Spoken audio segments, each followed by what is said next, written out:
Did I what? Just some mums and a few pumpkins, and that's it. Yep, everything else is too tacky for my taste.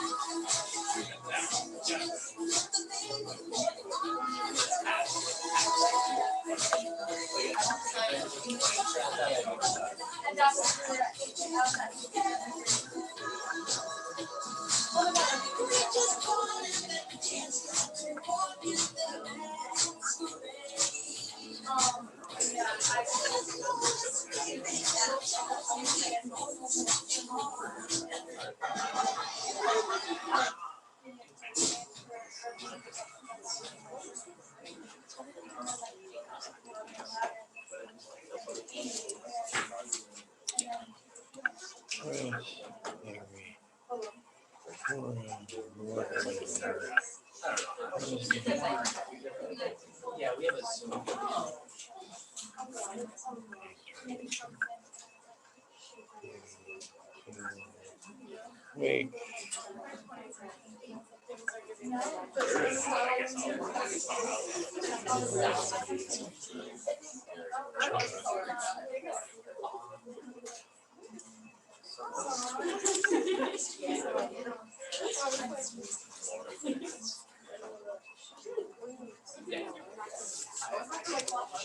All right, what's shaking this morning?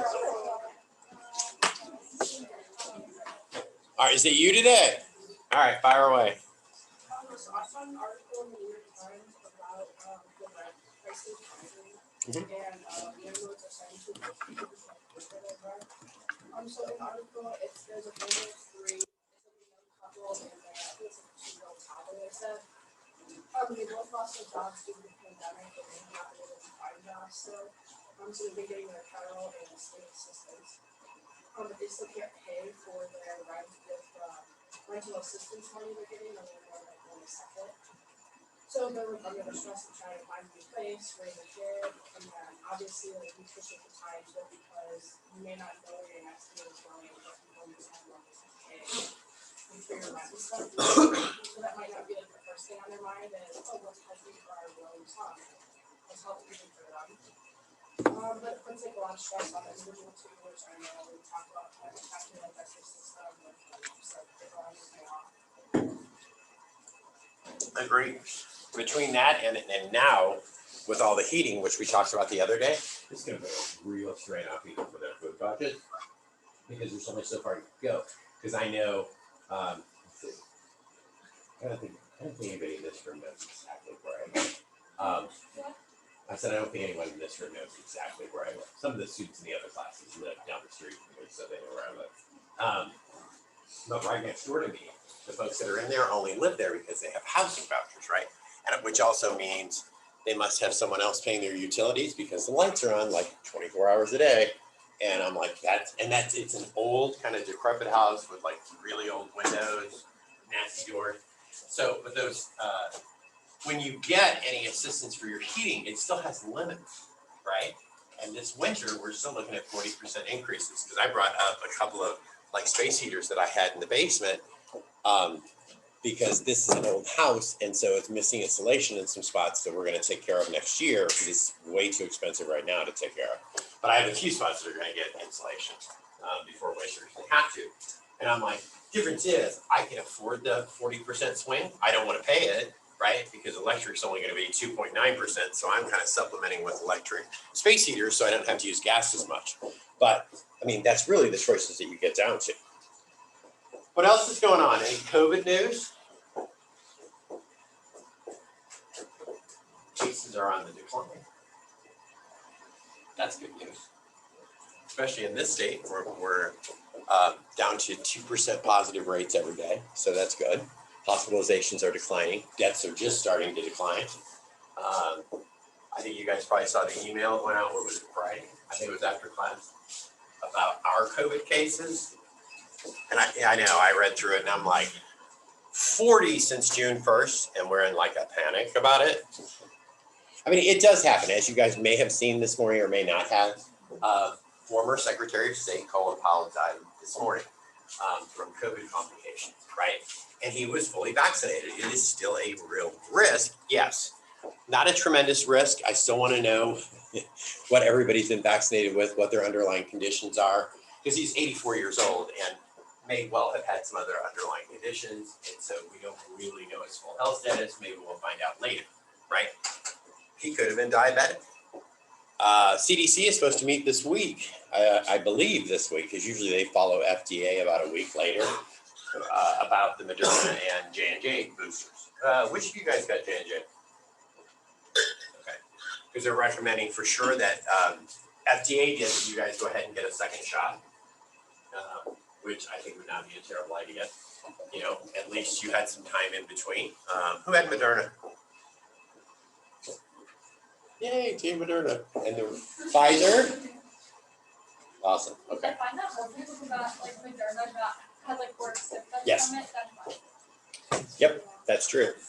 Until you got to a certain age, because I had nurses in my methods class last spring, and what they found is once you hit about the 50-year-old mark, your side effects from Moderna dropped way off. So, all right, couple of little housekeeping things here. One, if you did not give me a triple grocery list for your recipe, you need to go back to that discussion, that forum, right, for your groups, and reply to yourself with it. All right, and then I pulled your recipes. I do not have names or groups on here, so I'm not trying to pick on anyone individually, but I'm going to tell you where I'm putting the kibosh on a couple of things. Your recipes needed to be what three things? Cheap, easy, fast, right? The deviled eggs. They're a little more complex, especially to do in person. I don't know that you guys thought this all the way through, right? And you're gonna need what looks like 3 dozen eggs and 6 avocados. Did anybody look at avocado prices right now? Yeah. And it's really hard to find right. And harder to find product. So I'm saying, let's maybe mix this one and find something that fits your same diet. Remember, it isn't just to find something that fits your diet, it's to meet those 3 things. And you have to be able to do it that day and have your final product that day, okay? Mexican chicken quinoa is fine. This is, where's the recipe? The Italian chicken stir fry is also fine.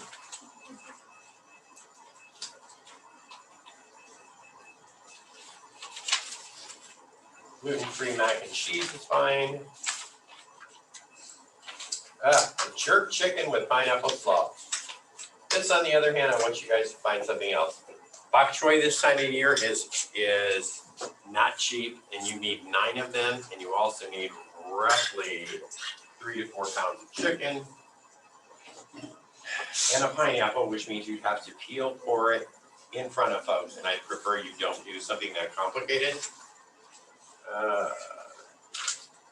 This one, whose I don't remember, looks like tacos.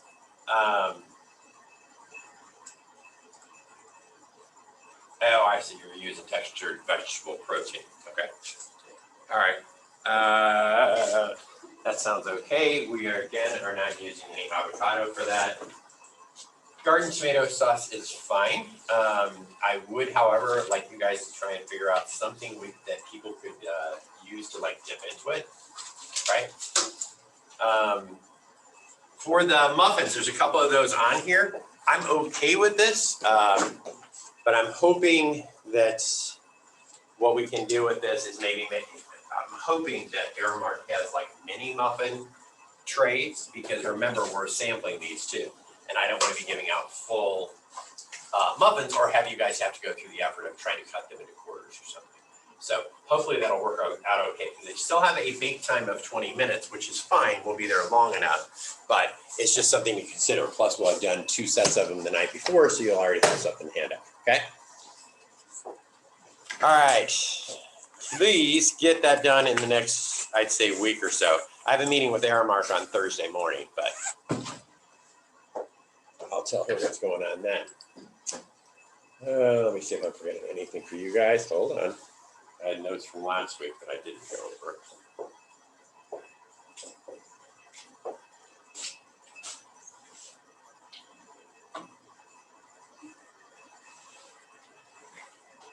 Oh, you know what? I know that.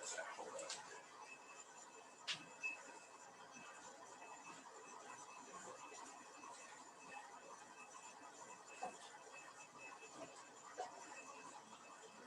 Oh, a few things that will actually help your grade the day of the presentation is that your area commands attention, right? Who had me for methods in here? Just you two? 3? 4, good. You know what I'm saying. Draw some attention to yourself. Cleaning up as you go along so it doesn't look like an absolute trash mess while you guys are putting this stuff together. It'd be 3 of you there. Suggesting accompaniments for your dishes. So when you get interviewed to present, that you've thought through this all the way, right? You need to have recipe copies. And that is something that I can actually print upstairs. But I want it in a format to where all it prints is literally just your recipe, like on a half sheet. So if you can set it up for me that way, then I can go ahead and print them up in Francis upstairs. Okay, fine. That's it for that. All right. Let's see where we were.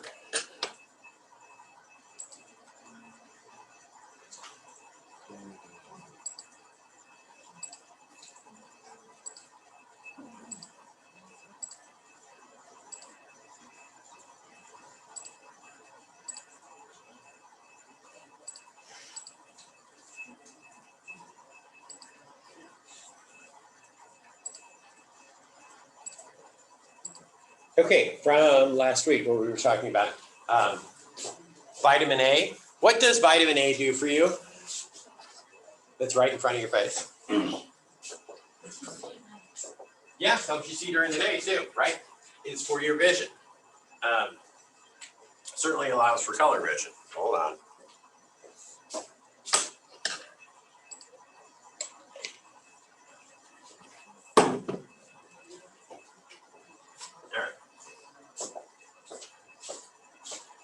Okay, functions of vitamin A also include regulating enzyme production, which is a huge deal, right?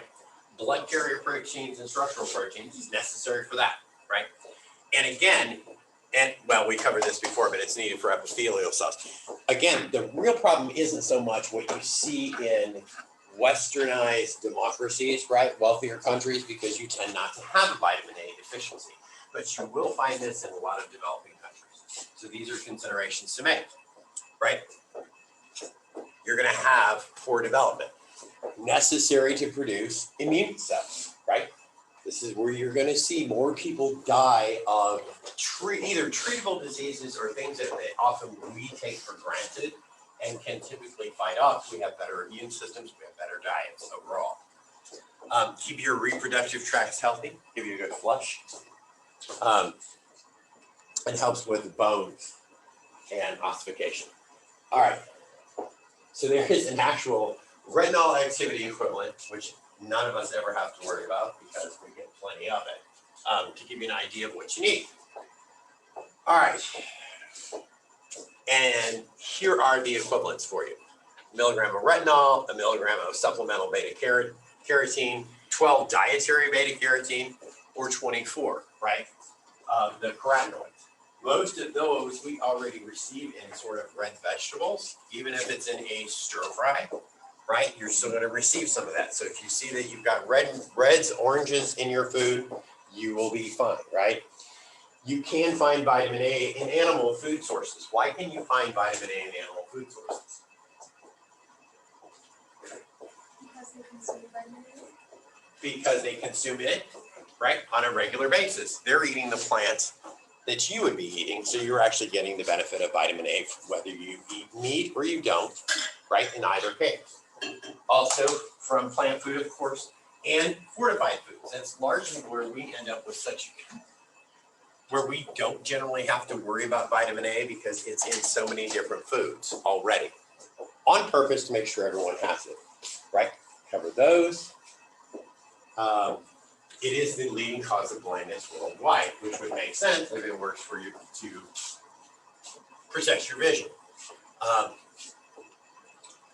And around the world, it's also going to affect your immune function. Again, more pediatric deaths more than anything else, right?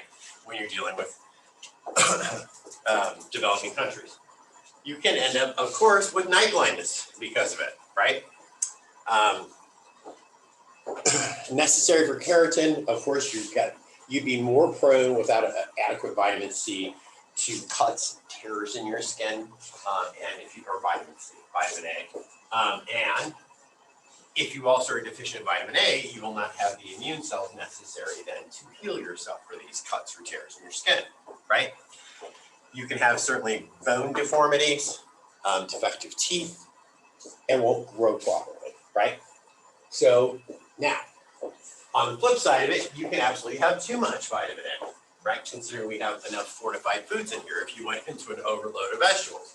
But you would, unfortunately, a lot of times when you run into toxicity from anything, a lot of the symptoms sound alike, right? Fatigue, abdominal pain, loss of appetite, a headache, blurred or double vision. A lot of those things you could find if you were a diabetic and your blood glucose is too high, for example, right? It can also lead you to liver damage. Teratogen will cause birth defects and discoloration of the skin, right?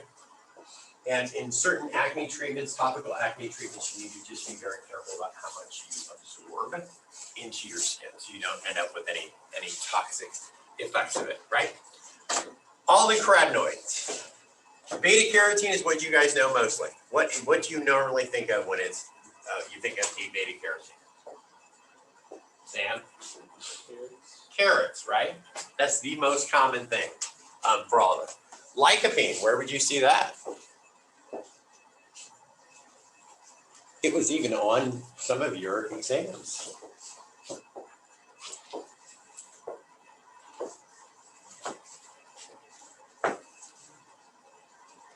They're red tomatoes, right? There you go. Beta carotene, especially this time of year. Sweet potatoes, pumpkins, right? Carrots, you got those in soup for sure. Lutein, you could see in collards, kale, spinach. It just depends on your diet. Eggs in particular. And there you go, lycopene, tomato products.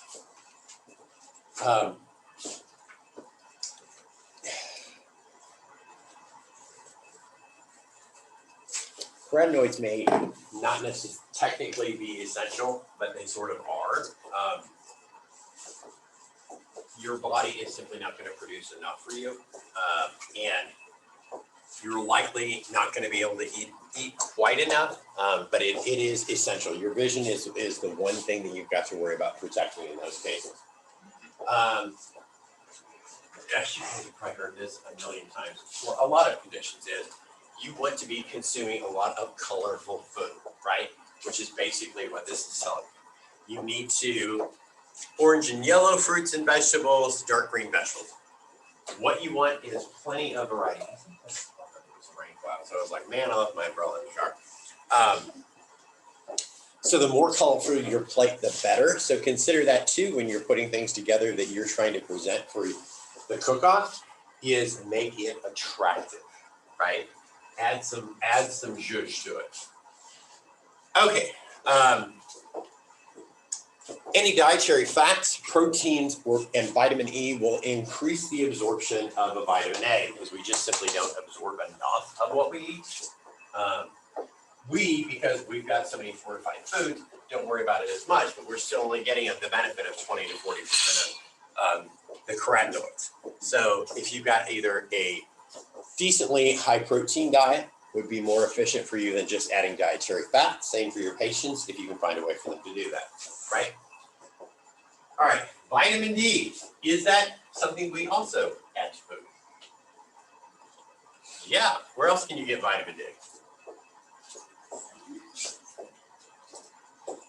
Where? Sun. Correct. Oh my God in heaven. Hang on. Hold on.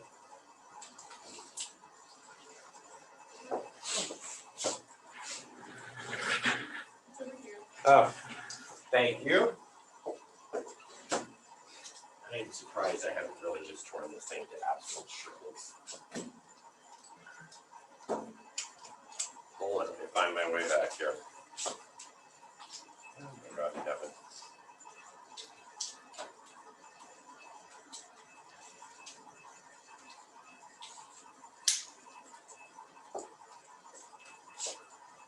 All right. Okay. Well, a few things that you need vitamin D for. You need it for calcium, right? And phosphorus levels. What typically is also found in milk?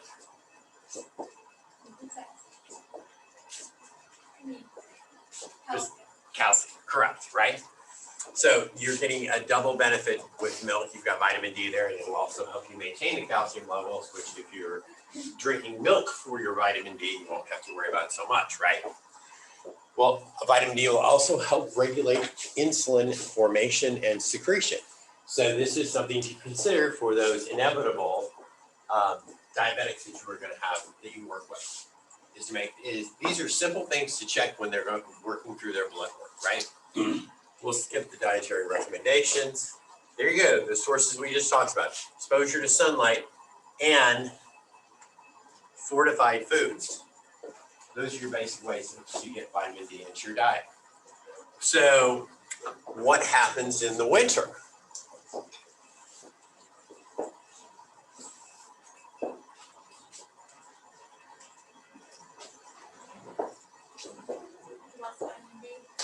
Go ahead, Laura. There's no real sunlight, so especially around here, you know, like they're exposed to it, so it's especially handy. Right, so then you've got to consider what you're eating and if you can get enough vitamin D, or if you can supplement it in some cases, right? Where would this be a concern about lack of sunlight and vitamin D? Alaska, you're absolutely right, right? Parts of Canada for sure. Is that right, Brett? Yeah. That also are that dark. Alaska, And which one? Up top? Yeah, all the way up top, right across from Alaska, correct. Okay. So that same kind of area, you're going to deal with the same thing, because these are would be real concerns. So if you practice in any of those areas, or just an area that, I mean, you get into winter and you're working with pediatrics, let's say, that's a real concern to make sure that they're at least getting enough milk and fortified cereal when you talk to parents, and you may have that as well. All right. A deficiency of vitamin D leads to rickets in children, osteomalacia and osteoporosis in adults. Right? When do you typically see osteoporosis in adults? When they get older, right? Also, excuse me, you mentioned, Mom mentioned like menopausal women. Okay, good, right? And more often than not, why do you suppose that's really the case? Lack of movement, okay. But how is that affecting their vitamin D? Calcium's a different thing if your body has to continually, or They don't really do as good as they should, or probably, you know, it's easy. probably, and they're probably not supplementing it very well. Maybe they don't, drink milk. Okay, fine. You're not gonna eat fortified cereals. They may also just not get out in the sun as much, right? I'll use this as for example. I have a neighbor across the street.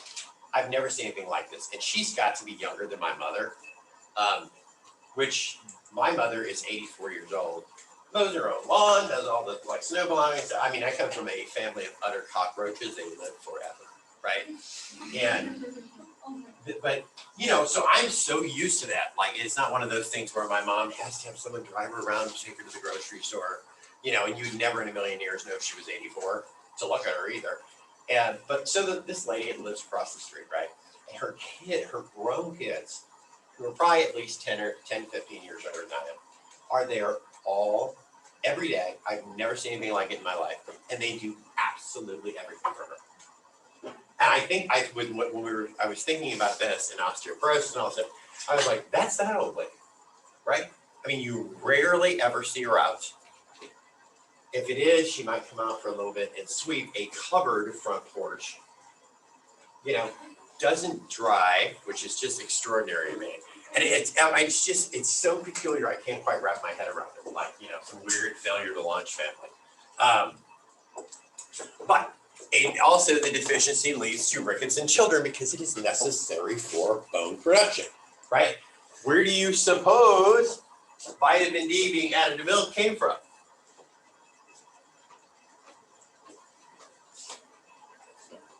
Rickets. That was very common in this country. In places where folks just didn't get either adequate sunlight. Even then, you need quite a bit of it if you are supplementing it in some case. So that was one of the ways, because children, that's when we learned that children needed fats that were in like whole milk, right? You needed the calcium for bone growth anyway. And then if you didn't have adequate vitamin D, this is how you ended up with rickets, right? So that's where that came into play, right? You can obviously have hypercalcemia, right? Vitamin E is stored mainly in body fat because it's fat soluble. It's mostly an antioxidant, which is great, protect you from some free radicals. Vitamin E, another thing probably you guys don't have a whole lot of trouble getting into your diet. Most nuts have it in it, like a sunflower oil, pumpkin, like this time of year, you know, spinach, tomato sauce is probably the most likely that you end up with in your diet. I mean, really, truly, you go to get a sandwich or soup or a lot of those other items, you're gonna find that you'll have at least some of these in your food. Red peppers, right? All right. Generally, if you have an issue with your fat malabsorption, you might end up with a deficiency. Too much of it can interfere with your blood clotting. So this is when we talked about megadosing, like last week. That's where it's important to know like how much your patient is really taking, right? Like, and whether or not they're telling you the truth, you've got to get them to, first of all, trust you enough to tell you the truth, right? I don't actually tell my doctor like how many sodium tablets I take, right? Because I know that it's increasing my blood pressure, but at the same time, it's still necessary to balance everything else. Because I'm going to hear the same thing. You need to restrict your fluids down to about 1 liter a day, which is really hard to do. All right, vitamin K. You need this for blood clotting as well, and for bone health, right? Whoops, wrong way. Vitamin K, again, you may or may not run into it. I mean, if you guys are decent about eating some fruits and vegetables, right? Blueberries, grapes, romaine lettuce you probably have had in a salad. Some cabbage, broccoli, spinach, cherry tomatoes, even if you have chili, kidney beans, you know, they have some in there, right? Newborn babies are the most at risk of having a vitamin K deficiency. It's pretty rare to, let's see here. All right, the water solubles. Got 8 B vitamins. They're necessary as coenzymes for energy metabolism, right? Vitamin C. Where do you get vitamin C? Importantly. And what else? Where do you also find vitamin C? Right, citrus fruits. And you can find it, and this is the thing to consider when you talk to patients about whether or not they're getting too much in their diet. If you have any patients who are, first of all, using like an over-the-counter retinol on their face, you guys know what that is, right? Tightens up faces. A lot of them have added vitamin C to it, which your skin will absorb. So, not that I think they would have too much of a concern, but it's an antioxidant again, and it can stabilize the vitamin E. Thiamine, will generally not have to worry too much about this, but helps break down your blood glucose. Oh, what's more important here? It's necessary for RNA and DNA and protein synthesis.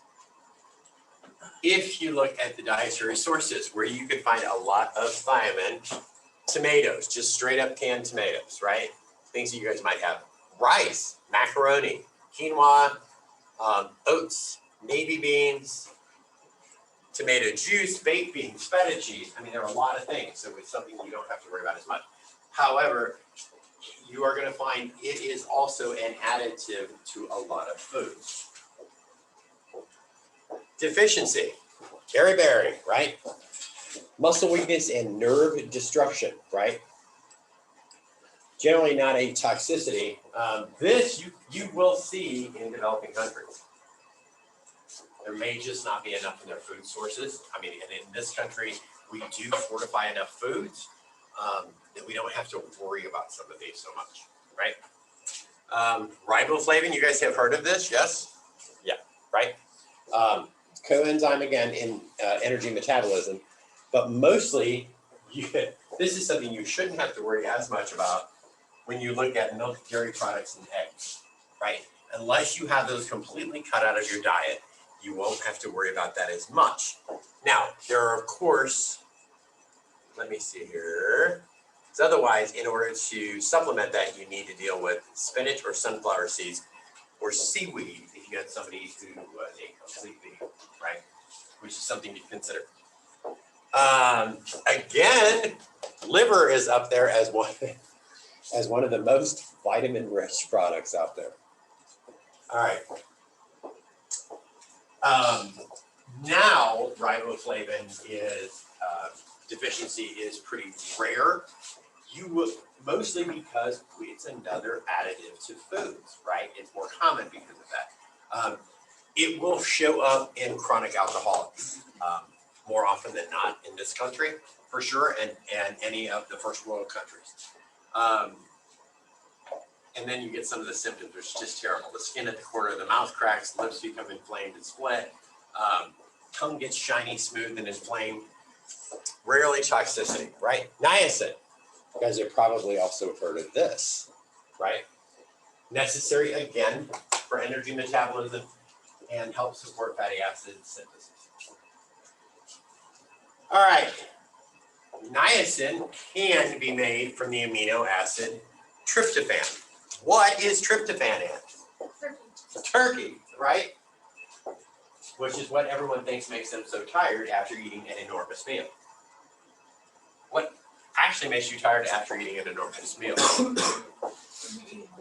is eating an enormous meal. Your body's like, I need to digest this stuff, right?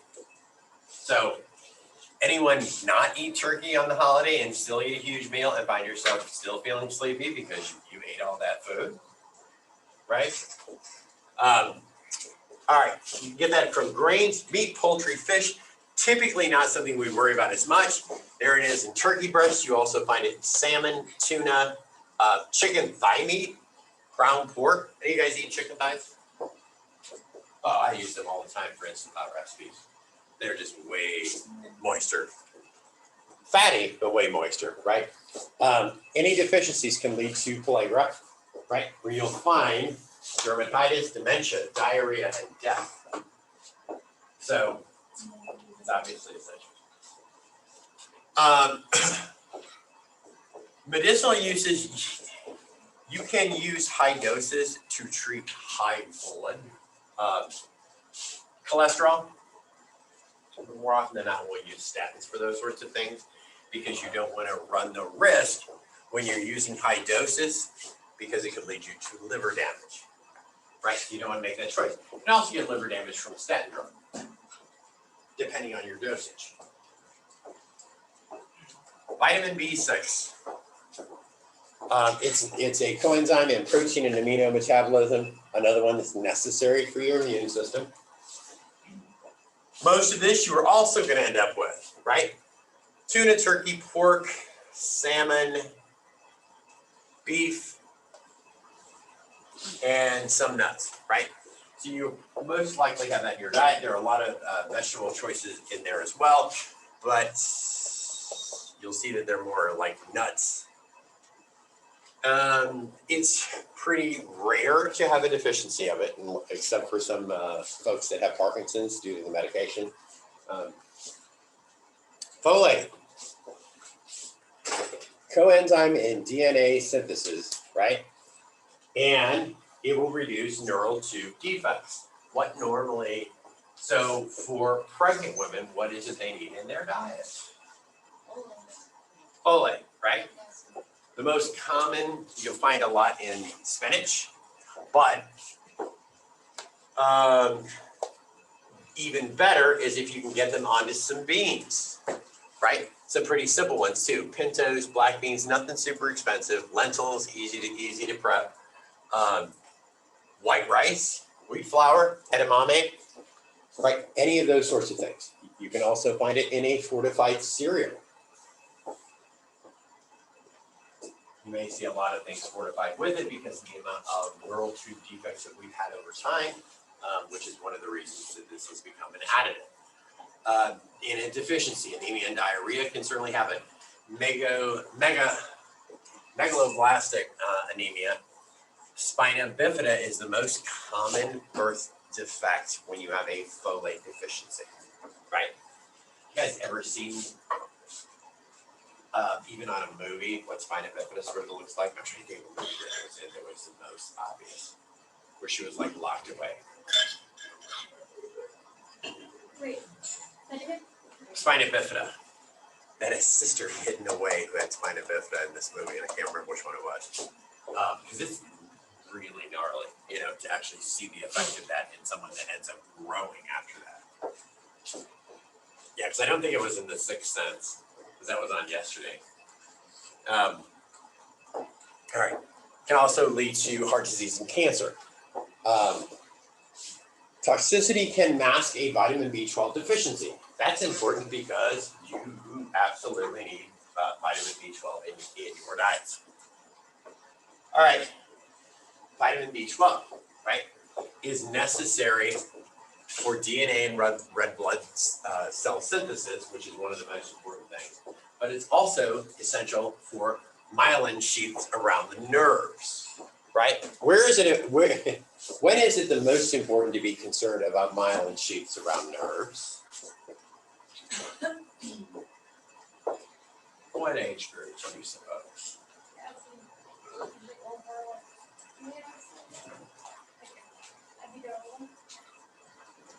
it's like MS, like it could like. Well, yeah, you want to have it all throughout life, but with your early development, when you want to be sure that you also have that for children when they're first developing myelin sheaths around their nerve endings in particular. Only animal foods will produce it naturally, right? There are some fortified foods. Again, beef liver is the top. This is why people ate beef liver and nuggets, believe it or not. And then some nasty fish, mackerel, sardines. Any of you guys eat mackerel or sardines?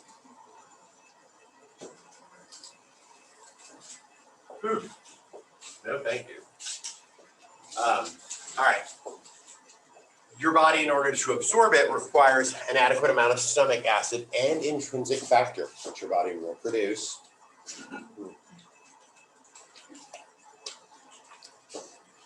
Without it, it can lead you to pernicious anemia and nerve damage, right? All right. Pantothenic acid is a component of coenzyme A. I know I'm just reading this to you because this is not that terribly important. It's because it's so widespread in foods. Yes, you can reduce some of this in freezing. You can do that with a lot of foods. Biotin. This is so exciting. Mostly here, you need to worry about this for amino acid metabolism and DNA synthesis. Yes, you need it for the fatty acids, but these two are essential. And you can see that some of this is a little easier than others to get into your diet. Cauliflower, peanuts, and cheese. I mean, those are easier ways to get it in there than to actually try and eat beef, liver, and onions again. And that's seriously, you will see liver like on all of these slides because it is so loaded with vitamins and minerals. Choline, right? Deficiency is pretty unlikely. Again, you're going to find it in dairy products. Liver, right? Just sounds just awful to me. But it was, at the time, without any ability to supplement, right? 50, 70, 100 years ago, that's where you see people eating liver. Plus, otherwise, it was a throwaway part of an animal, and you didn't want to waste anything that you didn't have, right? Vitamin C we covered, needed for collagen synthesis. And it can enhance your absorption of iron from plant foods. The basics we already covered. Citrus foods and a lot of vegetables already have vitamin C in them. That's why we don't generally deal with deficiencies here. Scurvy is the product of not ever getting enough.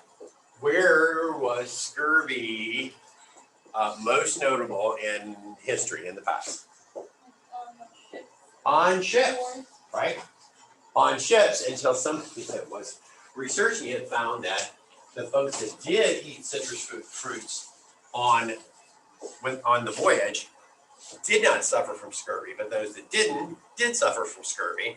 And he made a recommendation to simply supply these citrus products and get them whenever you were in port, which it took nearly another 50 or 100 years before the British Navy decided that they probably should go ahead and follow his advice, right? A lot of research at that time was more correlation than anything else, but it turned out to be correct, right? So he tested that hypothesis. If you get too much, yes, you can end up with some GI distress. I mean, if you ate a 50-pound bag of oranges one day, you're probably going to have a stomach ache, or 50 pounds of any one product, you're probably going to have a stomach ache, right? Okay, some of the conditional nutrients, you see them listed here. Your body makes most of it. Okay, let's get into chapter 8. Chapter 8, I believe, is water.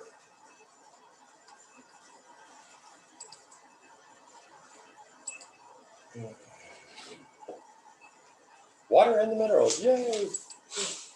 We'll get this started.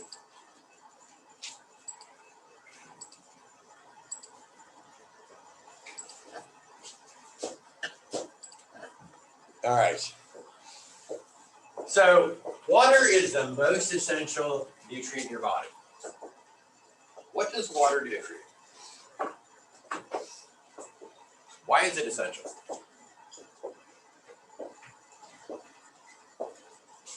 Knock yourself out, Andrew. Universal solvent. True. Very true. Right? What other reason? Easy transportation. Transportation, right? For balance, like of the interstitial fluid. Your fluid balance, right? Necessary to also help you absorb what that we just talked about. Vitamins. Water soluble vitamins, right? Yes, it's absolutely essential. Because too often, I will tell you, because I had a friend that works a lot in like rehab programs.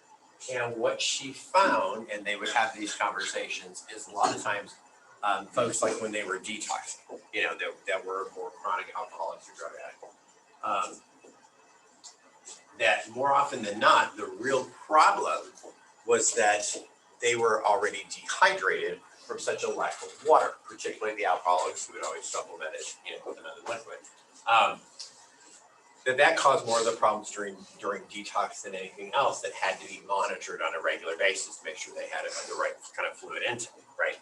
So it's absolutely essential to keep your intracellular and extracellular waters together in your interstitial, right? All right, so electrolytes and water, right? That gives you a balance inside and outside of your cells. And cations and anions is when you break something down and then when you put it back together, right? Which is necessary. And then osmosis is, here we go.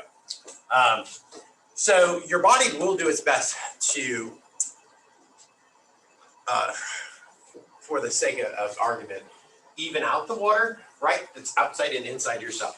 That's the long and the short of that, right? What happens, and this is in here as well, but what happens when you have folks who drink too much water?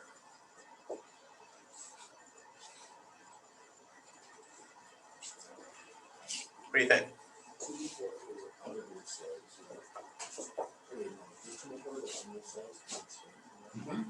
Yeah, absolutely.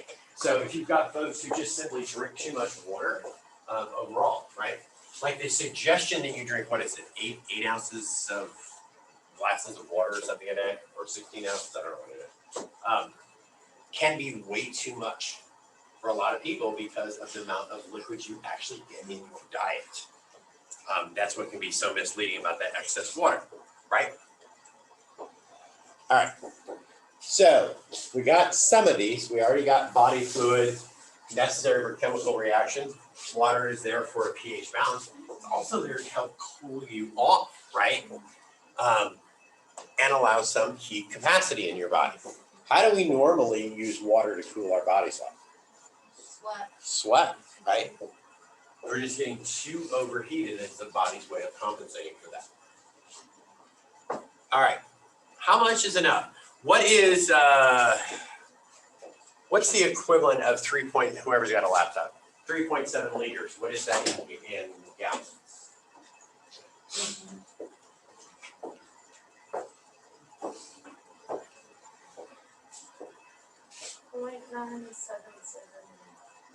So less than a gallon of water a day, right? And so women at 2.7, what would that be? 0.714. So not quite 3/4 of a gallon of water a day, right? You're looking at when you're lactating at roughly a gallon. Why would you need water when you're lactating?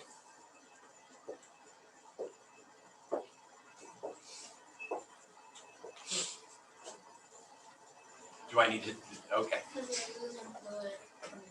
Exactly, right? So it makes sense. I'm actually surprised. Well, their number is awfully low for women.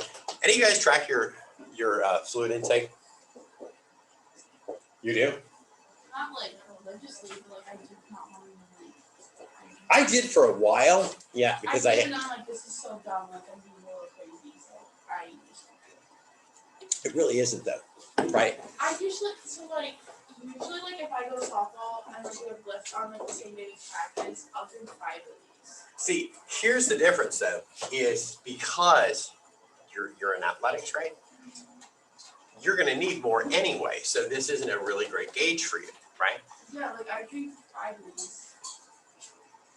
Okay, and that's probably, Yeah. that's adequate at least enough for you, right? So these are considerations to make, because I frankly think that a little less than a gallon seems like too little for the average person who is active in any capacity. Because you are going to use that water, and you are going to have some of it that's actually escaping your skin the whole day long anyway. Most of your water does come from beverages, but you do get it from foods, right? That was the thing that when I was looking at a fluid restriction, that was the hardest to try and plan out because there is so much water in foods. And honestly, in most everything, because you're going to have water in meat products, even, right? So how do you know that? Soups are kind of obvious that you're going to have water in them. So always something to consider. The obvious stuff, where does it go, right? You're going to have it leaving you continually from your lungs and your skin. You're breathing out water that you've been drinking right now here in class. And I'll guarantee you probably, this room's starting to warm up a little bit, you guys feel a little misty-ish, right? You may not, but by the end of the day, you'll have recognized that you've had limited perspiration all day. So you're losing it along the way. Urine, obviously. Illness, what happens when you're sick? Where do you lose fluids then? When you're blowing your nose or coughing. How else? Sweating? Absolutely. You run a fever, you're gonna probably sweat, right? What's another surefire way? Throwing up, right? You're gonna vomit. So this is one of those cases, and this is why you hear doctors continually tell folks when they're not well to drink plenty of fluids because you are losing them in such high volume, right? Or if you have diarrhea when you're sick, same kind of deal, right? Okay, that sounds super exciting. And stop you, and stop you. He wants people to fail that class. No. Boo. Yes, he literally will look you down in the face. Which class? This is a weeding out class, and some of you are going to fail. I just don't understand why it's so hard. You aren't the only one. I don't understand why it's so hard. Why, which one? The Bio 105. By 105, it's really ridiculous how hard it is. I don't know, I thought it was not bad. But Well, it is for a lot of folks, and Never let a single Yeah. person. But I in just their think life that like listen to also like if you're gonna be like a bio major, you have to take bio 105. But the like- problem is that we're not all bio majors, and health science majors are Oh, yeah, I required to didn't know you take have to bio take it. 105 and 106. Yeah. And 90% of us only need bio 101. Yeah, that's, So it's like a scam. so why do you have to take bio 105? It's required in health science. That's. it was, well, and it was in order to get the program approved. Yeah. They required it. That's why we can get away with Bio 101 in public health. But not bio 106. Like, I wish I would have known. I didn't really know public health was a thing here when I was a freshman. You don't have to. Well, and it started probably right about that time. It when did. it was first It did. Yeah, so now we have more people that enter into public health that basically don't bother, because we also tell them, like, you don't have to have a health sciences degree to go to grad school. If I would have known public health was a thing, I would have done that. All right, everybody, how are you? Lathering on back here. Yo. My turn. All right, who's got a hot topic today? Yay, go Marley. Okay, so I found an article from yesterday talking about the John Deere workers. There's like over 10,000 of them going on strike for better pay. Okay. Which is obviously going to affect farmers. So their products, like their equipment and their parts, are already really scarce and pricey. Mhm. And if this strike lasts for a long time, then it's gonna obviously affect how farmers are planting and harvesting their crops, which then will affect us. Oh yeah. It'll end up increasing our already increasing food prices. I went the other day after internship. I had to go get a few things at Walmart, and like if you go to find bacon, first of all, you can hardly find it, right? And then if you and normally I don't. I can only allow myself to do it like about once a month because I have to watch my cholesterol level. And then so they had been carrying like frozen turkey sausage patties, which I bought some. But then they were out this last time, and all they had was pork. Well, one of the things with all of these issues with meat packing workers, with distribution chains, with whatever, like a bag of the pork was almost $10. And I kept walking around the store looking at some of the prices, and I thought, the folks in this area can't afford these increases, right? I don't want to spend the money, but I can afford to do it, right? Because I'm employed and I don't live off of any kind of a fixed income. But there are a lot of people that do, and that really can put a strain on their choices for eating. Okay, how many do we have left? Still, oh, we have plenty left. Wow, we go for a while because we have a lot of folks in this class. What else is going on? Can I elaborate on that really quick? You absolutely can. Like going off like the people who like just like the normal like everyday like community members that like live around here, like it's eventually gonna affect the school as well, because like the college kids who live off campus and stuff who don't have like hickey swipes and stuff aren't gonna be able to afford going to the grocery store every week because they're on a fixed income too. Yeah, absolutely. I was like waiting for this. No, I was literally, sorry, I was literally just in the office, and I was like, what are all these emails? I have 6 of them since and the amount of time it took me to drive from Francis to come over here. What is this? One of them is from Matt Tyson. Did you guys get it too? What is this? Contact tracing something or other? Yeah, that's John Hopkins. What about it? He just wants us to think this week's COVID. Okay, that's fine. Yeah, and that course itself qualifies for hours. So, yeah, no, that's the thing. Everything right now is contributing to these really high food prices, and you start adding it all up and going, at one point does it end? You know, and can people afford to feed themselves? But I was just surprised. I walked around and like, especially items that I buy regularly is where I could really notice price increases. Even if they weren't huge, there were enough of them. But I also noticed how empty the shelves were because of the backlog in foods that are available. And I ran into the dean on Monday night, and I ran into Haley on Monday night.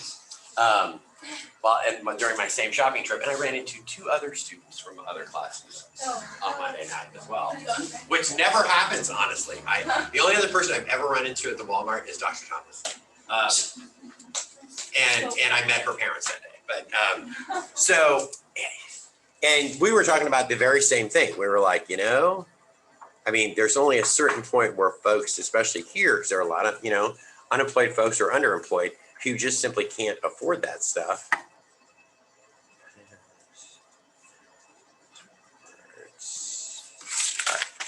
All my housekeeping stuff. What else is going on? Dana, my second hand. The White House released its plans this morning to vaccinate children ages 5 to 11. Good. And you know what the details are? Did you look at those or not? It just said that they plan on launching a partnership with the Children's Hospital Association, and that they have a pending authorization by the FDA in the coming weeks. And then Okay. there's some more, but And this is one of those areas where, let me plug the air time sooner.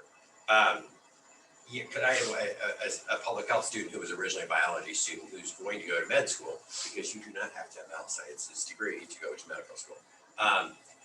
Here it is, NYT, yeah. She was asking me a question about why is it that there's such a gulf between like medical providers and public health, right? It's kind of silly, especially when you need to work together in the case of COVID. Now we're talking about a plan to vaccinate kids. How then it's great to have a plan. How do you message something like that to get people to actually engage and believe that it's safe enough to do, right? What kind of incentive do you have? I follow this economist from Indiana University. He teaches where I got my master's degree. Younger guy, but he's great with numbers, and he's been following COVID in that state since I used to live in that state. So, and he was in agreement with this other guy and saying, if we can then go ahead and vaccinate 5 to 11 years old, we need to set a benchmark and then say we can now mandate vaccines in schools to allow the kids to take their masks back off, right? You guys are grownish, right? I'm grown. We know that this is temporary, even though it's been a long time. When you got kids that are that young, I mean, they're still building their development, right? Particularly their social development. Go ahead, Andrew. You said that if they are vaccinated, they can take their masks off. Well, we're saying that should be like a goal, right? If you hit a benchmark percentage in the schools, right? That give people an incentive to do this. Don't just say, I want to mandate vaccines, right? Let's look at the differences in their learning capacity. I mean, there's a huge gulf between learning on Zoom and learning in the classroom. Did you guys like having to be on Zoom when you were on for that, semester or something? Yeah, it was horrible. It's horrible from our perspective too. There's no interaction whatsoever. And you guys are old enough that if you don't like it, imagine being in like elementary school and having to try and figure this out and learn. Or God forbid you have a learning disability that maybe you don't even know you have. Go ahead. I feel like for like elementary school, like it's awful because like they can't even like, it's like the basics, and like if you like can't get through that, then like you're not gonna learn like growing up. But also like my sister, like she was in high school and like just seeing her going through it, she would literally just like have it on and be like crying and watching TikTok on the side. Like she just like, it was depressing, and like for the kids going into college, like in the next few years, like that gap of learning is. You don't really learn how to learn, if that makes sense, you guys. And I will tell you, and those of you that have me as your advisor know that for the most part, my advisees tend to be always like first semester freshmen or folks that change majors or transfer in or whatever is typically who I have. So, and I'm in the middle of advising. I did it all day yesterday, and tomorrow it's like all the way through. I think I've got a couple of you going tomorrow. And I had two different freshmen. Well, one was a sophomore, but she's also was a freshman during our COVID year, last year and then this year. And we just ended up having she's had a hard time, right? And it followed my advice, got a tutor, and it's almost a little too late. And we talked about it. She's like, I think I just need to switch majors, but in the end, I really might want to do nursing. And I said, how about, this is something to think about. How about you switch your major from health science, because she's having a hard time with the sciences, to public health, right? And then you have an opportunity to kind of learn how to learn at this level. And it's a little safer environment. It's not the high stakes sciences stuff. And then you'll still be set up well enough to go to a nursing program afterward, right? So, I haven't heard back, but I said, you have to make that decision. And I had another student, first semester freshman in tears, who was having a hell of a time with Chem 101 because the chem class she took in high school was on Zoom because of COVID. So she didn't learn from it or get the kind of support that she needed in the end, right? So being able to sell that to other people and say, this is the best reason we can give you for doing, besides saving your child's life, not running that risk, but kids are at lower risk. But as they age into the other, parts of the school, they're a little more at risk. You'll always have younger students who are a bit immunocompromised. So until you make a decision to move forward with this, they're going to be stuck in mask. They're going to have deficits. You're going to end up sending students home because you've got too many outbreaks of COVID, because folks aren't vaccinated, right? That's happened a lot in different states, especially states with low vaccination rates. Okay, let me see, which slide were we on? I had something for your cook-off. Is what I would suggest, but before we ever get to December, is that you guys maybe do a test run of your recipe, even if it's just half a recipe, just to get the rhythm down, right? Make it for a meal for one night with your roommates or something, and just test it out and see how it goes. So you kind of have been through the steps once and you know what mistake you might make later, instead of just doing it the day before and going like, oh shit, because we're going to be in front of all those people. To at least give it a whirl. You may even go, maybe I don't want to do this recipe, and I don't care if you switch it. It's just you need to let me know you're doing that. Okay. All right. Slide 7. Doyle, the Doyle conference room. You've been out. You seen the new one yet? What's that? Okay. So it's going to be in there because it's got the big screens, it's got the better tables now, and it's got a full kitchen. So that's where we'll be.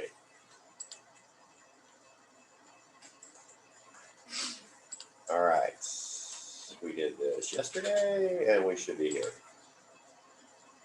Okay, so we were talking about water the other day, right? Water does what for you? What are some of the things we talked about the other day? Transports nutrients, good, right? And water soluble, vitamins, that kind of thing, sure. What else can it do for you? Why do we need it?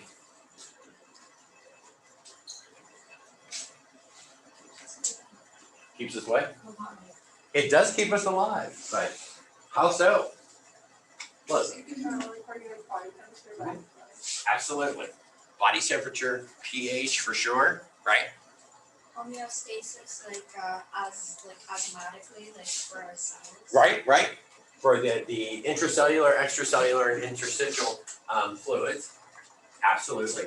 Also helps carry toxins out of your body, right? Necessary if you need to urinate, for sure, or you have excesses, right? All right, a few things that you need to maintain your water balance, right? Aldosterone, and an antidiuretic hormone, right? That will allow you, in that case, to urinate regularly, right? So, because you will become more dehydrated over time when you drink certain diuretic liquids, like alcohol, caffeine, right? If you drink a lot of coffee or soda in particular, can lead you to dehydration. Some medications can do it for sure as well, right? This, I love it. I love this percent body loss, but if you were to become dehydrated, and if any of you have ever either been in really hot conditions and overexerted yourself, right? Or sports, or you've been really sick before, there are a few good signs, one of which is fatigue, for sure, right?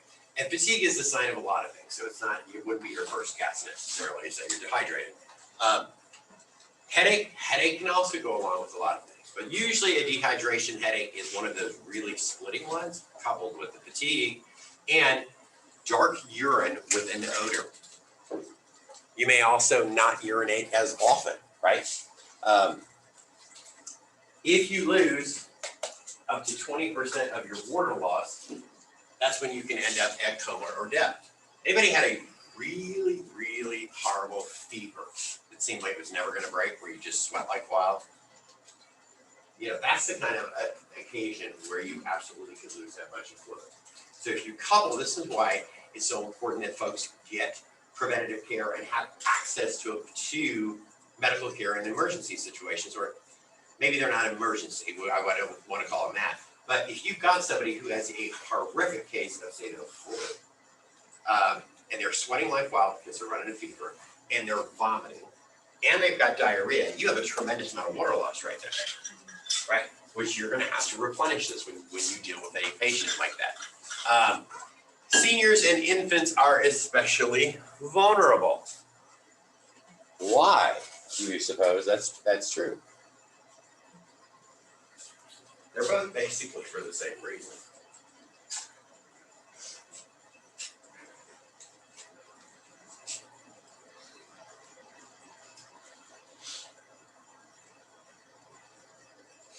Take a stab at it.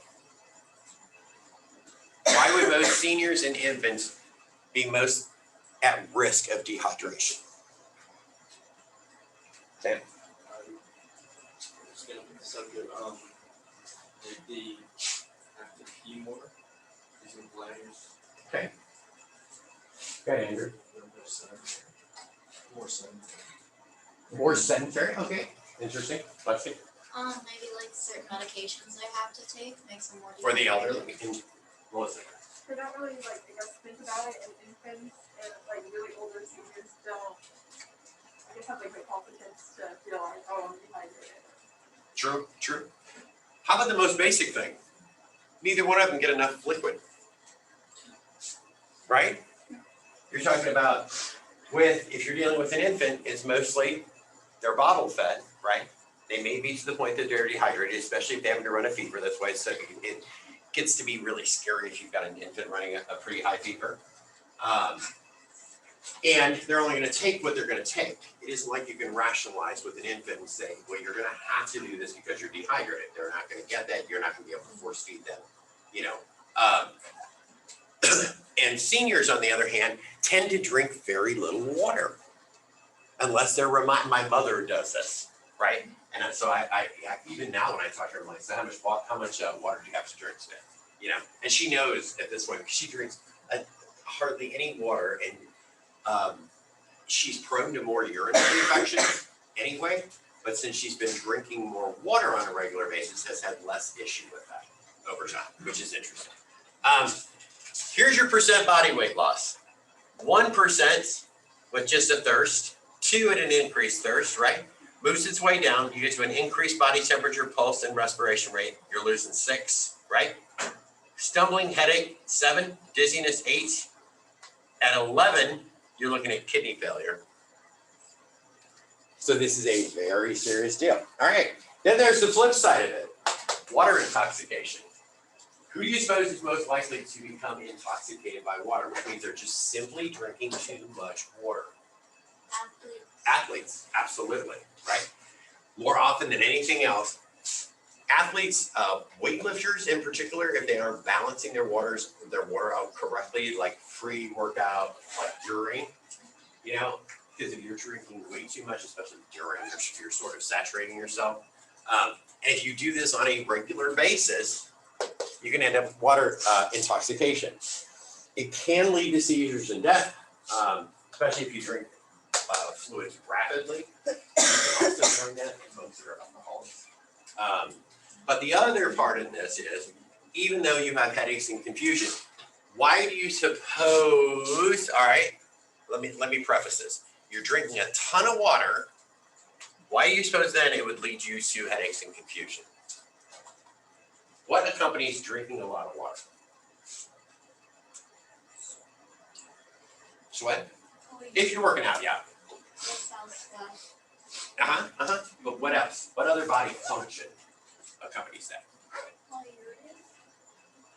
Urination, right?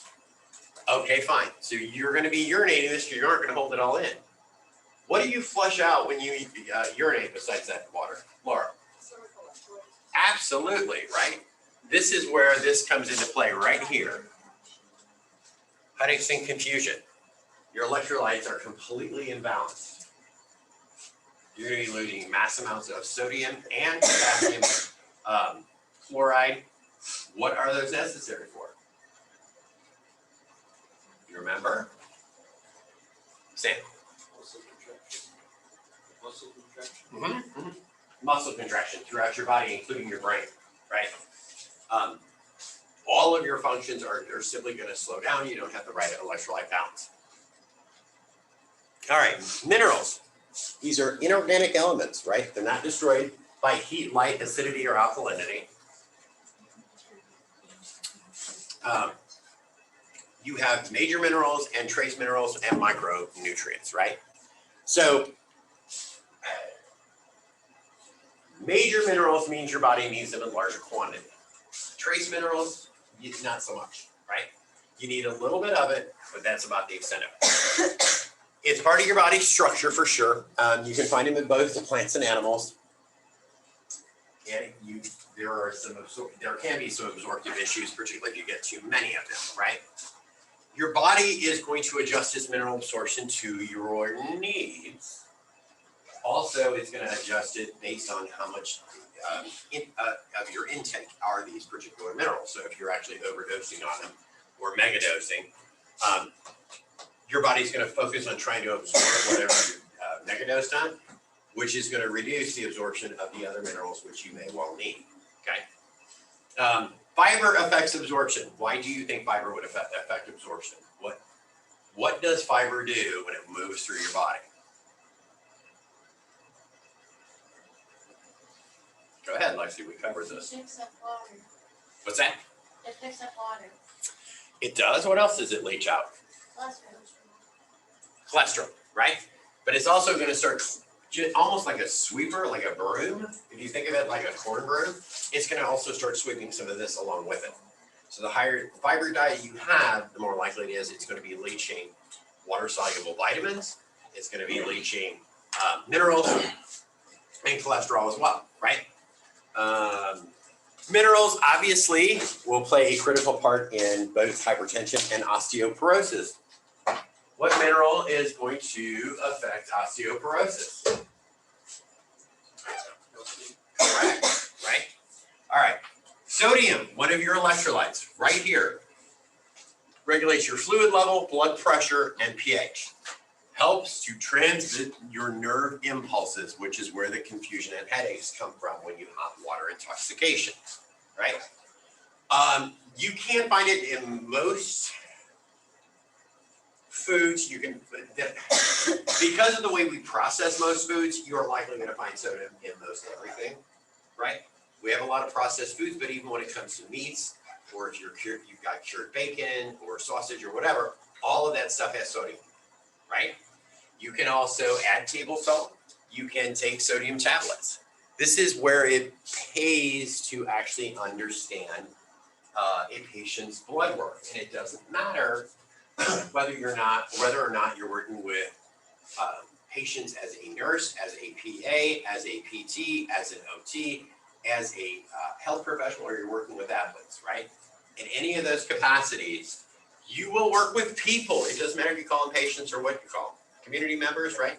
They're going to ask you questions because you guys are the professionals. So when you know, especially if they're having sort of stumbling issues, maybe a little confusion, muscle twitching, right?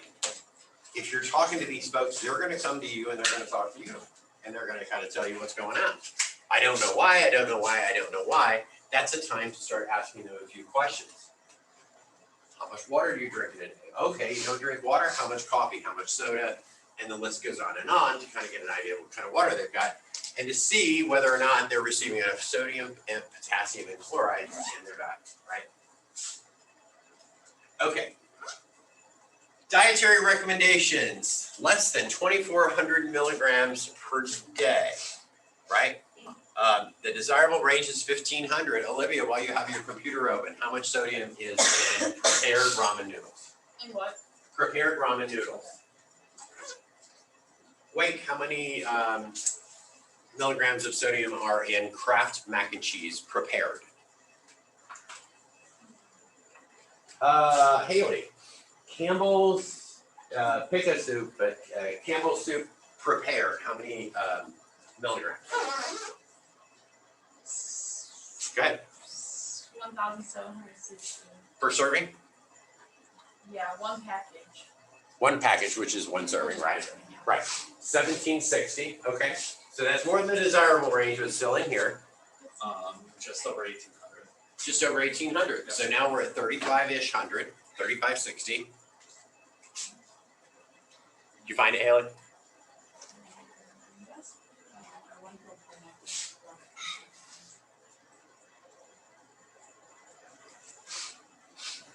Right.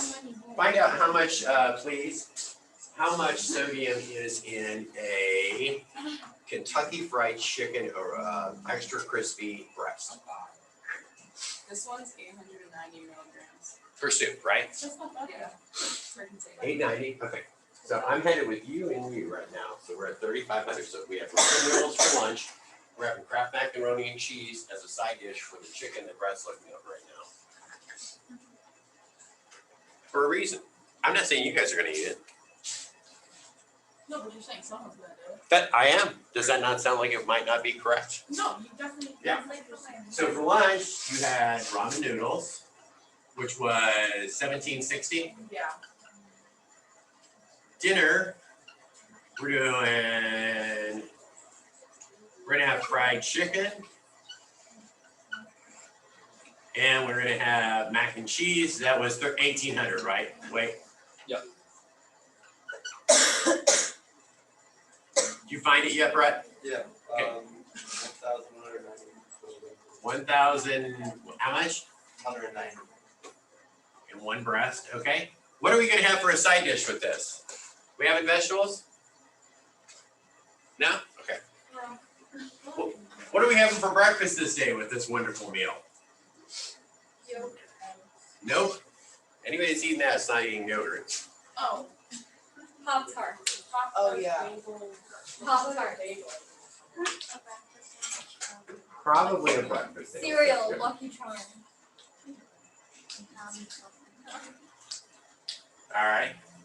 Let's do, they on their way to work, they're gonna get a A sausage, bacon, egg, and cheese okay, bacon, egg, and cheese. from Dunkin' Donuts. Then look it up for me. What's the sodium?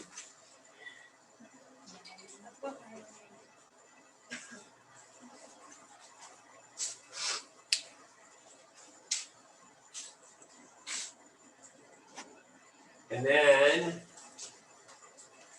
do 820 milligrams. 820. Do please, somebody look me up, an average, like a real sugary breakfast, kids breakfast cereal. Oh, and also they probably are gonna have iced coffee too. Well, that's it for an adult, but let's say then that we're gonna do children here. Children or even teenagers that might still, eat cereal, like look up like Lucky Charms or something, I don't care what you look up. Probably gonna need to be sugary. Tell me what you find.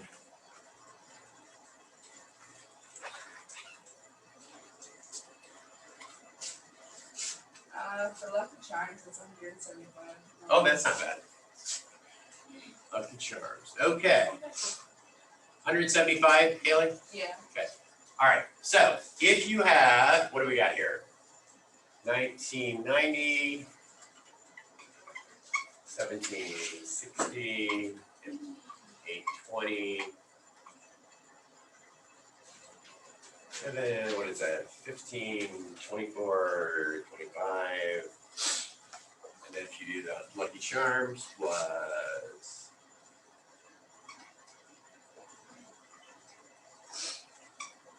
15, 22, wait, 23. No, that's 22, that's right. 2, 17, 19. Wait a minute, did I add that over it? No. Yes, I did. This is wrong. 8, 17, yes. 15. Oh, that's why. It's 24. Okay. What this was meant to do, this is an example of what, if you lived, and I'm being flatly honest with you, if you lived in a local area very much like here, right, you may well see this in a daily diet, right? This, let's say, is a single mom who's treating herself to a bacon, egg, and cheese, going to work or whatever. This is lunch, which is the same lunch the kids got with their cereal, right? And everybody that night, we're getting fried chicken. I'm tired from my day at work, so I'm gonna go run through the KFC up the street. We got some mac and cheese at home already, and there's dinner, right? So you are at, for mom, 4,570 milligrams of sodium a day, which is nearly twice what that is, right? You're for child, and again, these are adult levels, but for child, you're 39.25. What does excess sodium lead to? Hypertension, right? What else? Okay, what else? Oh, your name is like you're urinating on it? Mm-hmm, sure. And you're urinating sodium, so that's harder on your kidneys. Electrolyte imbalance, What's that? electrolyte imbalance, like too many. Correct. But you're gonna have too much, which is gonna be a whole different mess, right? And because your heart is beating like wild because you've got taken too much in of this sodium, long term, what does that lead you to? Can lead you to cardiovascular disease. It can lead you absolutely to stroke, right? All right. And here are some common foods, most of which are not that terribly awful when you look at these sodium, but unless you get into ham. You go to Christmas time and 3 ounces of ham is 1,128 milligrams of sodium. What do you think most folks will eat for ham, let's say at Christmas? Right, maybe 8 ounces, 6 to 8 ounces. So you already, that one slice of ham is well exceeded that day. Go ahead. So even though it's exceeding that one day, like if you, That one day would be okay. I know where you're at. You're gonna say if you, but like if you don't eat, like usually the day after Christmas, you're not eating that much because you don't want to eat that much. So because of the amount of food, it's like the Thanksgiving. How many people actually eat a lot the next day? You don't have leftovers? I do, but like not, you don't eat the same amount of. I have leftovers the next day. The So do I. leftovers. And I do too, eat just almost as much the But next like, you day. know what I'm saying? Like if you don't. While they're eat- still good. Yeah, but if you don't eat like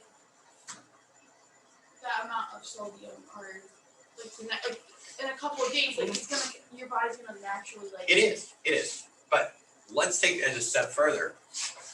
Does this sound out of line for somebody's diet? No. Now they're gonna Because go, you're saying like that they're eating that like every day. well, if you ate something very similar to this every day, or convenience foods, right? If you did something that, if you go and you get microwavable meals, or something you can throw in the oven, like the frozen, like family entrees that you get at Walmart. And this became your regular occasion when you're getting anywhere between 3, 4, 5,000 milligrams of sodium every single day. Then you go to Christmas and you're hitting over 2,000 by having a slice of ham. Right? This is how you end up with these lifelong issues, right? Where folks, when they get older, suddenly they're hypertensive. They're may have a stroke. They may end up with cardiovascular disease, right? This is how it starts, is right here. Like, I would completely eat the fried chicken, but not Kraft mac and cheese. I would rather have a better mac and cheese, but I would eat it, right? But it would be one meal, and it would be something where I know fully well 4 days afterward, I'm gonna have to watch my own diet, but that's different because I know that. But those aren't gonna be the folks that you deal with on a regular basis. Potassium, right along with sodium, aids in your muscle contraction, right?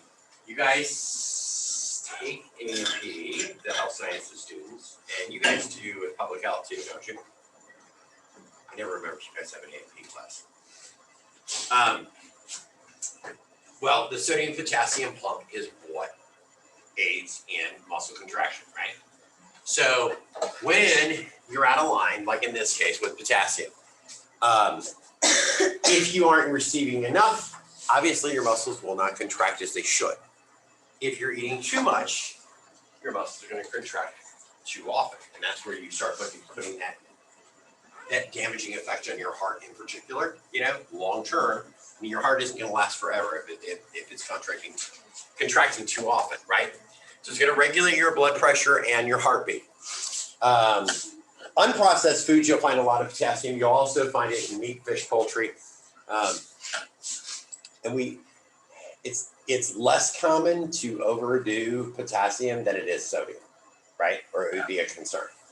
And your recommendation is 4,700 milligrams. So we saw here with sodium, it takes a real mix of food to get to be nearly 4,700 milligrams of sodium. But in potassium, since it's in so many foods, you likely are going to have an issue. You're likely not going to have an issue. Without enough, it can lead to hypertension and disrupt your acid-base balance. But fortunately here, toxicity is just not that common in developing countries. In particular, in developed countries. But higher levels of it can slow your heart. Chloride, another one, necessary for fluid balance, and hydrochloric acid. Why do you need hydrochloric acid? pH of your stomach. Okay, what else does hydrochloric acid assist with? We just covered this and it was on your page.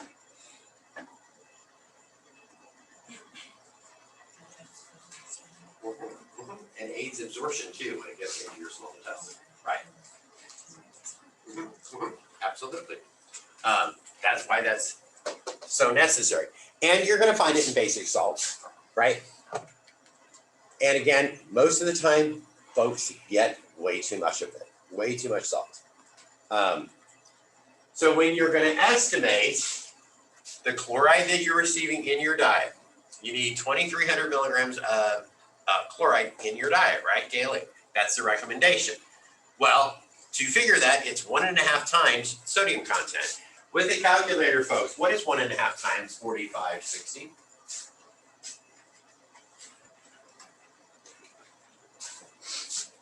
6840. 6840. Right? Like 3 times the amount of chloride that you need. You got out of this meal for one day. And it could be more of a daily allowance.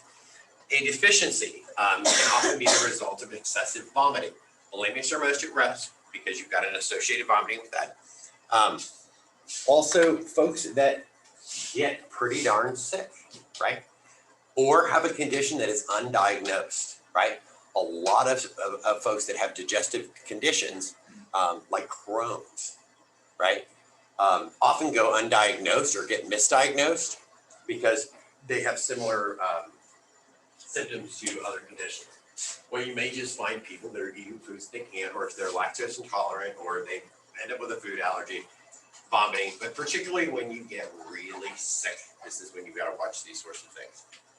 Best part is when you get really sick, that just simply means that you can eat more of the good stuff, right? To replace it. More often than not, I think you would find and honestly, the average American, they have probably got enough stores of sodium and chloride from overdoing it, that's going to be less of a concern, right? Initially. All right, calcium. You guys all know calcium is necessary for what? Bones, right? All right. So you got the osteoblast and osteoclast, and you do keep a reserve of calcium and phosphorus, so your body can leach it from other areas. Your body can certainly leach it from the calcium in your bloodstream, right? When it's necessary to do any bone remodeling. All right.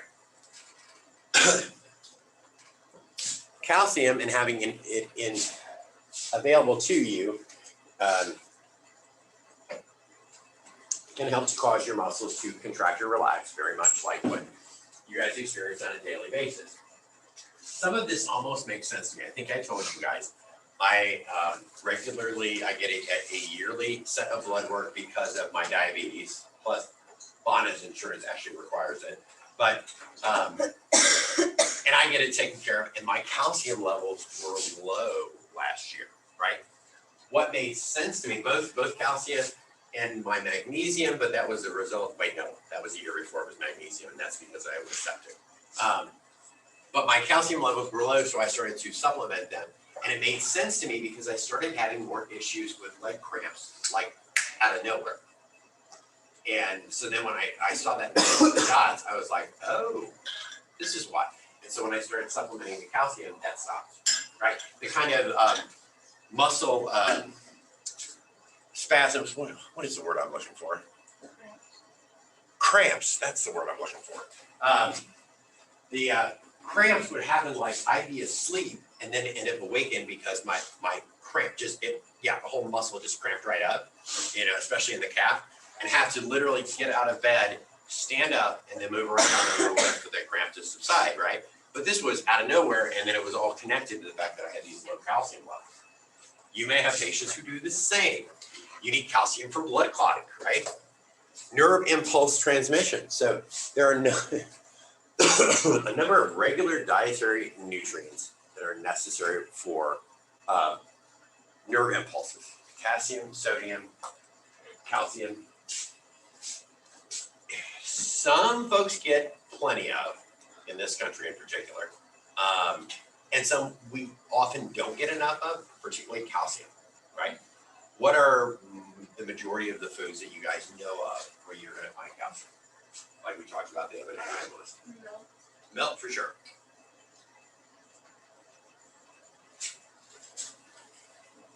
Like fortified foods.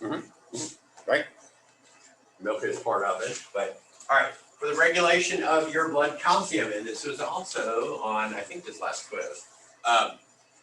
It's going to be regulated with calcitrol, calcitonin, and a parathyroid hormone, right? To try and keep you in balance. I mean, your body's a fascinating thing with the way it tries to keep you in homeostasis over time. Daily recs for calcium, 1,300 milligrams a day, 1,000 for adults, men 19 to 70, okay, and 1,200 if you get to men that are over 70 and women who are over 51. Why does your calcium increase in those two age groups?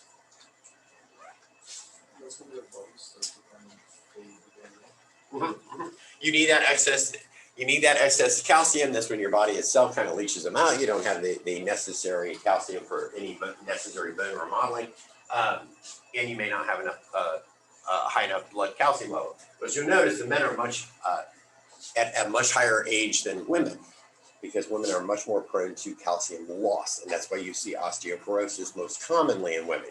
You do see it in men as well, of course, but it's just more common in women. Some of the basics, dairy products, obviously, right? Green vegetables, fortified foods like we talked about. Oxalate, which binds calcium, you will also find in a lot of fortified foods. You will see that as an additive, so that it helps bind calcium in your body. What do you do with the patient who drinks soy milk? Does your soy milk have calcium in it added? No, I'm serious, does it? Because it very well may be fortified with calcium. I don't know. I just know that I think it tastes awful. I, What's it say? I'm looking it up Okay. right now. I know it's definitely.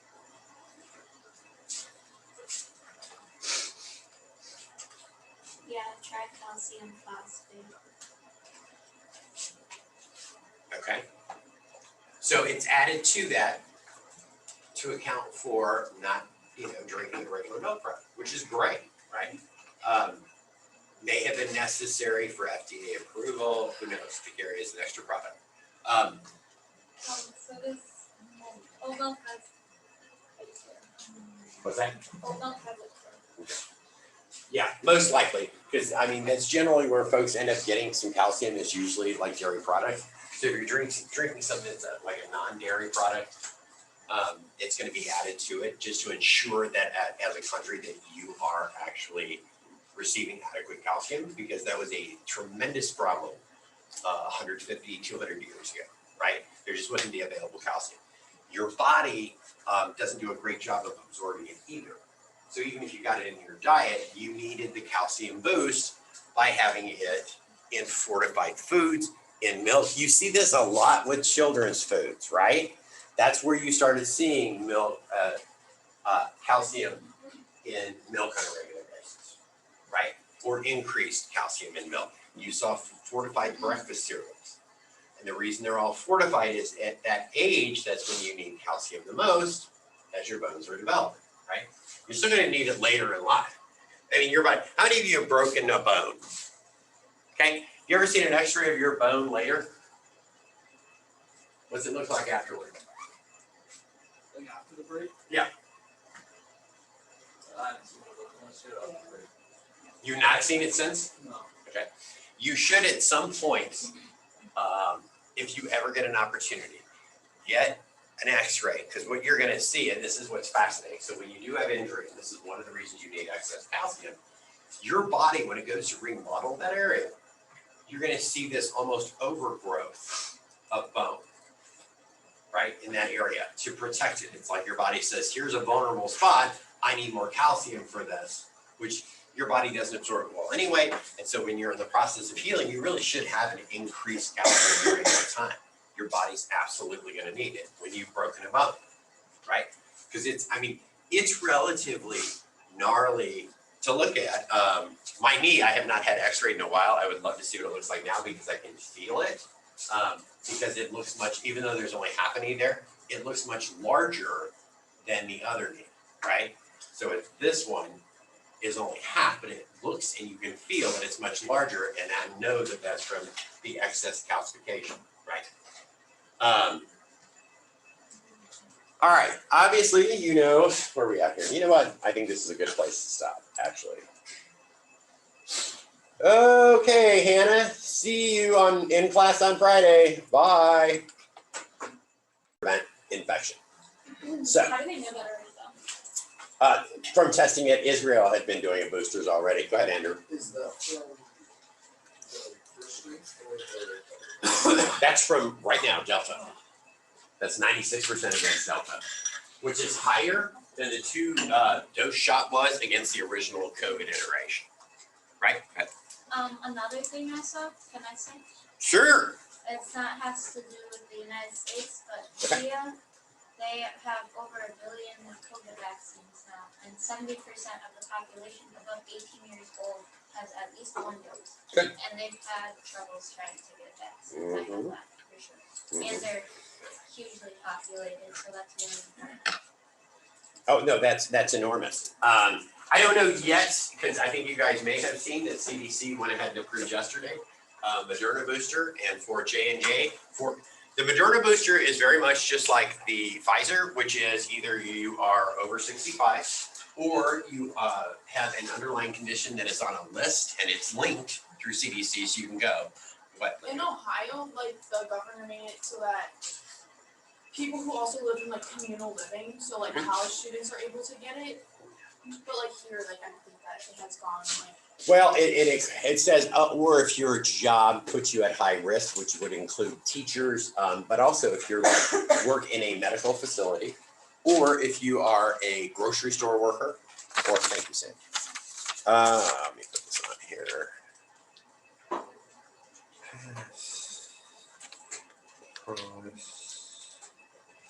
Allie, your signature is just a line.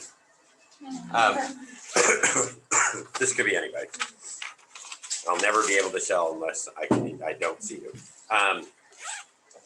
So the J&J, however, they're saying that you can mix and match because there's evidence in Israel that if you had a J&J booster, which is more traditional vaccine, immunology rather, that if you get one of the mRNA vaccines, it boosts the J&J up to like 95%. So then it's comparable. Because apparently J&J was originally meant to be a 2-doser, but it was effective enough at 1 dose that they went ahead and approved it to try and get all those vaccine hesitant folks. I don't understand why they didn't just say, okay, you can get 1, but we suggest you get 2, and instead of going through all this booster nonsense. So any of you have J&J? You automatically today qualify to get a booster. That's only if you got J&J. You don't have to have any reason except you only had 1 shot. I also saw that they approved it for mix and match. Yes. So, and the Israeli study found that you had higher effectiveness if you used one of the mRNA vaccines. Yeah. So you, through the Cat County, you should be able to get it now. At any of their clinics, whichever mRNA they have, is just go ahead and sign up for it. They should have updated, I would think they would have been prepared for this already, but they're not the most organized in the world. I would think they would already have had documentation ready to roll. They could have just loaded a web page and been done with it. Same for any of the boosters, because right away, I mean, we've got kind of runaway COVID in this county. What's that? I want All right. Also, I met with Aramark yesterday and the event planner for our final. We will have full access to the conference rooms and the kitchen on that Tuesday night before. I'm gonna split you guys in half, right? It'll be like 2 2-hour sessions. It's too small to put all of you in at one time. And I'm trying to find a way to bring in food that Aramark doesn't find out about. Because otherwise, like for you guys to eat while we're doing this, music, stuff like that.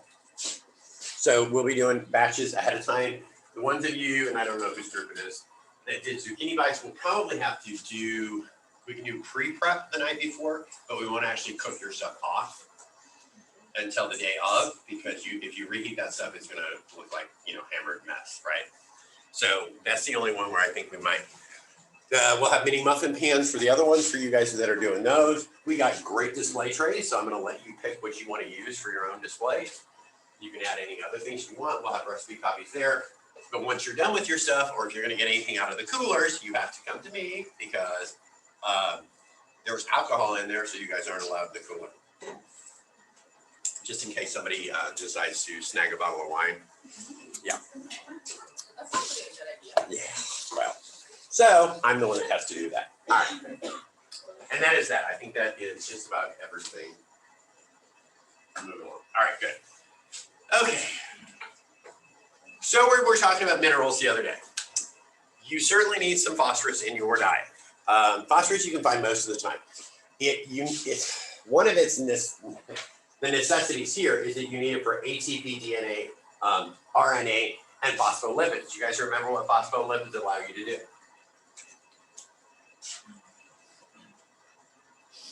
Where they'll like wrap around fat. They'll allow it to cross membranes, so either water or fat. All right, you're gonna find phosphorus in meats, milks, and eggs. So you're gonna see dairy products and meats, and that's why you don't have to worry too terrible much about getting it in this country. But if you have too much phosphorus with too little calcium, on the other hand, you'd have increased bone loss. However, if you're drinking milk as a phosphorus source, you're going to end up with calcium anyway, right? As an additive. We're here. Which one am I on? Oh, magnesium. I love this. You need magnesium for like hundreds of different enzyme reactions, right? You can find magnesium in tons of food. Chocolate, which is the best way to get it, right? Especially if you're not a big vegetable eater or whole grains. But it is available in a number of foods, including seafood, of course. Now,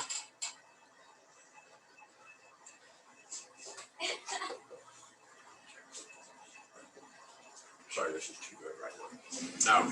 Magnesium. Right, yeah, magnesium, exactly, it's got chocolate on it. As my blood glucose starts to spike.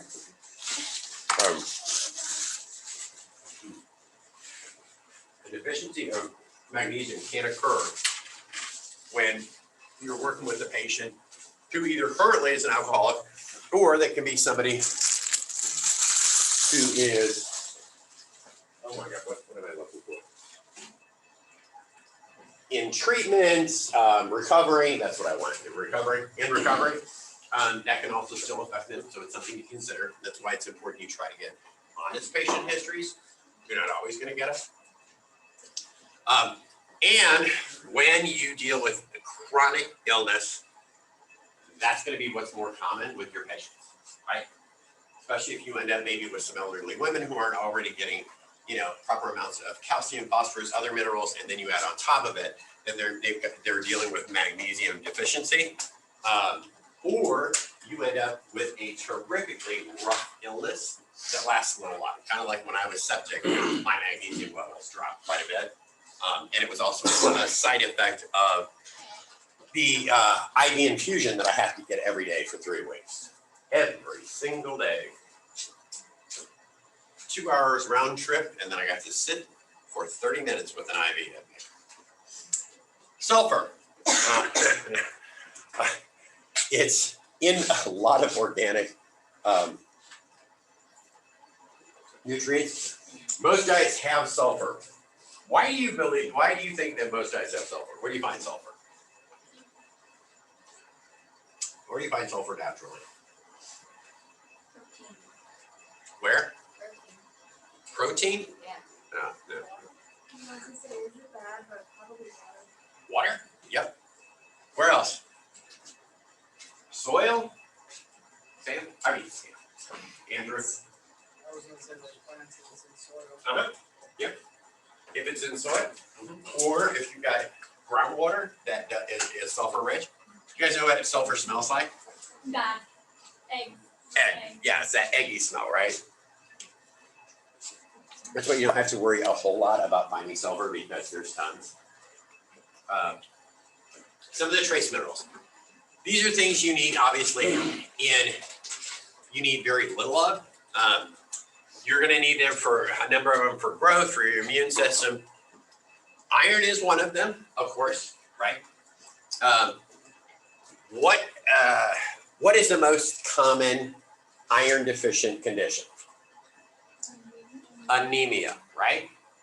When do you find you're gonna have folks who end up with anemia on a regular basis? Well, what type of patient is likely going to be more anemic? Females, correct. What else would you be concerned with if you find out that you are dealing with a male or female patient who is iron deficient? What kind of things do you want to know?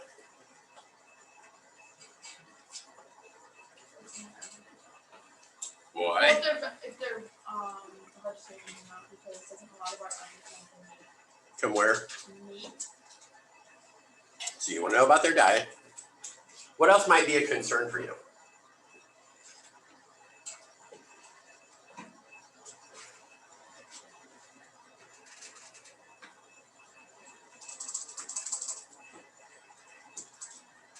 So you said women are most common. Why? It is true. Why? What kind of loss from your body? Go ahead. Blood loss, right? So no matter who your patient is, your real concern here is blood loss that may not be evident, right? So you could be looking at an internal wound, which is something to consider, especially if you're dealing with men who are iron deficient, whose diets seem okay. There's probably a blood loss going on there. speaking from experience, right? That's why I'm seeing a specialist, which also then reduces your red blood cell count.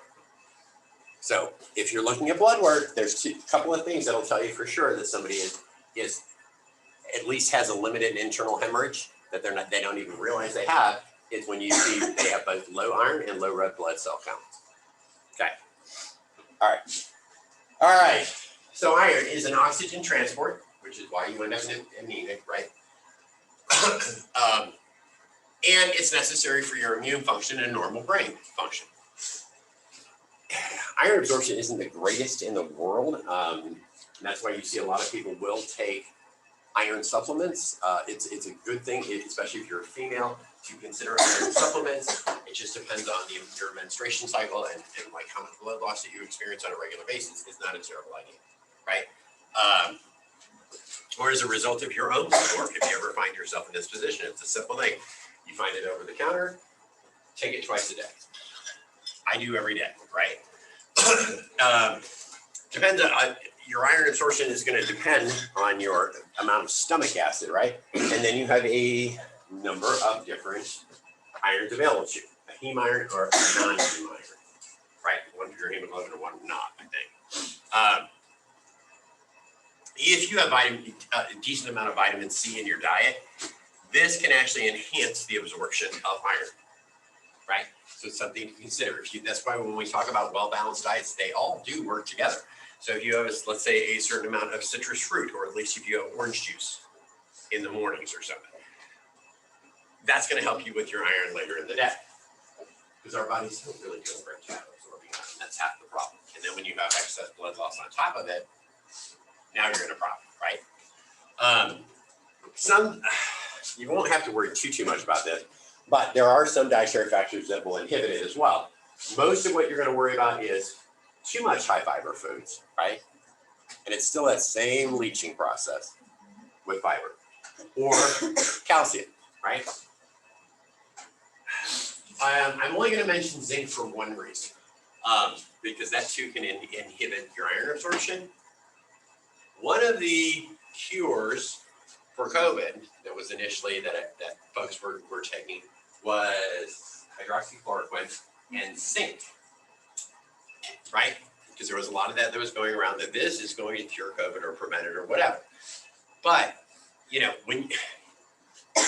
even if that were remotely true,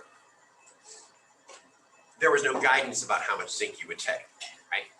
So if you tell folks that zinc is going to help you keep you from ending up with COVID, how much zinc do you think they're going to take?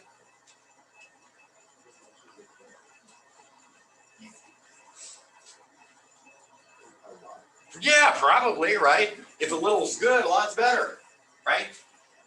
Any of you, I don't know if you guys have this. My mom is one of those folks that even though when you get like a floor cleaner, where it says you only use like a quarter of a cup per gallon of water or whatever, where she'll pour in like half the bottle, it's that same thinking, right? Well, if a little's good, a lot's better. Not always the case. We got this, we got that. We got the enhancers, fine. Oh, look at that, that's fancy. All right. Transparent will take the iron through your blood, right? And most of the iron is stored as ferritin in the body. And you'll see that if you get a supplement, most of the supplements you'll find over the counter are ferrous sulfate, as it is. So, same sort of deal. Smaller amounts are stored as hemosiderin. All right. So this will seem like a natural process too. As you know, your body recycles red blood cells. In that process, as it's just destroying the old red blood cells, the iron that was within them will be released, and then it will be recycled when new red blood cells are formed, right? Okay. So when you're dealing with younger folks in particular who have rapid growth and blood expansion, like as a child gets older, that's why you've really got to consider what you wean an infant. Got to consider what goes into their diet, because in these cases they absolutely do need the iron. So that's why, and it's usually not that difficult to do if you have enough dairy products where you're using like fortified foods, fortified cereals, but it's a consideration. So if you get to the point where, let's say you end up becoming a PA or a nurse and a lot of your work is general practice, these may be things that you deal with, right? When you're working with folks, particularly if it's their first child, right? Like you guys have seen these commercials, I bet you have, where the first child, they do all these baby steps and they're really protective about watering him. Don't get water in his eyes. And the next one, they're like, you're in the shower here, right? Yeah, that's kind of how that goes. So the first one you may end up with. You can lose iron in feces, sweat, skin cells, and obviously we already talked about menstruation, right? You can lose some blood in that process where you're gonna lose iron as well. You're also gonna lose iron if it's leached via the fiber. What is that? You had that funky face on. Yeah. All right. So most of this for you guys, this is why you will never have to probably worry about it, is there are a number of things, whether you are a meat eater or whether you aren't, even though you have to know how to properly prepare tofu, it is still a decent source, right? Whole grains would be another source, legumes, like if you had a patient who was either a vegetarian or vegan, if they were a vegetarian, then they could obviously have poultry and fish. You just don't eat red meat in those cases, okay? So you shouldn't have a whole lot of problem, and that's why it's important to pay attention to blood work or to get to know your patients, right? Who's OTPT? Okay, so this would be the same thing as if you have a patient that you're working with who seem to, when they get up from a seated position, get dizzy or winded pretty easily. This may be the issue, is that they're iron deficient, especially if you know anything about and you will know their history and the reason that they're there. So if they've had a surgery of any kind, it's possible either they haven't recovered their iron stores yet from blood loss, or they currently are experiencing some minor blood loss, right? But it's just something to consider when you're talking to them. You see they get dizzy, obviously you're gonna have them sit down a minute, and then you need to talk to them about what's going on. I have a dumb question.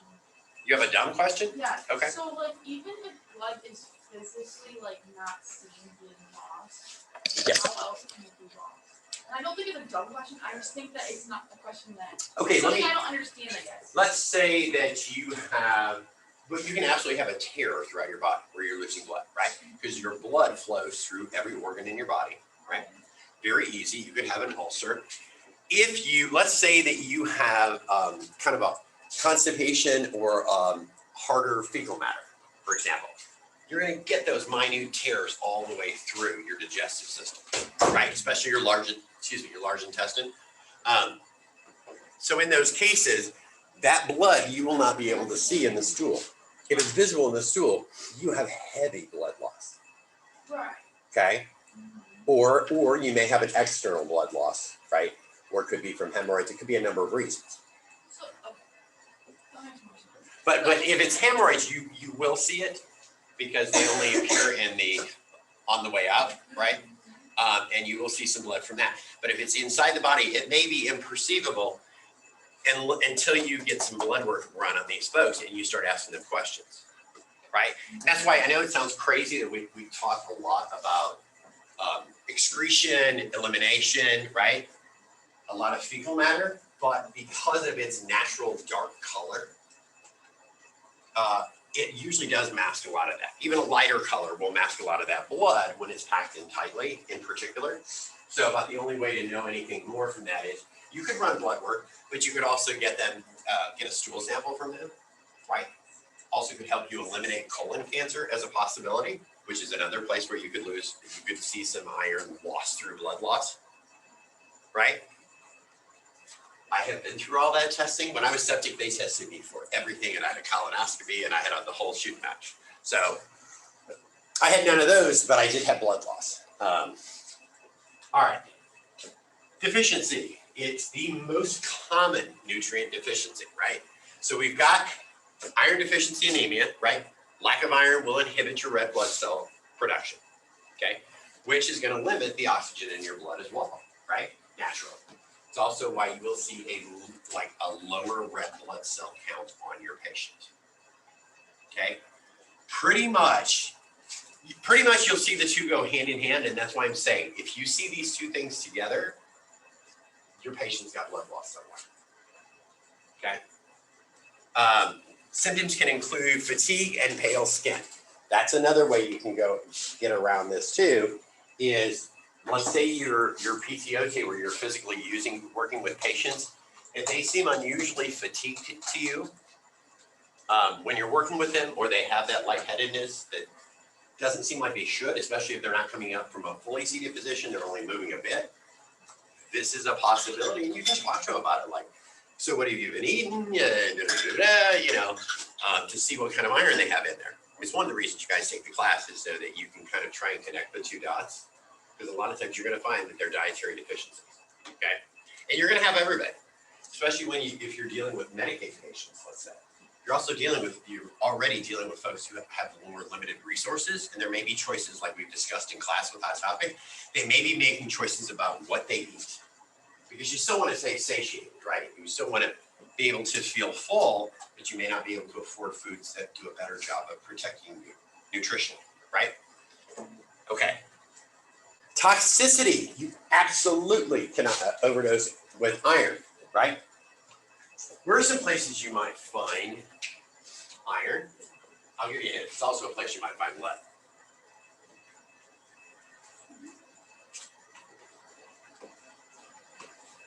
Overdose leading cause of poisoning deaths in young children in the U.S. Andrew. I don't think this is the one that you're thinking of with the lead, but I know spinach has it on the Spinach? Okay. Sam. Water pipes. You can have iron or lead or both in old water pipes. So it leaches that lead and iron. And you end up in an overdose. I don't even know how many years it's been. I hate saying this because I think you guys are young and you're probably a lot younger at this point. But the lead poisonings from the Flint, Michigan. Remember that? Okay.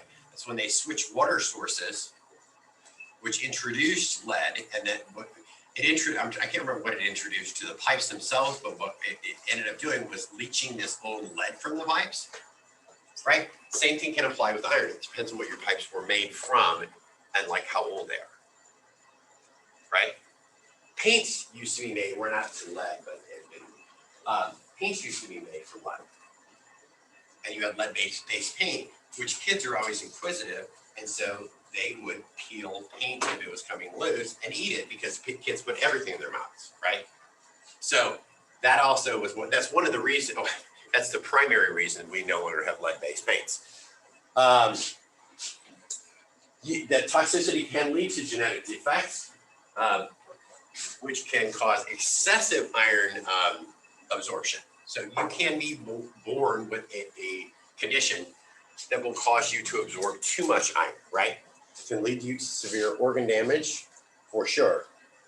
Zinc, the one we were talking about, where you can actually overdose on it, and you do need it, so it's not like, this is invented. Necessary cofactor, again, for a lot of enzymes. So you'll see a lot of, it's particularly the trace minerals are used in combination, and you need them for a lot of these enzymes, right? Helps fold your proteins into actual functional, usable shapes. So you do need it. And for some nerve transmission, right? We just covered this. Vital defining infection. See, and this is where I will tell you. This is where a lot of times you're going to find folks, particularly lay people, who will take factual information and just take it to the next level. Okay? You can go from zinc is vital defining infection to the next logical step is this is an infection, COVID, a viral infection, and then next you know, it's some miracle cure, and who knows, you could have been promoted by someone who has a financial investment in zinc, the things you think here, right? And you'll hear this a lot. There was a Senate candidate in Missouri in 2012 who, and he ended up losing, and largely he ended up losing because of what I'm about to tell you. He just died, I think, a month ago or so. So God rest his soul. But he was asked about abortion, right? And he was against abortion, even if it was in rape or incest. And the claim that he was making was that, you know, the woman's body will just shut the whole thing down if it's, you know, a stranger's sperm, right? Well, what turned out later, because everyone was like, what? Is he had a friend that was a doctor, and the doctor actually was interviewed, and he said, no, what he was talking about were like killer T cells, basically, right? Those that recognize any cells that aren't naturally from your body, but that applies across the board, right? It isn't as if your body says, oh, this isn't your partner, and I can just shut the whole thing down, right? So that's another case. So when you work with patients, try to get to the root of it all, because somewhere there's a root, an actual factual basis that's been kind of manipulated or misunderstood, and you will get them. All right, again, zinc is very much like iron because your body just doesn't absorb it well. Only about 10 to 35% of the zinc that you ingest is going to be absorbed. For the most of us, it is not a real issue, right? Because you can find it in lots of food. Ground turkey, for sure, right? Which is wonderful. Ricotta cheese, you can get it from beef. If you like oysters, 3 ounces of those will take care of you when it comes to zinc, right? Black beans, pork, mushrooms, rice, lentils. Some of the foods that at least have plenty of it in there, because you need them in trace amounts, so it's not a big deal. If you take a regular multivitamin, you are probably fine with zinc, and you just don't have to even bother, right? I take one. I always take one. It's with my other medication. I don't even think about the fact that I'm taking one, but that's how you know you're probably fine. Deficiencies are uncommon. Most of it you will get in your diet, right? And most illnesses, even though they talk about this with zinc, most illnesses will impair absorption of minerals or vitamins, right? Your body's got a whole lot of other stuff going on. Kind of like when you're vaccinated for COVID, like we all are, and then you maybe have an underlying condition, right? I'm a diabetic. Then if I have the flu and it just hasn't fully manifested itself, you know, not only are those 3 things going to impair all of this, they're all going to be fighting one another to figure out which one the immune system really wants to fight off, right? So, I mean, you're spread thin all the way along. Chronic doses can introduce a copper deficiency. I know this is just throwing stuff. Selenium is not something we need to really worry about too terrible much. Iodine. What? Goiter. Or, you know, if you drink it, could cure COVID. That's been another one of the miracle cures. Betadine and iodine, drinking. Nuts, right? You can find it in iodized salt, fish, seafood, dairy product. You're not going to find in this country particularly that you have a number of cases that are deficient, right? Particularly with iodized salt, which is one of the most common ways to make sure that you have iodine. Deficiency can lead you to a goiter, the enlarged thyroid gland, which is pretty gnarly, cretinism, mental retardation, and it occurs if the pregnant woman has a deficient level of iodine. The fetus is not going to develop. So, lucky you, either if you're at toxic levels or deficient levels, both ways you're going to end up with goiter. And it's a pretty obvious sign if you end up with a goiter. That doesn't even require a whole lot of testing. Copper. It is another part of immune function. So you'll see a lot of these work together. This is the excuse me. This is the beauty of multivitamins. Why do you think multivitamins are recommended and widely used?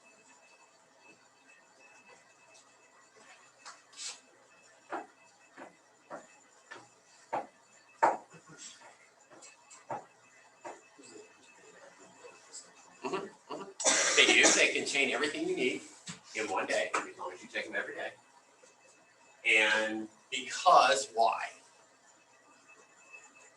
What are the reasons we'd worry about that?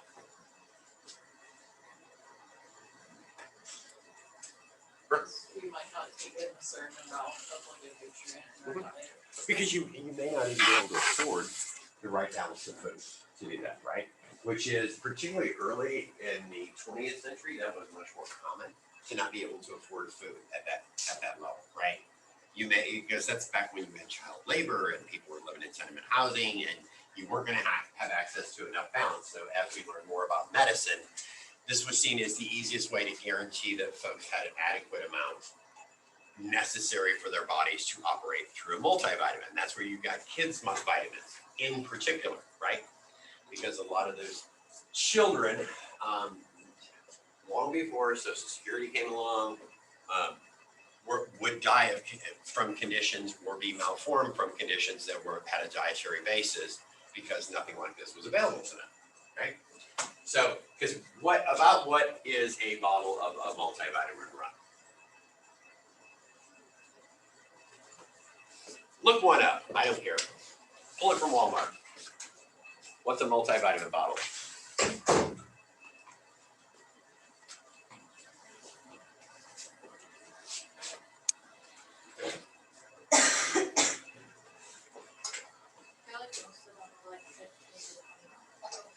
You feel like, or you've got some? They all range from different prices. Yeah. And it's gonna depend on the amount, the maker. What's the basic Walmart branded one? February. It's a 7.80. That's about what I pay for the one I've got. It's like, I think mine's like $9. It's got a little something in it, and it's for a large bottle, right? Which is gonna last you quite a while. Well, there's a huge difference between that bottle of multivitamin and right now, if you walk into the same Walmart, a pound of bacon is $7.50. Right, because all pork prices have gone up and things like that. So it's a real consideration when you work with patients who are lower income, who may not be able to, at times like this, afford to eat as well as they could, right? Particularly if they have children. Copper you're gonna find in plenty of organ meats, which means you'll also be back to liver, but you can find it in nuts, which is great at Christmas, and legumes. If you're deficient, that will also compound any anemia issues you may have from blood loss, right? Relatively non-toxic. Manganese, necessary for cartilage production. Pretty easy to get your hands on. Not necessary. All right. Fluoride, bone and tooth structure, right? Because, especially early in like water systems, we saw, and drinking from wells and things like that, we saw so much tooth decay in this country and inadequate bone formation. That's where fluoridated water came from, right? This is the whole reason for it. Excess can cause fluorosis. What's listed here is the fluoridation debate. It's like you're actually ingesting something from the water and it's not natural and it's being added. And well, so is chlorine, because most city water has chlorine in it, right?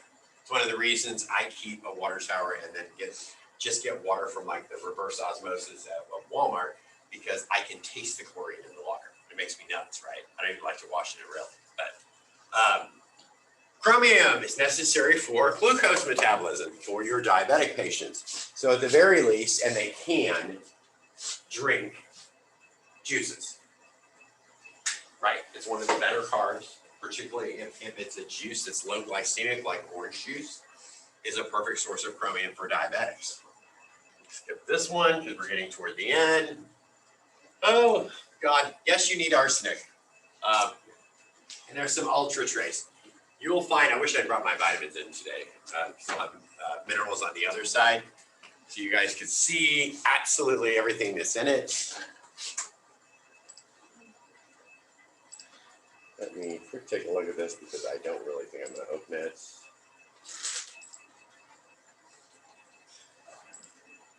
Let me take a look at this. I think we're gonna skip this supplemental. Oh yeah, we're skipping it. Yeah, we'll skip that out. Okay, it's Friday. It's loud, yada yada, fine. All right, let me see who is and who is not.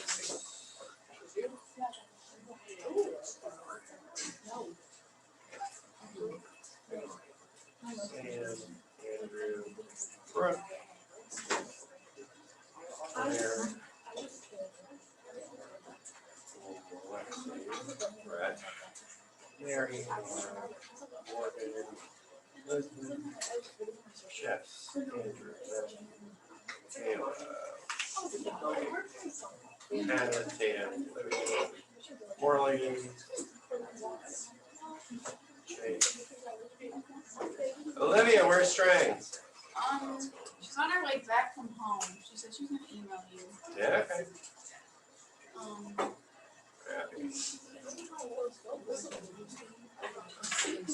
Chelsea. Yeah, literally. Allie, okay, what's going on this morning? Nothing? Who's up? All right, Morgan, give Morgan your attention, please. Okay, I thought this was pretty interesting. It's kind of deep dive behind it, but apparently soon it's going to be voted on in November. But Portland, Maine is, I guess, a city that's trying to get the right to do constitutional amendment voted on. So I think That it's a constitutional right to do that? yes, so I'll go on a little bit. So it's just ensuring the right to grow veggies and raise livestock in the city area. I think Cool. Just in that, I think it's just an amendment for that like local area, but people are having issues with it because some people who don't really have the education with it, is growing their own food and test stuff and then sell it to the public. So throughout the beach is food safety and animal welfare. So then basically the nutrition issue, I was thinking would be just that the food safety thing is a problem and then spreading the diseases around people don't do it properly. So livestock as well, is there a limitation on the type of livestock? I don't know, but it's, yeah, it doesn't sound like a good idea to me, but yeah. it's- I would say if you were going to grow your own vegetables in your yard, that would be okay. A lot of cities do it, as long as you have certain regulations, like you may not be wanting to use, say, horse manure, right? Because if you go get fertilizer, what is it called? I just did it with my landscaping beds, like at Home Depot, it actually has some manure in it, right? But that's stuff that you could use, and it's formulated where you can use it in landscaping beds without all. But I mean, if you literally said, I'm gonna collect all my dog's droppings and go ahead and, mush them up and, I mean, well, if you've ever paid attention, where any of you that have dogs, if they, go out in the yard and then once a week you go pick it up or whatever, the next thing you know, you see that those patches of grass grow taller, right? Because it is an effective fertilizer, right? It's an organic matter fertilizer. But it's what you find. Portland, I'm trying to see how large the city is. Portland, Maine, you said, right? Okay, that doesn't sound like a thing. Nope, thank you. Visit, okay, here we go. It had, wow, 68,000 people. So can you imagine trying to focus loose to have livestock in town? What you would have, I mean, that's part of it, and we'll see this when we watch the Poison Squad at the end of the semester. Why it's, you no longer see stockyards in the city of Chicago or New York had their own as well, right? Because that's where you actually kept livestock. You just took them inside and slaughter them with no other food safety precautions, right? Couple of things is, hold on. What I need you guys to do, I think I told you I met, I think it's Friday that I met. I had a wee bit of a mood today, so be careful. I'm trying to get out of it. I had a few frustrating things happening this morning. One thing I need you guys to do along with your recipes, please, is make up a list of what you would need, right? This would be the same thing you do if you go out into the public to actually finish off your dish. So there's the ones that have the chicken and quinoa or the Italian chicken stir fry, right? You need a skillet, you probably need tongs. You see what I'm saying? Right? Like utensils. Yes. Mixing bowls, utensils, a mixer. I want you to think all the way through this. Do you want us to bring our own? No. Even though I was in the kitchen the other day and I did see a good number of things, like I'm not gonna have to worry about you like storing things in pans and putting them in. Cause I'll go in the morning and go start reheating all your stuff, making sure the sternos are turned on and have hot water. I'll get that set up for you. Some ice baths, because anything that's gotta be refrigerated, we're gonna have to display in an ice bath. But these are the sorts of things that if you went out and you were doing this kind of public education in the field, say at a church or a library or whatever, you'd have to think through what you guys need for this, right? It may even be that you're bringing your own things, but they may also be able to supply them. So I kind of want to have an idea of you planning what you would need. So if you're making muffins, for example, well, how are you gonna like put the muffin batter in the muffins? What are you gonna use for that? Well, that might take you a while. Maybe use either like an ice cream scoop or a melon ball or something that's a little easier, right? So where you can get a larger amount. If you use a spoon, you're gonna have to keep spooning. Oh, I just like And you're gonna get it all over the place, right? Remember, you're not at home and you're gonna be doing this in front of people. So you want it to look as clean and neat and professional as possible, okay? That's part of your brain, right? Yes, so don't be a slob. What else is going on in the world today?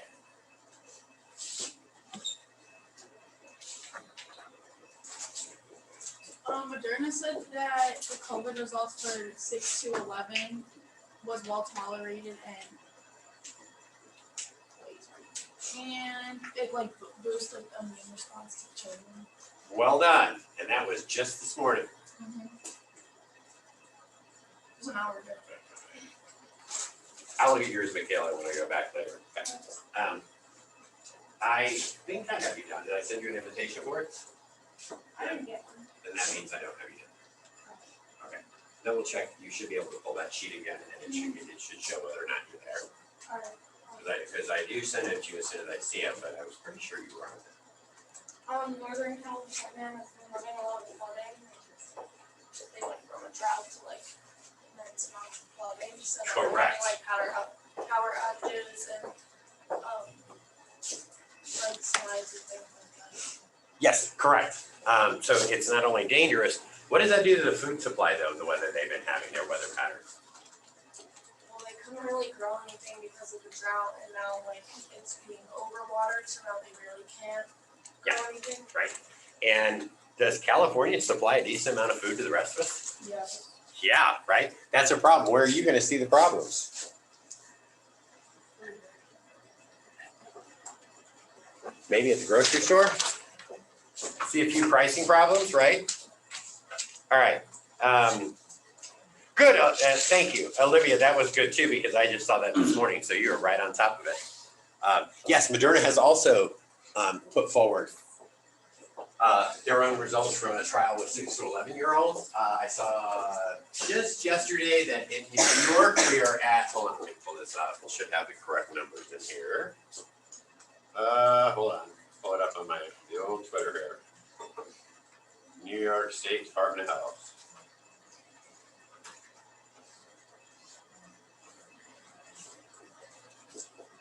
We are at, hold on. As of yesterday, we are at 86.7% of New Yorkers aged 18 and up have had at least one dose. 78% have completed a series, that's 18 and above, right? All New Yorkers with one dose is 73.5. And all New Yorkers of all ages are at full series is 66.1. So now, once the 6 to 11-year-olds have been approved, we can see those numbers climb. We want to really get to about 75% of everybody. Okay, something I want to add. You know, I told you guys we get those Friday bulletins about COVID, right? Kept talking, so we're pretty much about the same number. We've got like 4 active cases. I do. You guys don't get this, right? And so I had a student in one of my other classes who was COVID positive and had to quarantine here on campus. And she said at the time, and this was over fall break, that she had to do this, She said, I don't know where the other 3 people would have been of these 4 active cases. Well, it turns out, and this was new information to me, those other cases have been employees. The student counts have been extremely low. You see my Because problem with employees this. were- No, yeah, I do see your problem with it, cause I see the problem with it. Oh, it's been my problem the whole way along. I think I told you guys like the first day of class, I thought there should have been a faculty staff vaccine mandate. Yeah. I thought that the whole time. I thought it was completely unfair and it was unsafe, right? And, I was It doesn't vaccinated. make any sense. Well, and here's the thing, the majority of the faculty really are vaccinated. It's when you get into more of our hourly staff where you start seeing people not do it. Like in Medicaid. Well, no, they're vaccinated with Airmark. Airmark requires vaccination. You either get vaccinated or you have no job with Airmark. So I can tell you that is the truth. I'm talking about people that work anywhere else on campus, facilities, receiving, maintenance, right? And there's faculty too, so don't get me wrong, there are some of those that also didn't get vaccinated, right? And I thought and I don't know that the Department of Labor's new guidance, I don't know that it's effective yet, so that if you have 100 or more employees, they all have to be vaccinated, which may be the one end of. The excuse at the beginning was, well, how can you tell somebody who's worked here for 20 or 30 years, well, if you don't get vaccinated, you don't have a job? And I'm like, simple. You tell it to them just like that. You get vaccinated or you do not have a job. Very easy. This is it. If you aren't interested, you don't believe in science, and you're not willing to protect yourself Then you and our deserve to not have a students, job. you do not deserve to have a job. Sorry, it's time for you to move on or retire. And I told you, I would say this not in a mood, which is like, no, sorry, that's just not the way things go, right? It's a privilege to be able to keep your job. Yes, we could hire somebody in that doesn't have your 20 years of knowledge, right? But we could also hire somebody in that we don't have to worry about any of debt from COVID or impacting our students. I will tell you, CATCO has yet updated their guidance for the Moderna because I already told you that I would crawl over someone's dead grandmother to get my behind in there as soon as that's available. I gotta find out. It does say that if it's job related, you have to have ID, which, hello. But also, and I thought, it doesn't say anything about your underlying medical condition because I am a diabetic and I've got to call my doctor this week anyway about my yearly blood work. And I thought, I'm going to ask him, like, can you give me the documentation of this in case they ask? Because I'm getting one, and that's that, right? I don't think they give me any grief about the teaching piece they did in the first time, but just in case, I thought, well, I'll have this good backup. And I already got with my mother. I said, have you signed up for this yet? She's like, I was waiting for Moderna because we both had, the full Moderna series. I said, it's approved. The second you see a clinic that's got your booster, go take your own behind in there and get a shot, right? I will tell you, even when you talk about people that are vaccine hesitant or resistant or whatever you want to call them, Dr. Thomas's nephew right now is in the hospital with COVID. He was a staunch anti-vaxxer. We were just talking about this morning. So she said, go to the ER, go home, go to the ER, go home. Then he went to the ER, now he's admitted. And she goes, they're kind of starting to wean a little bit of his oxygen. She's like, but he's been in there since Sunday, last Sunday. So not yesterday? Yeah, I don't think it was yesterday, and I said, okay. And then my mom texted me over the weekend to tell me that my cousin's husband is now dead from COVID. And at first I thought, okay, this guy has diabetes, had both his hips replaced, has high blood pressure, and has had issues with his heart. I assumed he was vaccinated. He was not vaccinated. And apparently his excuse for not being vaccinated is that one time he got the flu shot and he had a fever. So, my response was, what an effing child, right?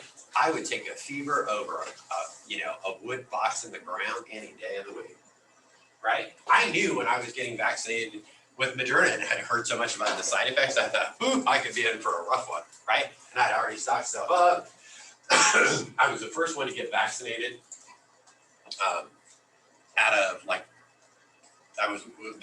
one other nurse and I were the first ones on our side of the floor. So Dr. Watson kept checking on me that week to make sure I was doing okay, because I was living up on the hill and she's like, just in case. And, it went fine. But I was willing to deal with that, which is just your body's immune response, right? You're still going to have an immune response to a vaccine. So, It's working. what's that? That means it's working. Well, right. But I mean, This is your excuses that you had a fever. I mean, come on, Rick. And, you know, he's not the sharpest knife in the drawer anyway, this guy. But, you know, and now he's dead. I said, oh, well, you know, I guess he learned his lesson a little too late. And my cousin, his wife, is vaccinated. So that's what makes no sense. She's an assistant. Oh, I don't remember what her exact title is, but she's the assistant food service director, I think is her title, for a school system. So she's around a lot of littler kids, and she wanted to protect them and herself. All right, so we have in this one. If I want to, how much of this I might want to do.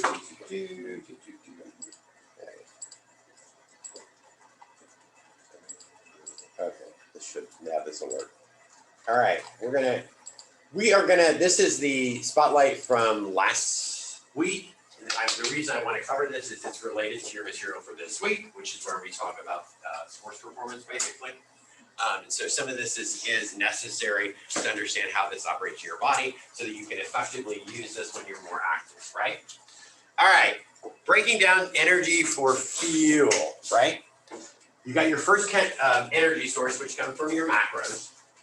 And then it's pretty straightforward, right? When you want to move that food energy into cellular energy, you do the basics, digestion, absorption, and transport. Then you're going to break down the more complex molecules that are there. When we start talking about disaccharides, polysaccharides, stuff like that, you're going to start breaking those down.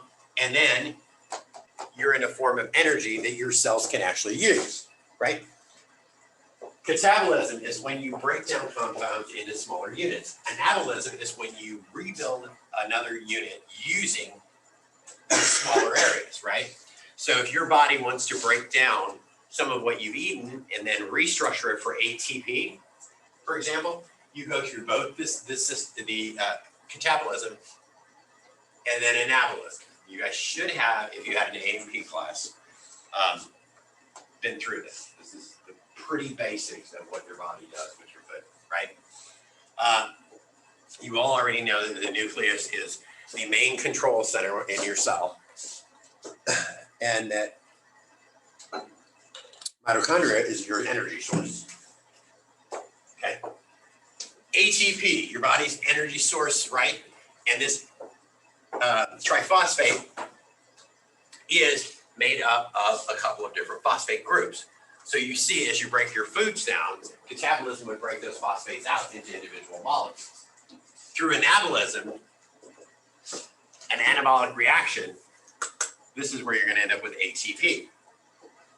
All right, now, when you break down and you release this energy, you can do it two different ways. Through anaerobic release of energy or aerobic, right? And you guys already know that anaerobic means you do not need oxygen.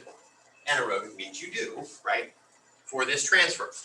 In an anaerobic, you're breaking down solely glucose at this point. Glucose, and a part of glucose is converting glycogen to glucose for this use, and you'll see that a lot in anaerobic reactions. But for aerobic, it will break down glucose, fats, and proteins. So all your macros in that case, okay? Now, when you are pulling energy from carbs, it goes through a process of glycolysis, where you'll split a glucose into two pyruvates, right? And you can produce a little bit of ATP as a sideline to that, right? And then you're going to transfer that to acetylcholine, which will release carbon dioxide and transfer electrons to the NAD. Let me see. What else do we need from here before the next chapter? Okay. Some of the end products of glucose catabolism. Catabolism, again, is a breakdown, right? It's hard to remember which one is which when you look, because they sound so much alike, really. Anabolism is when you put it back together. So the end products of a glucose catabolism, so when you break down glucose, you end up with ATP, water, and carbon dioxide. The three things that you're going to pull from that are all going to be used by your body. When you're extracting energy from fat, in this case, your body is going to split your triglycerides into both glycerol and fatty acids, right? this will take place in your mitochondria. So that's a process of catabolism as well. And then again, your fatty acids break apart another time into acetylcholine. Okay, all necessary pieces. And I'm buzzing through this because it's just, let's go through this before, then we'll get into the sports performance because that's an important bit too. All right, so when you want to complete your fatty acid breakdown, the acetylcholine from the beta oxidation will enter this cycle of breakdown. And a citric acid cycle will also engage with your electron transport. So if you're breaking things down and you're also breaking down and you end up with extra electrons, they end up in another part of your body when you can use it for the process of anabolism, right? Fat burns in a flame of carbohydrate, which makes no sense to me, but the end breakdown of this, of your fats are, again, ATP, water, and carbon dioxide, right? Which can be broken down further into carbons, oxygens, hydrogens, oxygens as your body needs it, okay? Proteins, which we've talked about a couple of times, you can split proteins into aminos, right? So you can also split out some amino groups which end up converted to urea so you can remove them. The most often that you're going to run into that where it converts to urea with protein is when what? How much are you consuming if your proteins are being used for urine?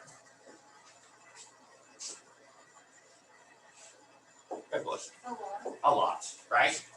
I'm not asking you guys an exact amount. I'm just saying it's too much, your body doesn't need it. That's the only time you have to worry about it being converted to urea. Okay? And that's fine. It can go on its way, right? Some of your excess aminos in this case may be used if you consume some other incomplete proteins, right? To help complete that protein for you, the necessary protein you need for your body. And what do you know? The end breakdowns for protein are also ATP, water, carbon dioxide, and in this case, a bit of urea. Okay. Oh my God. We talked about this in the alcohol bit, which this is the more important thing for you guys to ever take away from this very first one, right? That alcohol metabolism takes priority over your macros. What does that mean when your patient is an alcoholic or a recovering alcoholic? You're going to have patients that will not tell you the absolute truth, but you may hear about it from their family members.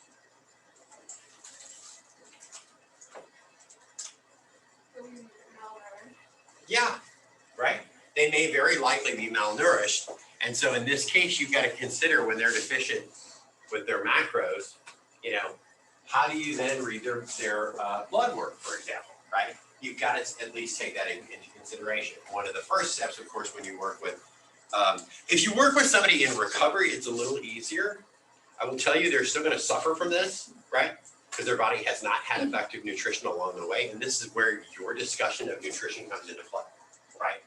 You're going to have to, using their blood work, using physical their own health assessment, right? Their physical assessment, you're going to have to make determinations about what they need the most. You see somebody's got a lot of wasting muscle, you may want to increase the proteins in their diet, for example, right?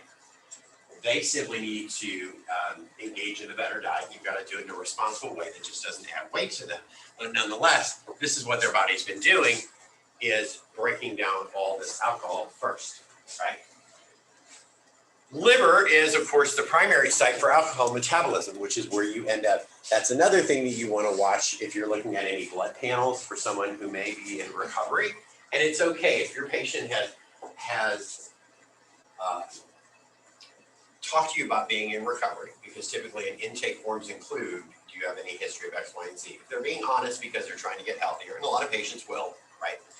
They'll be able to recognize, particularly if they've been sober for a while, or if they've been away from drugs for a while, they'll recognize that they need your help and be honest with you, okay? So it's okay to have these conversations. But one of the other things you want to watch are any of the liver markers in their blood work along the way, right? On a regular basis, okay?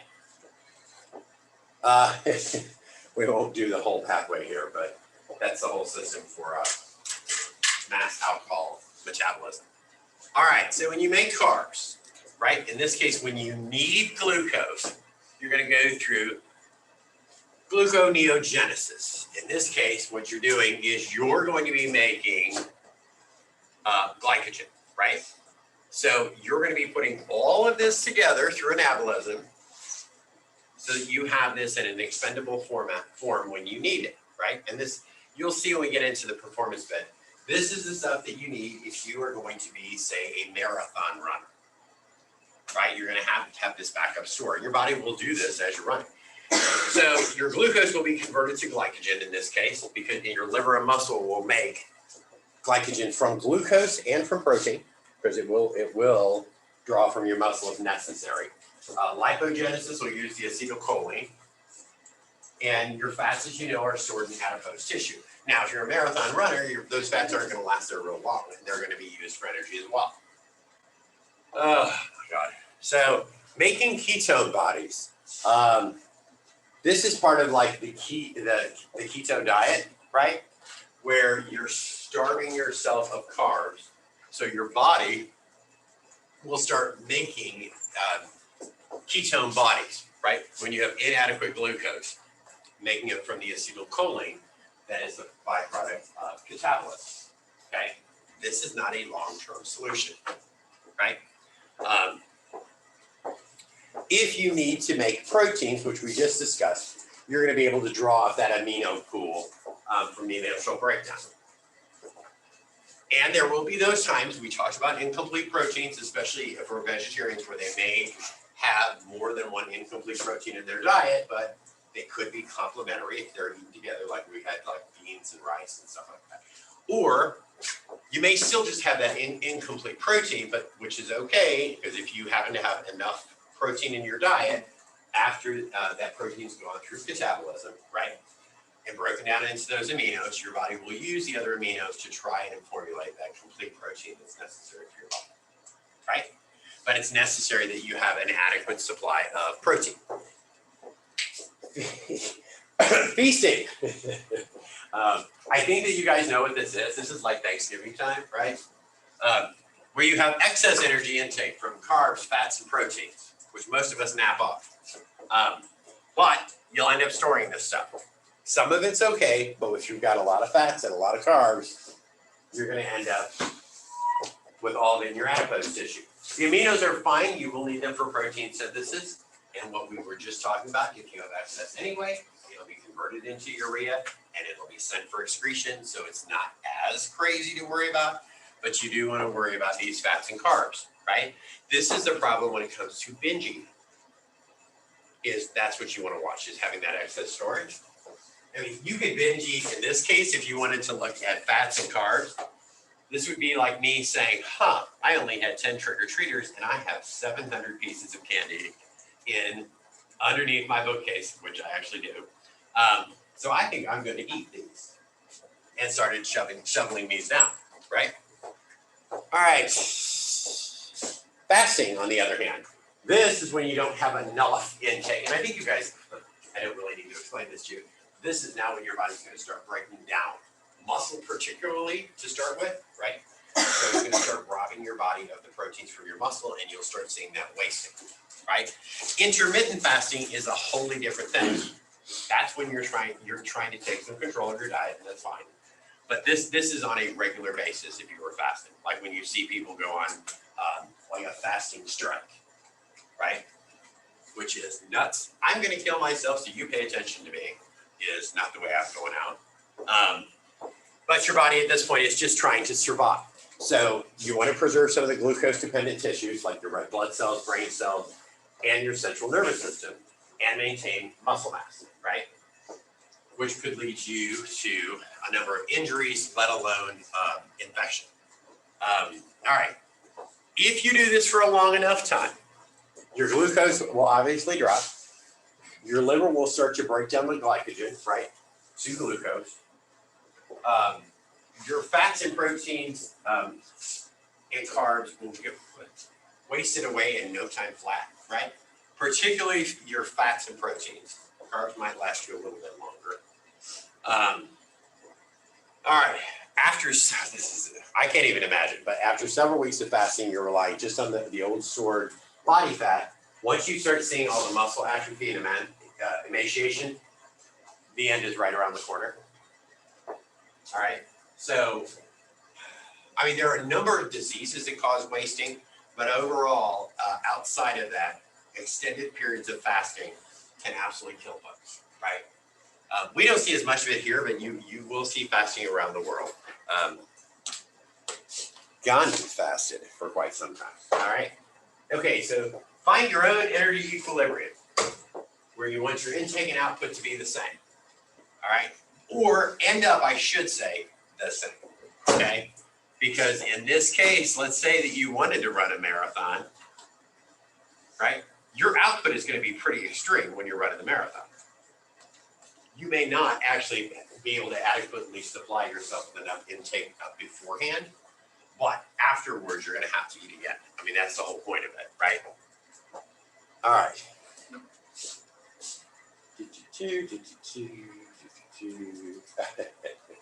All right, we'll go through this through.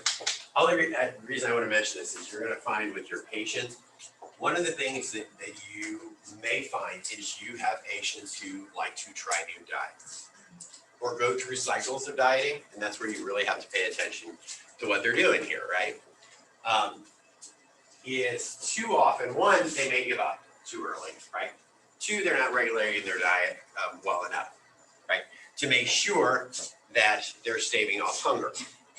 That's why it's better to eat 6 smaller meals than it is to eat, 3 large ones or do this heavy dieting. It's better to reduce your portions, but maybe eat more times during the day so your body feels like it has enough fuel to where you don't end up hungry. I had breakfast before I came over here this morning. I'm hungry right now. Yeah, and reading this material, I'm like, man, but I will go home and eat, adequately because I made some 5-alarm chili this weekend that I'm going to eat. And then you'll get a signal to stop eating in a normal case, right? Too often, people don't recognize when their body's trying to tell them they've had enough, right? And maybe overeat, especially if you're really, really hungry. And the more I talk about this, the hungrier I'm getting. But I'm still only going to make the same amount I would have made if I felt perfectly fine since this morning. All right.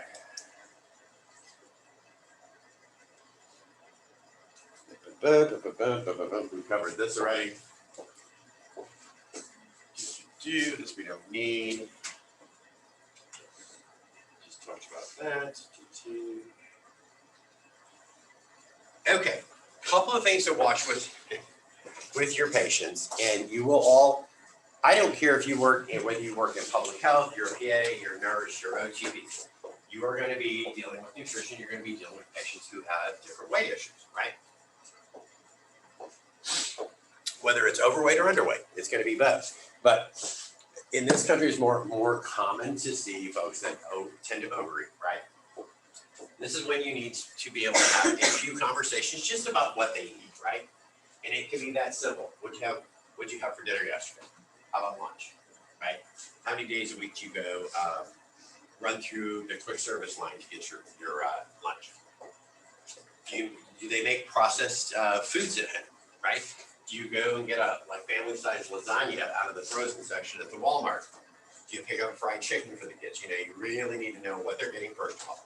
Secondarily, how much they're feeding themselves, because we have become so acculturated to large portion sizes in this country.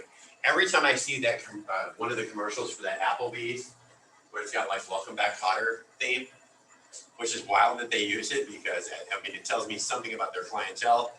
Because do you even know what welcome back Kotter is? Okay, that's my point, right? I do, and it was only when I was a child, so that tells you how old it is. So I don't really know why they use that song, but anyway. But every bit of food they show there has way too much stuff on it. And sauces, they're enormous portions. I can't even imagine eating it. They're like, you can get 2 for $20.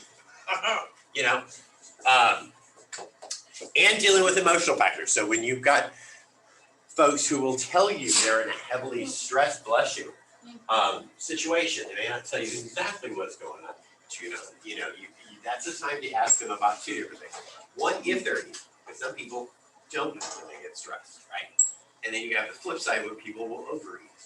There is never never seems to be any kind of a regular balance, like I'm just gonna sit down and eat my regular portion, right?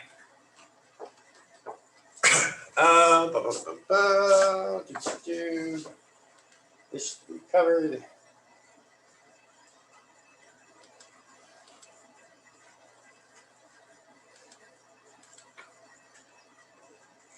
Good. No, we're not doing that.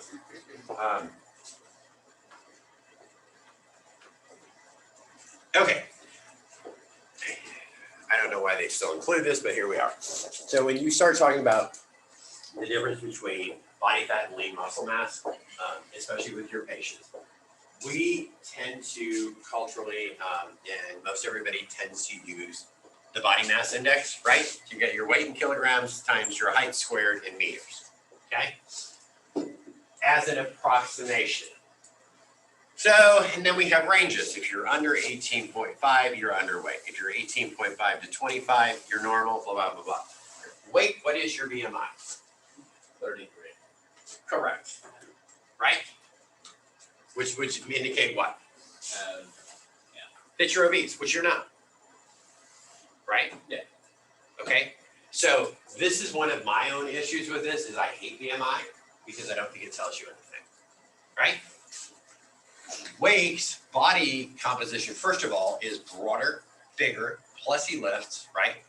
So you've got more muscle. Now, do muscle and body fat weigh the same? Really? So you're telling me that a pound is not a pound? If I cut a pound of muscle off of you and a pound of fat, are they going to weigh differently? Nope, because they're both 1 pound, right? Why would you see the difference though between fat and muscle?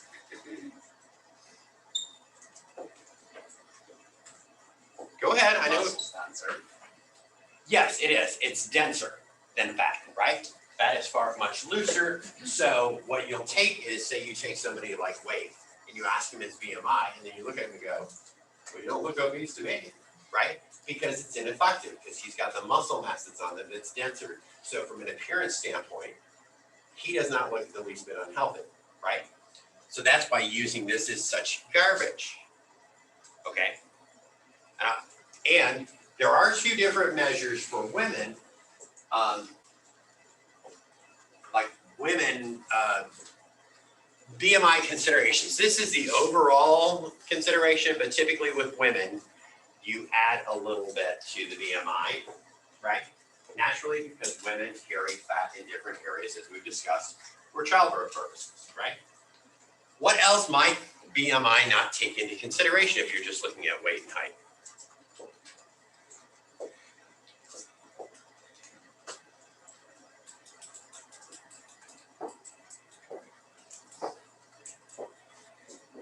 It's just like off the figures. Right? This doesn't necessarily mean you're unhealthy regardless of where you fall in here, right? Also doesn't mean you're healthy if you fall into a normal range here. I don't even like to use the terminology normal because what really is normal, right? When you're looking at body composition. If you naturally have a broader structure, you're going to carry more weight, period, especially if you're tall and have a broader structure. So you aren't going to be in this obese category. You're going to look perfectly healthy and at a normal weight for you, right? I'm only making the point here that don't become so reliant on this. I will tell you why this is used.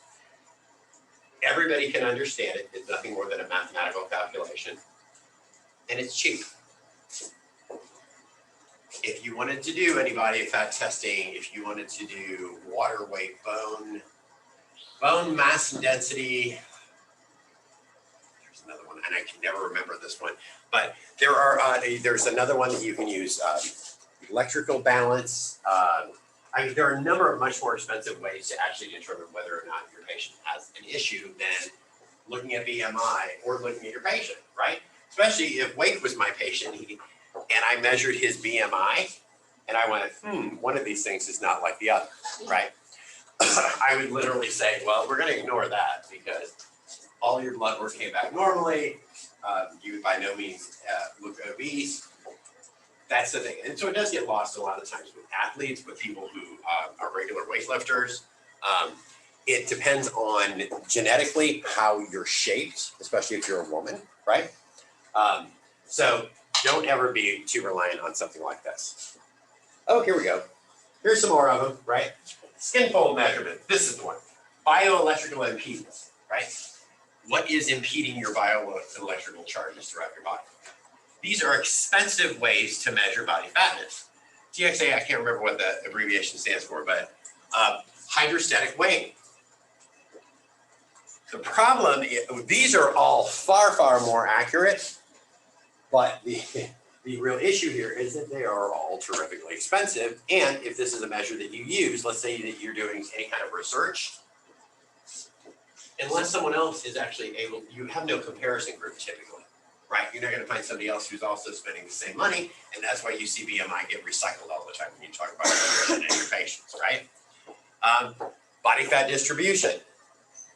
You're going to see, and they're showing you really about different shapes here to make the exact same point that I was making.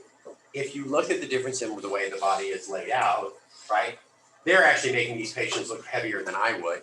It's just a matter of how your body is distributed as to where your weight, where you maintain a lot of your weight. Do not get mired down in that. It's easy to do because the other is cheap and easy. Where are we at here? No. Yay. All right, we'll do a few minutes of this and we'll pick this up on Wednesday.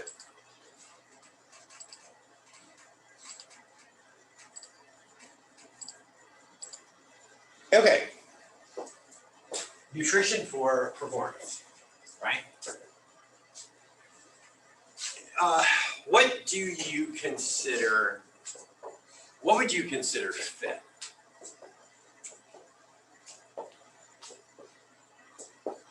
And it's not eating Rice Krispie treats or Flaming Hot Cheetos. What's that? Balance? What do you mean by balance? Balance between like what we do and what we do. Okay. What else? What's fit for you? Lexi? Like good cardiovascular health. Okay. What do you consider fit for yourself?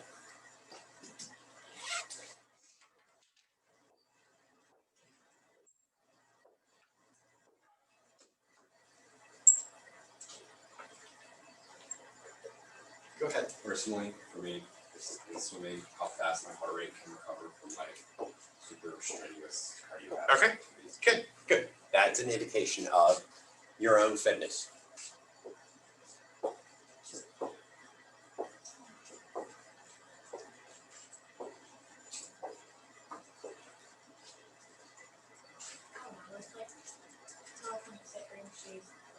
If we're doing like a long practice and we don't sort of that, like in the beginning of the season, because like you can like, oh wait, now. So your cardiovascular system feels like it just operates better by the time you get done with it. Good, good, excellent, right? Body composition for a lot of folks, right? If you have a particular goal and you're meeting your goal, and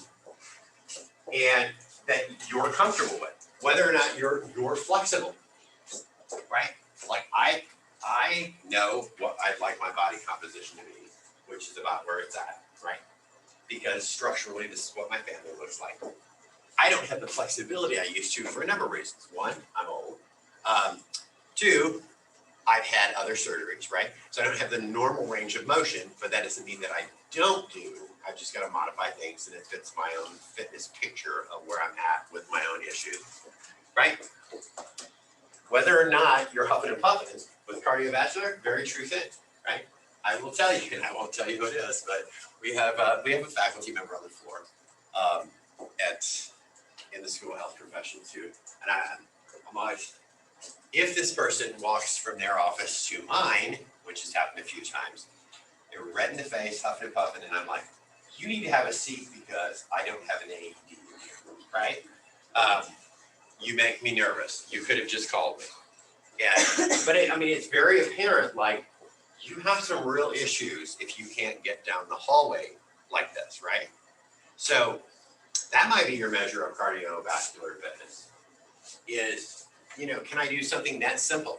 Or on a day when I feel really rushed and have to run up the stairs, what am I like after I'm done, right? Is my head spinning? Am I, these are easy ways to kind of talk to your patients about where they think they're at, right?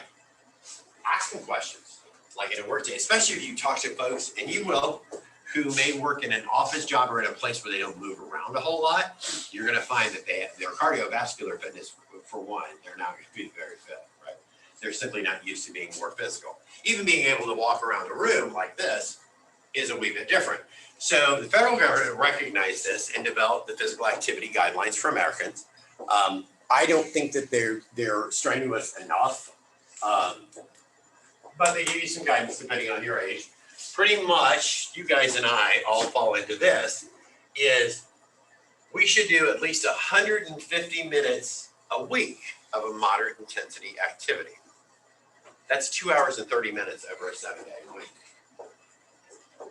You guys think you manage that?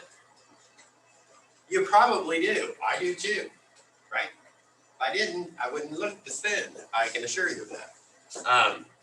65-year-olds, they've got some for that too, usually considering your own limitations and health conditions. I mean, you still have to work around that, right? I have to work around my own. Believe me, my knee in particular lets me know, because you can feel it click like, and I'm always thinking, one of these times I'm going to lose control and it's going to snap, right? And then I'm in real trouble. Okay, ATP, which we talked about beforehand. Cellular ATP and creatinine phosphate, right? This is fuel for about 10 seconds of maximal effort.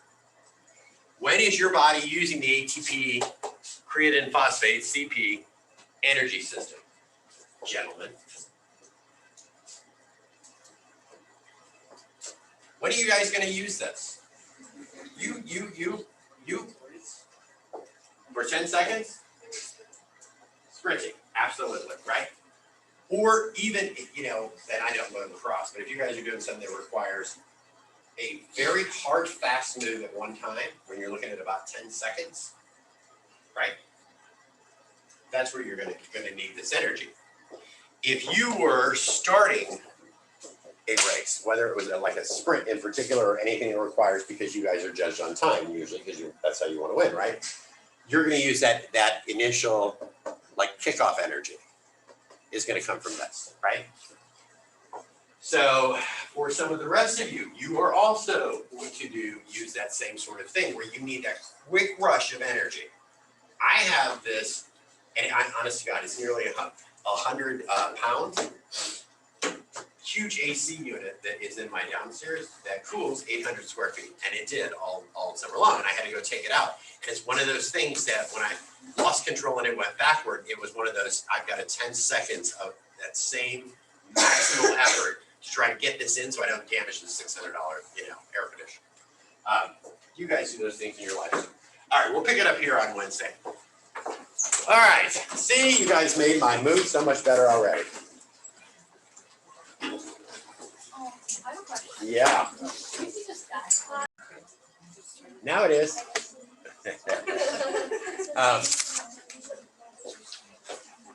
Yeah, I noticed I'm not dealing with this kind of loose about masks, so No, walking past the classroom. everyone is. And it's gotten more that way, I've noticed, when I walk past classrooms, Yes, because it's so pretty. Well, because it's such a silly thing to do. I forget my We love that. They're gonna be so Who had the last time? I got your grade, What did you get? did I get your grade in? I think I did. I don't know. Oh, really? Double check. I don't know. You should. I know Luxor. All right, let me see who's here, which looks like everybody, which says, oh, everybody's here. Awesome, that's so You good. didn't? No. All right. What's going on today? Who's got it?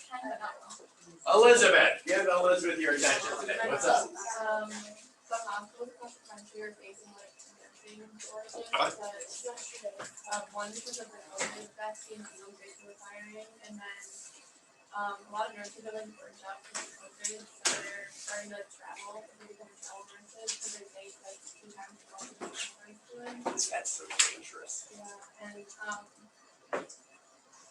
people like some nurses were saying how their ability to care for patients is suffered because they're overwhelmed with the amount of patients they have compared to nurses. And they said it makes them feel like they're becoming worse at their jobs. And like there's a lot of turnovers in nurses, like a lot of them are leaving like rural areas. COVID cases are the highest, right? Which makes sense. Oh my God, this thing's making me nuts. They're gonna get this video and be like, what the hell? Good. No, it's, I can't imagine working in those conditions because, I mean, because I know you're in a healthcare facility right now. Who else works in a healthcare facility? Okay. So do you find though that you start almost feeling, I don't want to really say immune, but sort of desensitized when you see enough things, right? I did. Yeah. I was gonna say someone that I know who works in he oversees like all the different departments of like a hospital in Rochester. Mhm. And he says that, behind closed doors, like the nurses and doctors or whatever aren't really changing out their PPE or not wearing masks and not being super sanitary like they're supposed to. And there's not a lot of, like she said, there's not a lot of nurses. But yeah, so they're saying like it's kind of Well, kind of hearsay unless you have actual proof of that, right? And it may be possible because we've had PPE shortages and we do have shortages of a lot of things around the country. That's one of the reasons natural gas prices are going to be so high. It's kind of a shortage. This is funny to me because apparently Watson just went ahead and used this after whoever was in here beforehand, who happens to be a Jan Billy professor who lives next door to me. Since I see his name on there, the PowerPoint, I was like, ugh, can't get away from you. One where I'm going to put a fence up and go like, listen. Oh, that one? Yeah, that one. With the lawn mowing guy, yeah, that one. And then the one behind me, went to put like branches from his own yard behind my garage, but I'm in the kitchen where I'm staring right at him. I went running my behind right out there. I was like, what the F do you think you're doing? I am not one of those neighbors you really want to mess with. Like, I will absolutely call the cops. And this guy, all he does lets is his dog poop in the yard anyway. I said I wouldn't want this to wreck your pristine yard back here. I try to take care of my garbage people. What else is going on? Nothing? Well, you have the most colorful shirts lately. No, I really have. You do. Okay, let's see. Let's look at COVID nationally. Actually, I heard something. Okay, go. I heard that one of the professors in the education department wants to start fining kids for not wearing their masks properly. What? Oh my I'm God. not gonna say who I got that. What did Jack call him? But it's pretty reliable. What'd you call it? Jackal. Okay, who is it? It's some professor in the education. Oh, I'd love to know who it is. I would too. So if you know, I can. We find out. You know what? In a million years, even last year, that would never have entered my train of thought, right? Now, last year when we didn't have vaccines and like in the fall and stuff, I would have students still pull it out. I'm like, because none of us were safe at that point, right? Now, there's no way I would do it. I mean, you guys know well enough that like, especially if you're my advisee and you come in, I'm like, you don't have to wear that. We're having a small meeting and I know you're vaccinated, so am I, which is actually perfectly acceptable with the Hero Act. So I don't make my advisees do it either. I'm like, even if they haven't been in there with me before. Who's free PA besides the two that I already know that are my advisees?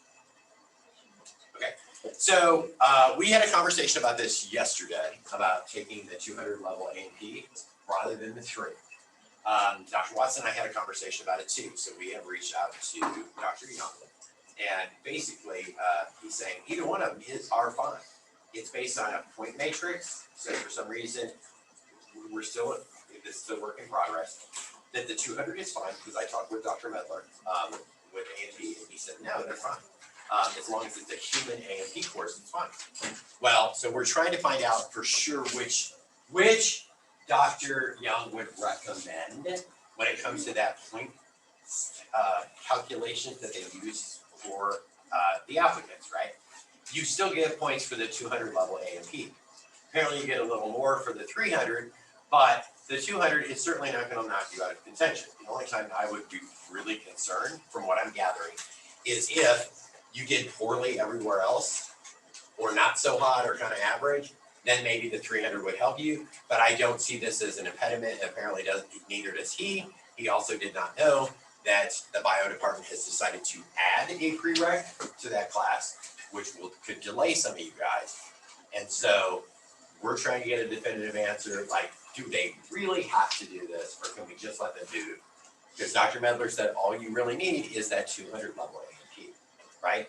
Your advanced A&P you're taking in the PA program anyway, right? So just know that right now it looks like that will be okay. Okay, because you will still get points for it. The only thing is, it could cause you problems with bond advantage because it like the 300 level, but you can appeal that and say this was going to delay me because the bio department decided to make this addition, which would have pushed me back an entire semester and not allowed me to enter the program for a year. That's what I would do, right? Because that's a plausible reason. It's not required for your degree to sell bio. It's not required for PA, but the bio department is trying to require for you guys, well, or is requiring for the 300 level A&P. And it's real simple. That could absolutely push you back and not allow you to enter the program and wait an entire year. I would use that, okay? I'm giving you my personal advisor's advice, which is I would not, if I didn't have to, take that extra course and take that extra year, because the cellular approach that they're taking to the 300 is not actually what you're going to be as concerned about when you take the advanced A&P in the PA program, if that makes sense, right? Okay. So I think I might have told you guys, and this is silly and sort of anecdotal, that my cousin's husband, right, died from COVID, and someone else I went to high school with died from cancer, and then another guy that was a year ahead of me in high school, and this is a small town, right? He died from something else, but he was kind of one of those hard living, fun but hard living kind of guys, so that's not a general surprise that he died young. So I went to read their obits last night, and I have to tell you, I was stunned because I went back through about May. This is a small like funeral home. I know the owners. I mean, my family's from there. And I was stunned at how young the folks were that were dying. 30s, 40s, 50s. Right? It was more unusual to see 70s and 90s. They don't tell you exactly what they died from. It could be a lot of things, but I mean, my guess would be COVID during that period of time, right? Because there was another guy I went to high school with who apparently died during this period of time too. Somebody who used to work for me, who then went off to the somebody's kept boy somewhere, died in a car accident. You know, that was the only one that made sense, where you're like, okay, he's young enough, he was dead in a car accident. The other ones, I was just kind of stunned. I'm wondering how much truth there is to that period, or how much undiagnosed COVID there is if somebody dies and never knew they had COVID to begin with. I mean, it just struck me as so odd to see people that young die. 35, 39, 41, right? 52. So I don't know, it's just weird for me to think of people I went to high school with already dead at 54, right? I'm not one of them, so shame on you. But It's funny that you say that, because like I was just talking to my roommate about this lately, because one of the girls that I went to high school with just got diagnosed with cancer. And it's just weird to think that like we're starting to be in that age where like people are having kids and getting married and being diagnosed with cancer and dying. Like it's just like that weird age of your life where basically reality hits you. yes, it does. And It's like strange. It's strange. I mean, I guess it's so strange to me because I don't often think about my age, except when I'm approaching a birthday, which is a week from Sunday. And yeah, what's that? So we're gonna throw a party? Maybe that Friday. Watson's is the day before, so Oh, we're definitely. yeah, we're one day apart. Last year I brought in these cupcakes and had like noisemakers and stuff. It was kind of fun. But yeah, it's weird. You don't really think about that until you see it in black and white. I was like, holy moly. It's bizarre to me. I never see myself as at my own age. I just don't see it that way. I'm still living in my 30s, really. All right, Elizabeth, hot topic. Okay, let's get on to this stuff. You're not in your No. I hate asking people how old they are. I am going to be 54 next Sunday.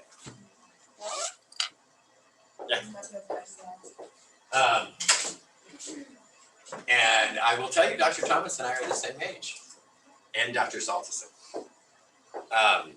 And Dr. Watson is younger than we are, so I can tell you that much too. I won't tell you her age, but the three of us don't care, right? We're like, whatever. No, I don't feel it, except, when I don't get enough sleep, but that's about the extent of it. Oh, I know I have COVID news, personal COVID news. I'm getting my booster on Friday. Who dead grandmothers? Yeah, Melissa emailed me and said, hey, you can get it at CVS, but I'd already scheduled an appointment. I thought, well, it's okay. I'll do it Friday after my 1:30 class and pop over. This was just right over here by the DMV. There's some church right there. I said, fine with me, in I go, I'm gonna get it done, and I will be triple vaxxed, right? All right. Leveling up. Okay, so back to where we were talking about how nutrition affects your physical performance, right? And in this chapter, there really is a big focus on sports performance, but you got to consider this with anyone else.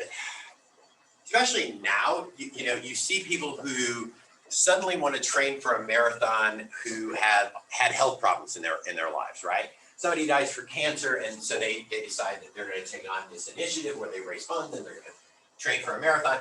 They may come to you and ask you for some advice. Okay, not a terrible thing to do.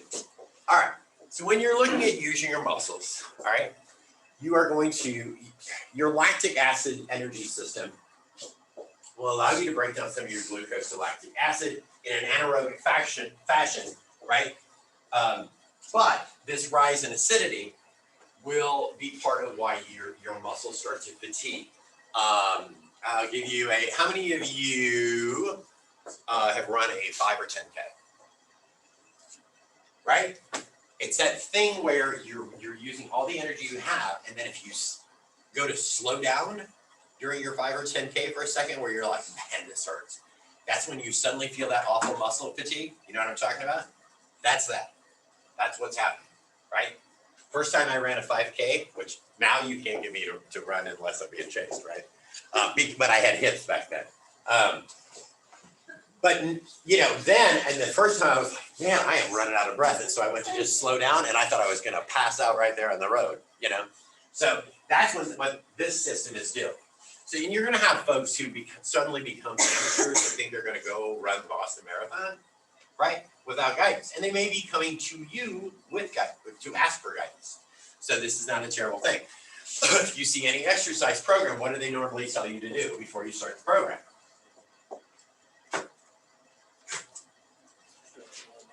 Stretch and warm up, good. But what's kind of a warning that you should do before you even consider starting their program? Melissa? Like build your way to it, start slow. Okay, good. There's one more before you get into any physical activity. What would you suggest before somebody starts having weightlifting?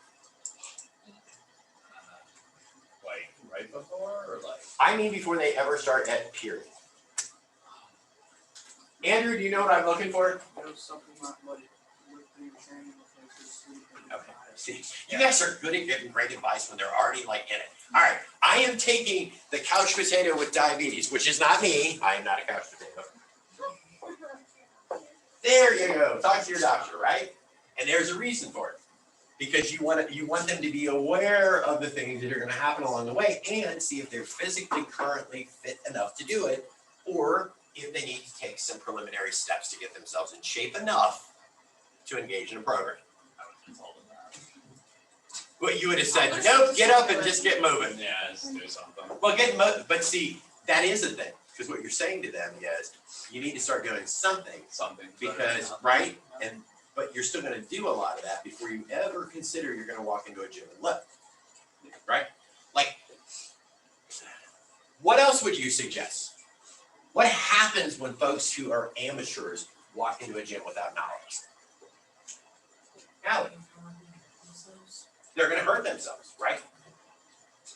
very easily tear muscles, put your back out. I mean, I have seen things in the gym where I was like, hold on a minute, right? Especially younger folks who want to overdo it. Like, what are you doing? I hate when when I've seen guys that go in and I don't know what they think they're doing, where you can see that they have way too much weight because it's obvious because their form is horrific because all they want to do is lift this tremendous amount of weight. And you can look at them and go like, man, you're gonna snap in half. But this is what happens. Well, you also need to know what happens to the rest of your body besides the obvious. Okay, so for your oxygen energy system, so any of your aerobic use, you're gonna break down your carbs and fat for energy, right? Well, in order to do that, you're gonna need a certain amount of oxygen, and you produce ATP more slowly when you're relying on your oxygen systems than you would if it was an anaerobic reaction, okay? So you're gonna have both of these systems based on how fast or how, I don't wanna say slow, but in more of an endurance sense, you're gonna use two different systems. But you may use these all at the same time. So the lacrosse players, soccer players, whatever, right? You guys are using both of these when you're playing because you're not the entire time going to be at sort of a sprint. You're using them too, Jay. When you use your anaerobic systems, most of the time you're going to use your aerobic system, right? So you need decent oxygenation there. So you're not feeling well and you have a cold where you're already sort of oxygen deficient simply from congestion. You're going to have a much harder time performing. And you guys have probably all experienced that at one point or another, right? Even if you're just going to the gym and you got a cold, you're like, holy smokes, this is a whole lot harder than normal, right? Most of that is that you're not getting enough oxygen because of the congestion in your body. All right, once you get through your glycogen, so remember, your body's going to convert glycogen through your liver glucose rather, to glycogen. Glycogen is going to be sort of a substitute for your glucose. It's going to be used as an energy source when you're dealing with an endurance situation. This is like a marathon where you're going to be using your glycogen, but you will get to the point where you can deplete it. So you'll see that you have a steady drop for the first 1.5 hours, and it's entirely depleted 3 hours later. What's the average time? What do you guys with the computer open? What's the average time it takes somebody to finish a marathon? 4 hours and 21 minutes. So at 4 hours and 21 minutes, they are long since. That's the global average. Right. So they've long since depleted their glycogen stores. What do you think their body's using? One is probably running on empty. Yeah. The other is it can leach up some of your protein out, right? It's going to try to continue building glycogen from any product that's available to it, right? In those cases, you're going to run yourself till you're about dead. And then you're going to try and restore yourself through a good meal and a massage, most likely. That's why most world-class marathoners practice to the point that they're able to live within that system or right near and around it, right around the 3 hour mark. Okay, so here you can see the difference between which system gets used where, right? Let me see, 200 meters swim, Jake. Yeah. You're at a 50-50, you're kind of using both, like I was saying you would do, right? Your oxygen is here. Your anaerobic is going to be using your ATP and your lactate system. If you are a runner, right? If you're a sprinter, you're going to be using mostly anaerobic. If, on the other hand, you're a marathoner cross country, you're going to be hitting your way over to aerobic, right? Boxing, same thing, 50-50. But hockey, tennis, soccer, you're at a kind of a 70-30 because you're going to have fits and spurts, basically, of when you're using your energy, right? So it's sort of knowing, and I realize that a lot of your patients probably are not, unless you're working with students, are probably not going to fall into a lot of this. If it were me, I would look at the physical condition they're in and try and in my head go, for them in this physical condition, going to the gym or running a 5K would be the equivalent of somebody running in cross country, right? They're just not used to it, to help them get prepared for this. Certainly through their diet, okay? And their glucose stores, right? So this gives you an idea of when you're going to get into glycogen depletion and the sensation of fatigue, right? So here's how your glycogen heads down, right? And I believe that's the blue, yeah. And your fatigue begins going up, right? So you can see this based on your exercise time. So here's your 3-hour mark. Your liver glycogen is converted to glucose, fine. But you're seeing, here goes the glycogen, and here goes your perceived fatigue. So at the same time you're running out, you're also just running out of steam, period. You might make it through it, and most people do. I may not hit you till later, but it's gonna happen, right? Endurance training will absolutely decrease your reliance on anaerobic systems and extend your availability of glycogen. Difference there is if you work with, and I know this, there's one guy that I follow, he is a fact checker, no, he does more in-depth research for CNN. He was formerly with BuzzFeed, but he and his wife, she happens to also be a journalist, had a 9-month-old daughter who died from pediatric cancer. It was just horrible. So he had the whole thing on Twitter, and even the whole like sadness and decompression afterward. And they decided to turn that into assistance for others. So they started raising money and using his own profile to raise money to help with pediatric cancer. And a lot of it, what he's done is through marathons. So you've also got his journey on Twitter, where he went from being just a regular runner, where he'd run a few miles, to actually getting himself into the condition to be able to finish a marathon. So that, it helped him not rely on his anaerobic systems, because too often people that are amateurs that get involved in this, like I would never in a million years, even when I ran some 5 and 10Ks, I would never ever have gone the next step. It wouldn't have been worthwhile to me to put the investment into it. Thank you for the medal and saying that I did this, but you know, no, I'd rather have nails in my eyes.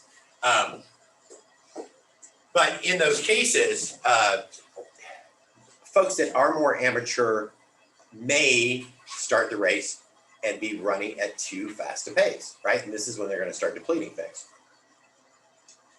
And that is if they have sufficient storage to begin with. So they balance their diet to prepare for this. A regular diet is not going to get them prepared for this, right? They're going to have to continually work toward it. All right, so you got both slow twitch and fast twitch fibers, and they sort of make sense, right, when you're going to be using them. They're just like they sound. World-class sprinter, you see, is mostly relying on fast twitch fibers, muscle fibers, right? The average couch potato, they too use some fast twitch muscles, more so than slow twitch. Why do you suppose that's the case for a couch potato? Why would they use more fast twitch muscles?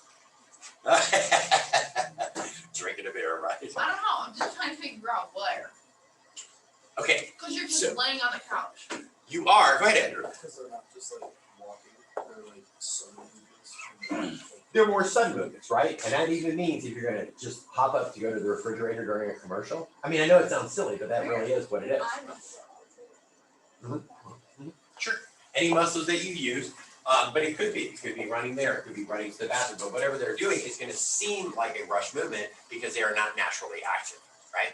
Whereas you see the average active person has sort of a balance of the two, right? It's a reasonable thing if you're active enough. Right now, I'm using, probably slow twitch, you know, it depends. I have some busy days too where I'm really moving across campus and I know that I'm using more fast twitch. Or when I'm doing advising in between classes, that's an up, down, up, down, up, down, up, down. It's just gonna be depend on the day. Marathoners, on the other hand, mostly use, and extreme endurance athletes, this slow twitch deal, right? Okay, so the before afters. All right, so this is kind of where I think you and some of you guys were going with this is before you work out, right?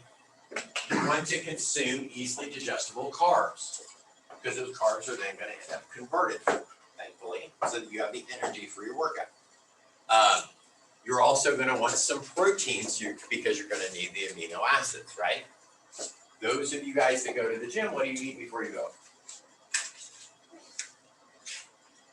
I mean guys as in like no gender here. It's Midwest, sorry. Go ahead, Olivia. I personally eat carbs just because something to burn off. Yeah. Carbs? Yeah, it's like later. Do you add protein after, or do you do it at all? I mean, I had it before, and then I had it after, so. So you do have a little, okay. I don't know, Do you? I don't know. What about you guys? You do before practice? Yeah, I try not to go like a empty stomach, but Yeah. I try and keep it away. I try and throw some protein in there too. And still keep it light because it's such an active, because probably your practices are active enough, you certainly don't want to throw up while you're there. Do you eat more though when you guys are done? Yeah. That's most folks are gonna do the same thing. You wanna absolutely avoid eating a lot of saturated fats or protein. Why do you suppose that is?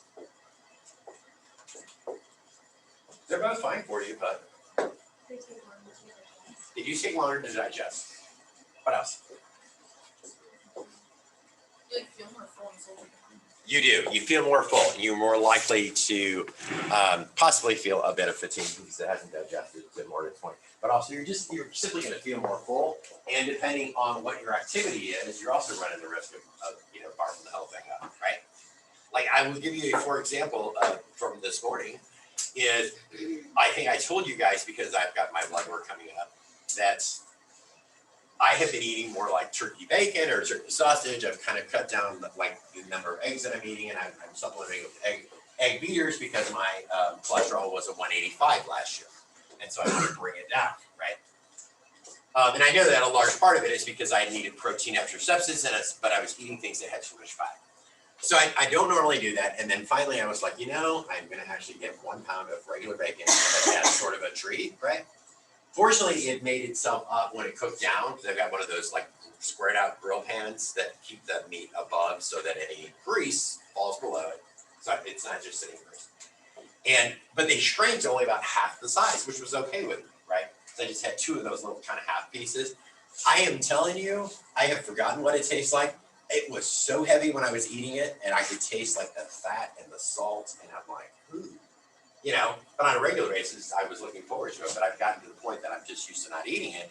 But it made me feel really heavy. Like right now, I feel like I'm hungry. I'm going home to have some spicy chili after you guys. All right, fats will also slow your absorption of carbs, right? To convert to glycogen if you needed to. So that's a consideration to make. It's not so much whether you have them or you don't, it's largely the amounts. Right? It's not that you couldn't do that, it's just the amounts that you have to deal with. Before exercise, hydrate with water, which sounds pretty straightforward, right? You want to be well hydrated. You should also be sipping water when you're in the middle of this so that you don't become dehydrated, but you don't want larger amounts of water. Why would you not want larger amounts of water? What basic functional reason? Would you want to drink a bunch of water before practice? Well, right. Why wouldn't you want to drink a bunch before practice? Right. Right, you're going to kind of lumber along and you're going to maybe, puke. I mean, there are real reasons. It isn't so much that your body couldn't use the water. It's, but, so, if you at least have here's the thing, if you at least have a snack, this is where when you deal with patients, if you actually have patients who follow directions, which you probably won't, be hard enough to get them to comply with their medication regimen, you may be making these suggestions. It's super that you want to start this exercise program. Let's pretend somebody's approaching their New Year's resolution, who knows they need to lose weight, or they get a diagnosis.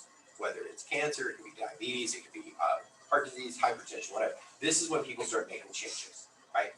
They either make changes or they become the 40 or 50-year-old who was listed in the obituaries at my hometown funeral home.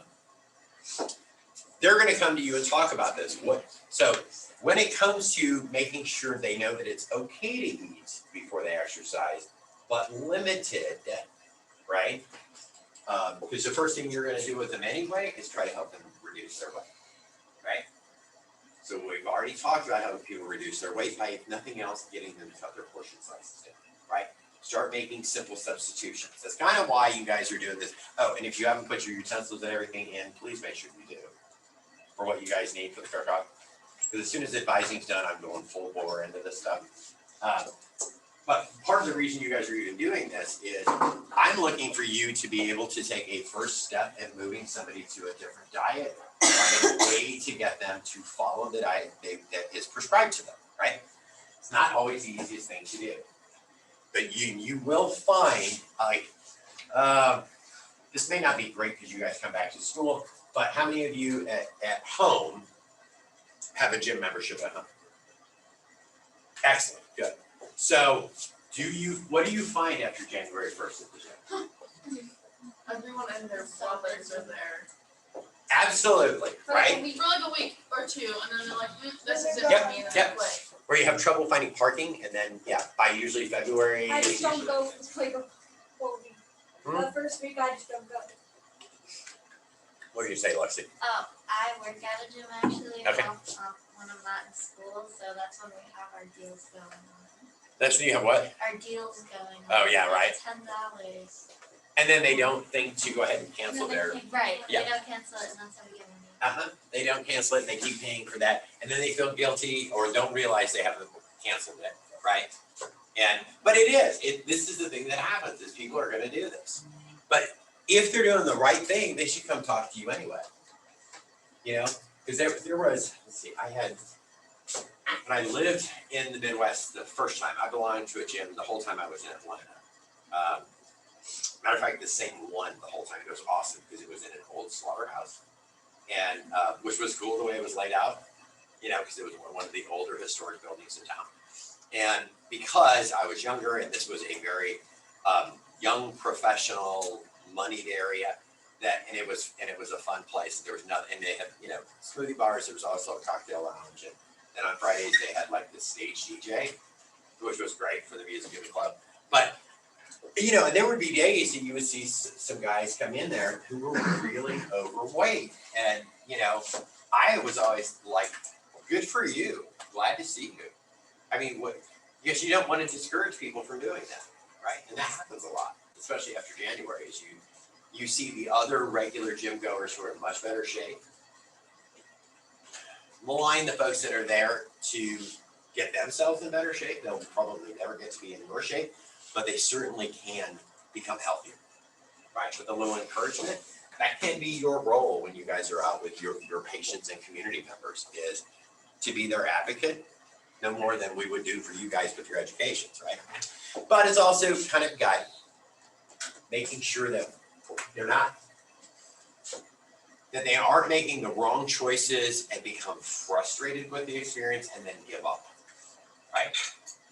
It's hard to start something new, right? You guys have all done it. How was your freshman year in college? Or I should say your first semester,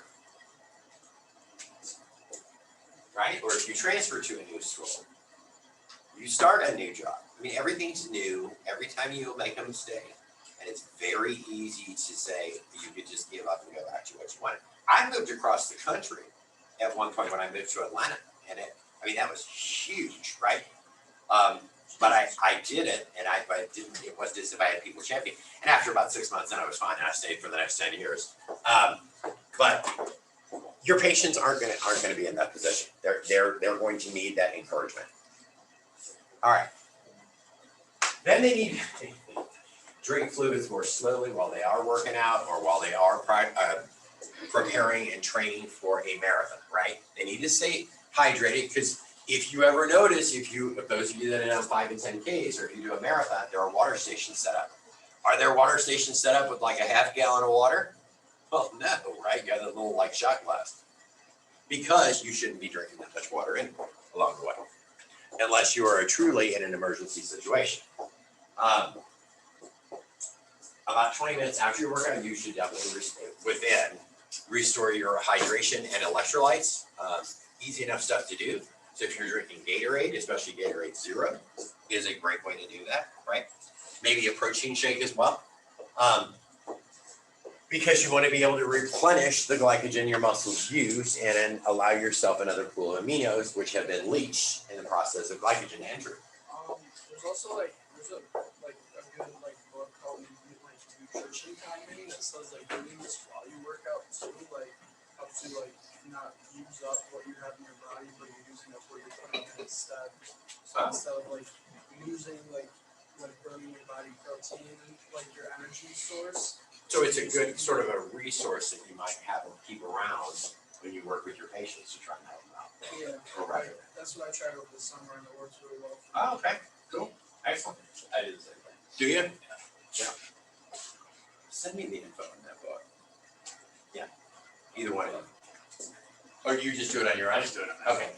So what, how do you set up your plan? So I just do intra workout stuff. So it's a really slow burning carb. I don't know, 30 minutes into my workout or something. Okay. And then I drink that. What is it? What is a slow burning carb that you Plus would or dextrin. You know what that is? Yeah. It's just a very low glycemic carb. Gives me more energy for my workouts. Good. Yeah, it's Wonderful. really the only thing I typically intake. See, it is so, honest God. I take creatine, so Okay. that's And these are the kinds of things that are okay to talk about with your patients too. I mean, if you have personal experience with this, this is me telling you this is what I've used and I find that it works, and you might want to at least take a look at it. You got to kind of go through with it, especially if you become good at it. You can kind of, if you explain how you manage it, you may be able to help explain how they could manage this themselves properly, right?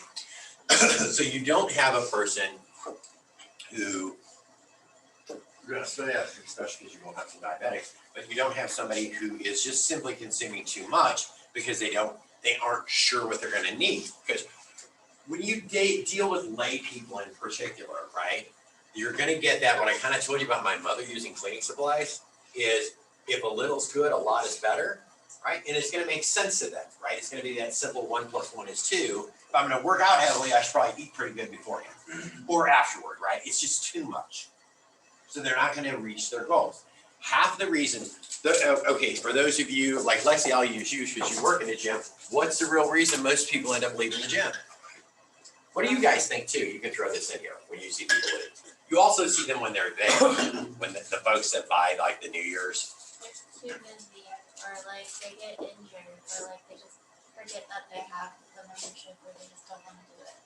It's also part of it too is not knowing what to do or being intimidated at the gym. There's a lot of people who they'll obviously look like they know what they're doing or they're stronger and it's easier for them. So a bit intimidating, Yeah. right? Live it. Yeah, they don't see the results that they want right away. What's that? They don't see the results that they want right away. They don't see the results they want right away, right? It isn't magic like people think it's gonna be. Okay. so most people when they're outside of the comfort zone usually last for 2 weeks. Yes, I think you will find probably a combination of those things, right? One of which is definitely is for whatever reason folks think that exercise is magic. That if I go and I put in all this energy for 2 weeks and I don't have 6-pack abs.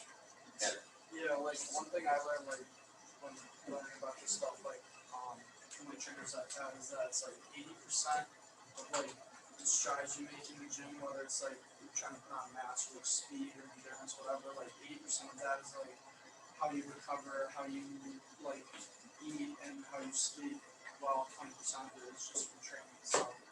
Right, so there's more to it than just getting into the gym. Yeah, there's way more to it. Yeah, I completely agree with you. And they're just folks who simply, what does it say? Hold on. I have a Halloween face now on my foot, so I can't read it. No, absolutely, and it's unfortunate because I know this is probably asking a lot, and I had this conversation. One of the students in the internship class is working in ICU, and she's kind of gotten to see, because OGH is using some traveling doctors, she's sort of gotten to see some of the worst behavior out of them, really. Not just with nurses, but also with patients, right? And so one of the things that you can do to change that is just what I said, be your patient's advocate. If you find out, if they talk to you about going to they wanna start exercising, right? Put it in their chart, you can add it in there, I mean, you should, right? And then when they come to see you the next time, because they're not gonna come back next month, but it could be, they might come back to get results of their blood work. A year later, it could be, right? I only need to go to the doctor once a year unless I have to be sick, and that's to get my blood work and go through it. And then decide where to tweak my meds. And you can go, okay, I had these in my notes, how did that exercise program go? Let them talk to you, because they may well tell you, stop going. You gotta be able to weed through the excuses, right? Injury is, well, it is an excuse and it is a real thing, and yes, it hurts. Generally, when someone tells you they're just too busy or don't have time, that's nothing more than an excuse, and there's a different underlying reason, right? There's something else going on there, and that's an easy, convenient excuse. Jake? I feel like they have to commit themselves though. Like you can sit here and like talk to them until you're blue in the face, like. You can. But then if they don't commit themselves. What helps people get committed to something like that? Like motivation, or Right. like something that'll benefit them. Yeah, well, I mean, even if they may be somebody who needs someone else to go with them in the gym. Are you that? No, I'm the opposite of that. See, I am But too, so my sister's like that. My sister won't go unless someone else is going with her. And like we tried to get her to go last week when we were home, and she's like, no, I don't want to go. That's not right. Well, a lot of people are too intimidated, because a lot of gyms, of course, always do like, what is it, a free trainer session? We have like a trainer that you could use as long as you have the membership, like a specific membership. I always wonder how much they get intimidated by trainers do. Because I used a trainer when I first joined the gym that I was at in Atlanta the longest time, because I knew enough to know that I had to have proper form, and I went, so I wanted to actually know the movements, what to avoid, what to do, how to actually start building the weight, what works for me. This is pre-surgeries and injury and stuff. But I wanted someone, and because I paid attention, because believe me, this was a high-profile place, and everybody was sort of an A-lister. So I asked them at the front desk, I said, listen, is there anybody that's actually just interested in training and not an asshole? That's just focused on themselves. And they go, yeah. So they gave me a couple of names, and one of them is the guy that I work with. And both he and his wife were trainers. And because I'm like, watching the others, and I thought, I can't with you, really, And it was fine. And so we worked for a while, and he goes, I appreciate you paying. He's like, I don't think you really need me unless you want to change things up anymore. And I said, done. And that was, that's been like 20 years ago. And I think at the time I was paying him $50 an hour at the time. But it was worthwhile to me, because I thought, what if I get injured? And I didn't know this stuff, right? So I was able to learn a lot along the way. But other folks may not go through that kind of trouble, or would not actually be upfront enough to say, I can't work with this person because they make me feel uncomfortable or intimidated, right? Which was a large part of it. Or they're too busy with someone else and I'm paying them to do this, which I don't want to do either, which was kind of my point. If I'm paying you, I'm actually paying you, right? All right, so after exercise, of course, you want to replenish yourself, right? And that's another place where you talk with, because what's going to happen to the average couch potato who does actually go to the gym after January and they do a first session with a trainer? They're going to feel terrible, right? My God, everything is sore. It's horrible. Any of you guys that ever for the first time started working out, or even, if you had weight, you're still probably not going to have this, but like when you maybe first started working out, that's muscle shaking thing that your body does until you get accustomed to it, right? Until you started building accessory muscles and that sort of thing. That too can be intimidating, especially if you're in a gym where everybody can see you and there's lots of meters, right? I remember that from when I first started going, and I wasn't sure that I was going to keep going, except I'd already committed and paid for I prepaid the sessions on purpose, because I know myself that otherwise I would have gone like, I'm not going. And yet if I prepaid it, I knew I was going to go, right? I'm like, I am getting my money for it, period, right? Well, that can be really intimidating too. Like you think something's seriously wrong with you. And then you're gonna go home and you're gonna be exhausted and you're gonna be sore, and especially if you don't do any stretching at all. And you're gonna go, and now I'm hungry because I'm not used to this activity. I need to eat. If you aren't actually taking things out of your house and replacing them with decent stuff, you're gonna go home and eat garbage. You're gonna still feel like garbage. And then you're gonna do this for a week, and then you're gonna drop out of the program and keep paying for it because you forgot it. You're too embarrassed. You think you might go back, right? So these are the kinds of things you can actually talk to folks about. Like, okay, if you're gonna go this far, I'm gonna make a few suggestions when you get done, and I'm gonna tell you the truth. Here's what's gonna happen, right? If you tell them the truth, they're gonna listen to you, especially when you say, this is what's gonna happen. I want you to know ahead of time that it is perfectly normal. It happened to me, it happens to other folks. This is normal. This is your body reacting normal. All right, where are we at? Oh, I think we're done. This is good. Slide 17. I love talking about this particular chapter, as you can tell. It's very relatable. Okay, see you guys later. Did you all get signed up for class? Yay. Yes, Jake. What is Bafa Bafa? Oh, yeah, the Bafa Bafa you guys have on your thing, we're not doing because we need 2 classrooms, and there isn't an extra classroom here for me, okay? I forgot to take that out, but I'll do it right now. Thank you, Dr. Al. See you later, bro. Where? So are you not listening? All right. Enough Halloween stuff. So cold outside. They don't have any of those, you know, the like Halloween cookies with the pumpkins on them? Huh? They don't have them anywhere.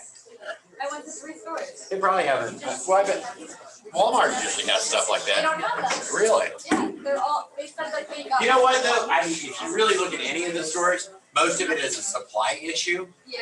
and more than anything else, there is right now. I will tell you because you guys have all had methods. No. Okay. Anybody? Is anyone taking it in the spring? That hasn't it? Okay. Are you? Okay. Yeah. Olivia. So yeah. So Dr. Saltisik and I, who are teaching this section, we put together a custom book this year, and what we were going to do is go ahead and do a print run of it because it's actually a charge per page. It isn't like if you had to buy a regular book. And then we can keep it here because those research methods is one of those things that really doesn't change much. So there's no reason to update it all the time like textbook companies do. So we get to use this for years and let you guys just rent it. So it becomes cheaper and cheaper and cheaper each year, but the information hasn't changed. Well, we can't do that because there is also a paper shortage for textbooks. So like you won't see people running like new textbooks. Most everything else is going to be electronic. All right, so we were talking about nutrition the other day. Oh, somebody else left themselves a fancy thing looking here. Ooh, they got a slide advancer. Someone's That actually. was your neighbor. What's that? That was your neighbor. It might be. No, you know why? Because he left after I did today. I noticed. After he, did I tell you about him walking his dog in front of my house? Well, Yeah. Wait, who's your neighbor? I would hate to be your neighbor with that. Jan Jolie, communication faculty member. So hate You know, there's that strip of grass right up by the street, but if it's in front of your house, you don't technically own it, but you have to maintain it, right? Yeah, that's so stupid. It is stupid, but so I saw him when I went home for lunch, either yesterday or the day before, out with his dog, who barks day and night anyway when he's got him there, right? This guy is one of the first ones that'll call code enforcement on neighbors, but still misbehaves and does, thinks he owns part of my property and stuff. So I come home and I see that he's walking his dog, and the dog looking, he was just about to shit in my yard, like up in the front where I have to mow anyway. And so I went right out on the front porch. I'm like, how you doing? What's going on today? Because I was like, and he, all good, And then he goes walking off because they have a yard. You could do the same thing in front of your own house. At least you're gonna have a dog. All right, let's get through this. All right, fluid. So we went through some of this anyway, right? That anytime you exercise, you're gonna generate heat. You can increase your heat production 15 to 20 fold. Those of you the athletes in the room, you guys all know this already, right? But even if you're engaged in any exercise at home, I always find this, so I go home to work out in the gym that's at home, right? I have a programmable thermostat, and it kicks in about 4:30 when I get in to about 71. Otherwise, I keep it about 4 degrees cooler than that when I'm not home. But even when it's cooler, I mean, within about 15 minutes, I'm like, God, it's hot here. And I have shorts on and usually a short sleeve shirt. I just get that sticky, right? Well, a lot of that is just your fluid loss. You're going to have it from heat and high humidity, and you're at a risk for dehydration. A lot of times you will see this happen to folks when we have a really awful hot days, some summers. Depends on where you guys are from. If you're from the South, right? If you are from the Midwest, which is, it gets pretty hot there. It's a whole lot hotter than here. You can get some of those scorcher days where you are going to be sweating it all away. And naturally, people just tend either to not drink enough water or drink too much. So dehydration is your biggest concern at this point, but also in any athletic event, is to be well hydrated ahead of time, because you aren't going to be guzzling it while you're in the middle of working out or running a marathon or whatever, right? So you're going to lose most of it through heat, convection, radiation, natural body respiration. You lose fluid all the time just from breathing. If you are yourself becoming dehydrated, or you have a patient who you think may be suffering from dehydration, there's some pretty easy visual cues or questions you can ask them, right? They're going to have an elevated heart rate. In this case, they can have that anyway, but at a given exercise intensity. So if you are, let's say you are working with a patient who is undergoing cardiac stress tests, right?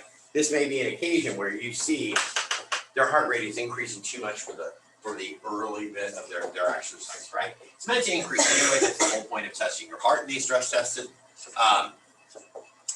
You could have an increased rate of perceived exertion during activity, right? That's a pretty good sign right there for the layperson, is that you feel more exhausted than you really should. Like this summer when I spent so much time working outside the house before things were moving in, I had to be very aware of that, because there were a couple of times where I got to feeling the same way, because I would leave beverages inside so they stayed cold in the refrigerator. But, you know, and then not want to have to actually walk all the way around the house to go back in there, and I'm covered in filthy and stuff from tearing out landscape. Decreased performance. Lethargy is a huge sign. You are going to find that concentrated urine infrequent due to the concentration, really, and a lost fat site. You're going to see that when you have really sick patients, when you start talking to them. I mean, you're going to almost be able to look at that, because most of the time, let's say you were working in an ER, that's one thing. You're going to be able to say, look at that, get that person to have a little bit of a conversation, and go, let's, you know, we're going to start you on an IV pretty much anyway, in a lot of cases, especially if they're dehydrated, you know, help you manage their fluids. But if they're coming in and you're PT, OT, you're working with athletes even who have become dehydrated because they haven't properly been managing their hydration, that's a huge problem, right? You know, same thing after Halloween drinking binges, you can absolutely become dehydrated, right? You gotta drink water in between. You've got to have water in between. That's absolutely correct, right? I have never been over. Drink water in between. All right. You want to have enough fluids, definitely before, definitely after, and limited fluids during exercise. And this is with any activity. I would say the one thing to remember with this is, if you work with older people in particular, a lot of things are going to seem like exercise to them that don't to you. Okay. We're coming into the snow season. What happens with a lot of older folks during that season of the year?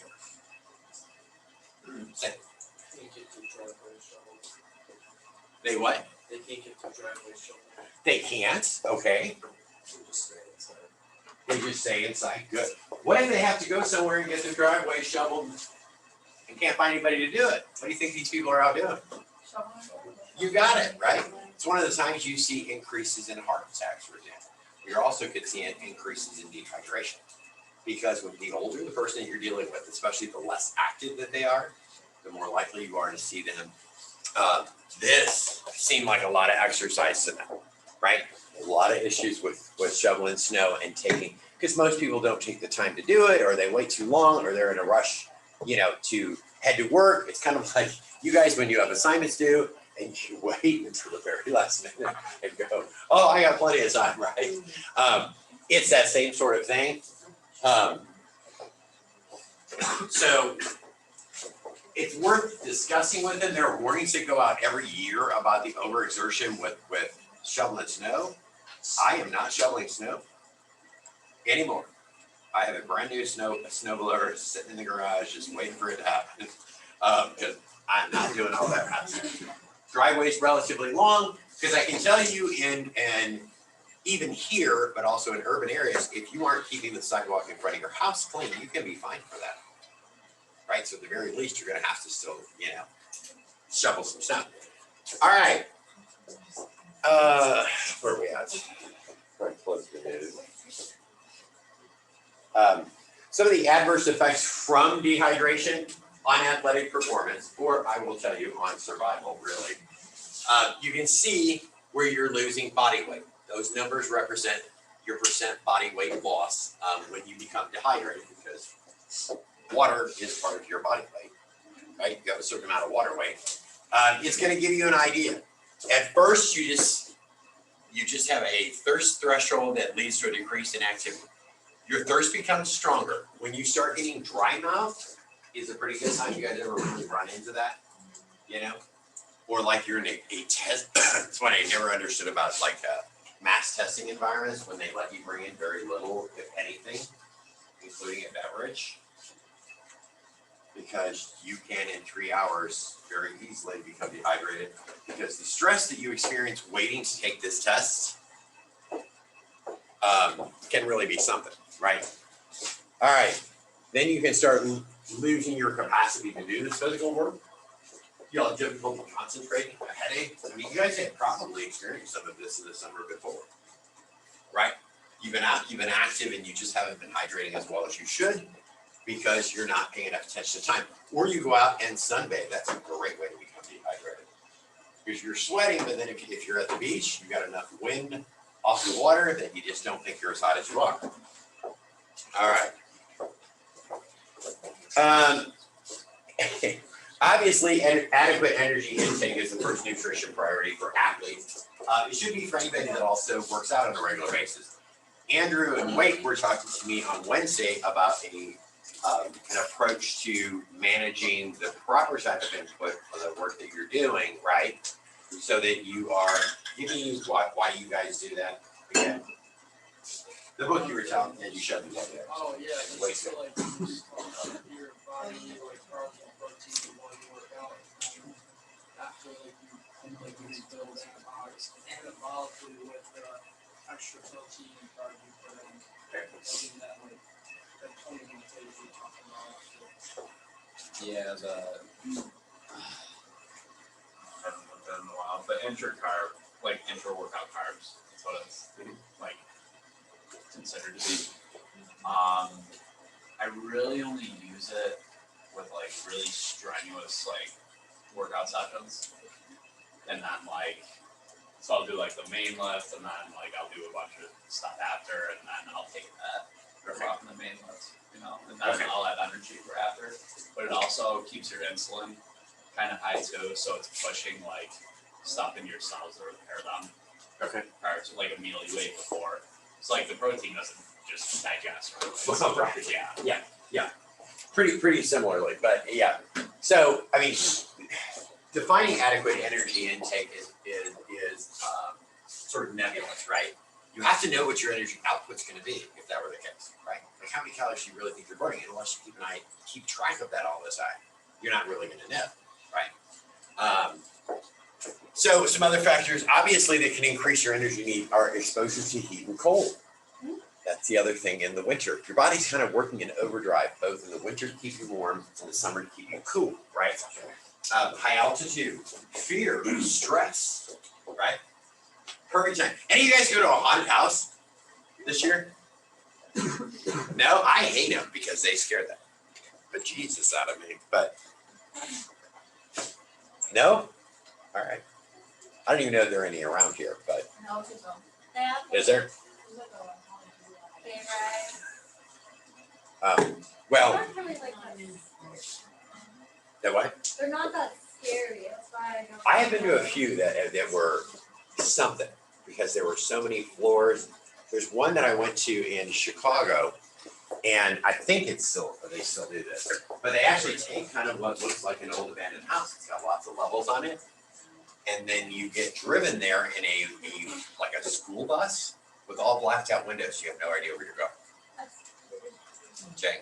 Have you ever been to one where like they do like cover you? Yes. Oh, Yes, yes, and that scares me too because I'm never prepared for them to do that, and then you know. I like to do things like some other TikTok, like the car washes, the haunted car washes and stuff. I don't know, I see like 3 videos. What do they do? Come up and bang on your window? Yeah, when you're like in the car wash, like the surface somehow. It's weird, I don't know. What? It's creepy. I It's not thought, fun. I thought something. It's creepy. I don't think I can do it. I am, God, that's kind of frightening. I was watching, they had the Final Destination marathon on the, like last weekend, and I was watching it, and one of them, because I wasn't like watching it, but it was on TV, I just had it on the background. And I saw one of them, the girl gets stuck in a car, in the like sunroof, right? Death is coming to get her, and it holds the sunroof in as the car itself is filling with water during this wash cycle, and she has nowhere to go. And that's what that made me think of, is that's so creepy, scary, I don't know that I could do it now. You know, creepy enough, you can get carjacked in one of those places, let alone have the bejesus scared out of you. But in those times, right, you're gonna need more energy by the time you're done with that. I'm always starving with the few times that I've gone because I can't, you know, with those, it makes me crazy. But, you know, well, when I was younger, I might have a few drinks ahead of time, that makes it even worse, you know, because now you're also a little paranoid. All right. Most of the time you need to at least have, let's do this. Physical injuries, that's another time you can run into dehydration. You lose a lot of fluids in those cases, and especially like cuts and burns. You tend to lose a lot of that when you're dealing with some folks, right? Carbs and exercise. Obviously you need carbs, right? But high carb diet certainly can increase your glycogen source. That's okay if you're running 5K, 10K, or a marathon, but you aren't going to do it all the time if you are a sprinter or whatever. We talked about this already with carb loading. All right, you want to have some carbs before you work out, and make sure that they're easily digestible so you don't run into the problem like you were talking about with proteins where they're just not going to digest as quickly, right? Some of the more complex carbs aren't going to do that either.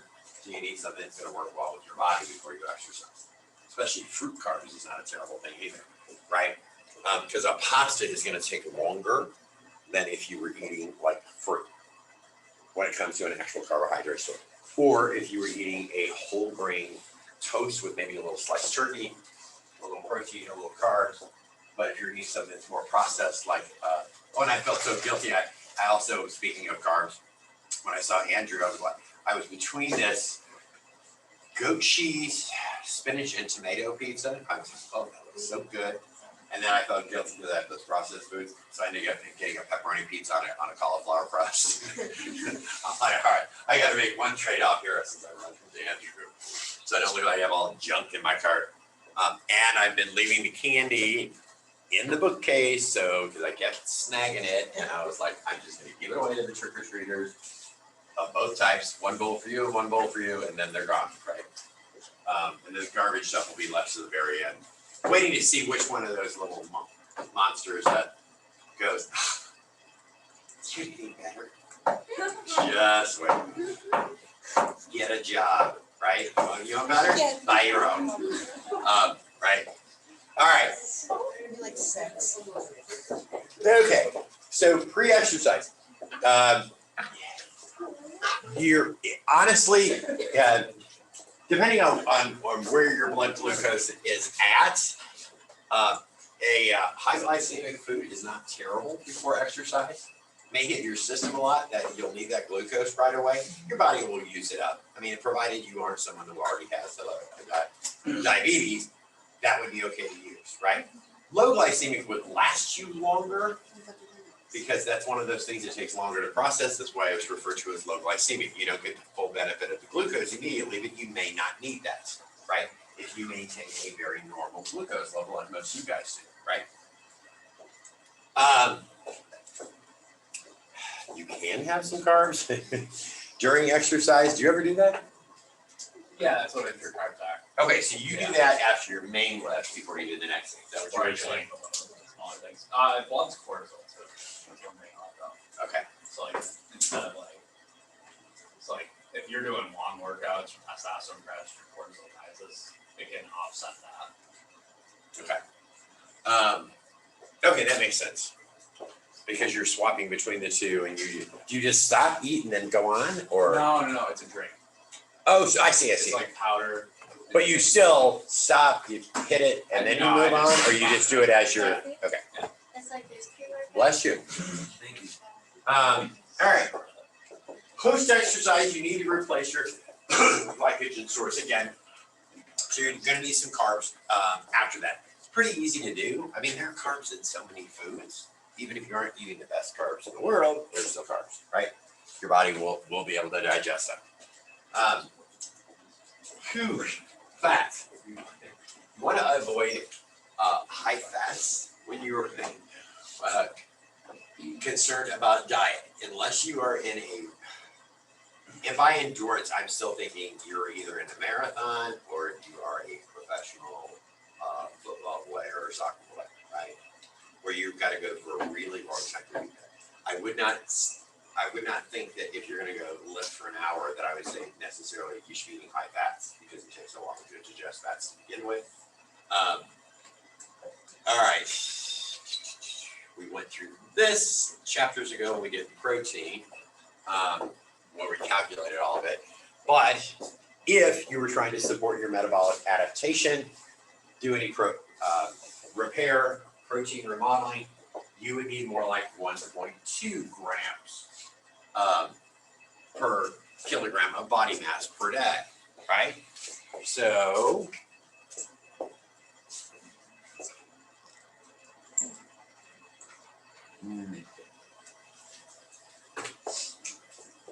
hold on. Now I was gonna have you whip that up and do 2 grams of protein for yourself Per kilogram. per kilogram of body mass.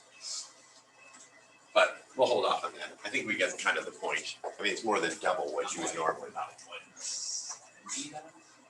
You're like what? Evaluating kilograms like 87 kilograms. 87. So you would be looking at like 170 some grams of protein a day. Yeah. Yeah, if you can manage it, right? Yeah.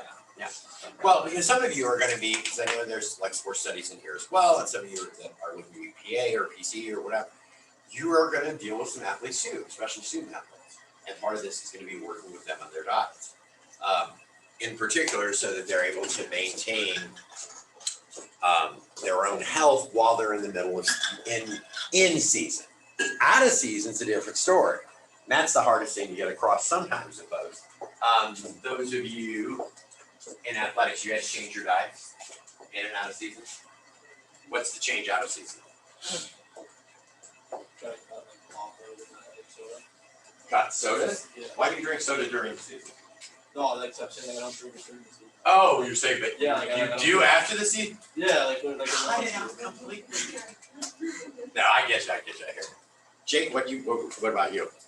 I just try to like eat a lot more vegetables and like plan it Out of out. season. Yeah, and like plan it out like a little bit better, like out of season than opposed to like in season. Because like in in season, I'm just trying to eat and try to make. Well, you're burning it off in season, right? Yeah. And I'm assuming then out of season, since you're a swimmer, you want to lean down because that would slow you down in the water, right? Yeah. Or no? Well, like the swimming appetite doesn't really go away. Oh, So, like, when you're- your body's used to burning all that. Yeah, so like when you're used to burning however many calories and then all of a sudden you are done swimming one day and you have off for 2 weeks, it's pretty easy to like keep eating, like you burn.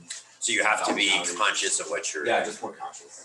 Well, naturally, because your body is used to it, so it's going to continue to burn at that rate.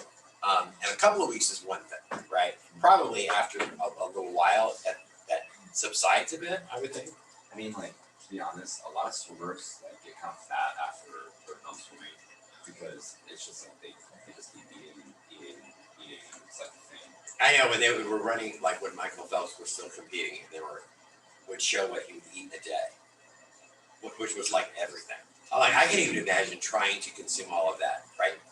You have all that food, you must have an accompanying amount of toilet paper because I don't know where it goes. I mean, it was just insane. It was like this whole table full of food. I follow like a bunch of like super like high up there like swimmers on Instagram Right. and stuff. And like Michael Andrew, he like turned pro when he was 14. It was like this super like big thing. And I follow them and like their eating habits, it's like a full-time job because it's like they plan when they eat, they have to like have like this full thing that's laid out for them. Like they can't, because with swimming, I'm not gonna eat like Chick-fil-A before I go swim 10,000 Oh, yards. yeah, I gotta sure. throw up. So it's like, it's crazy to watch. It's a full-time job. I honestly, I can't imagine. And I can see where that would happen, where then they would suddenly, gain the weight. So I saw that Phelps is now, what's he doing, Peloton commercials? Yeah, he's Yeah. doing like CrossFit. Yeah, or something, but, well, and that's okay, because his body's used to burning, it's used to eating it, and if this is how you need to burn it off, then okay, right? Plus, it certainly helps your mental health. I know he's had issues with that as well, so good for him. I think it's great. Optimal proteins, right? High quality dairy proteins. That's a lot of times why you see shakes, right? Like protein shakes, because you're also adding a higher quality dairy protein. You got some fat in it as well, like if you're looking at Greek yogurt, right? But it depends on what you're doing, whether it's appropriate or not. So, and obviously, if you have too much, you've got weight gain because it has nowhere to go except adipose tissue, heart disease, and kidney damage. The B vitamins. Most of the time, you are going to need those, of course, particularly during athletics. This is where the right fruits and vegetables come into play. So if you're moving to vegetables, which is a great thing to do, I mean, it just helps your body repair itself, right? You also need the added calcium because calcium, primarily because it's just so, it's absorbed so poorly. And when you run the risk of injury, especially during training, right? And your body decides to ossify a break or something, that's just leaching the calcium that you have. So, you got to increase that calcium absorption to be sure your body's going to absorb at least what you need. Particularly the ladies. All right. Okay.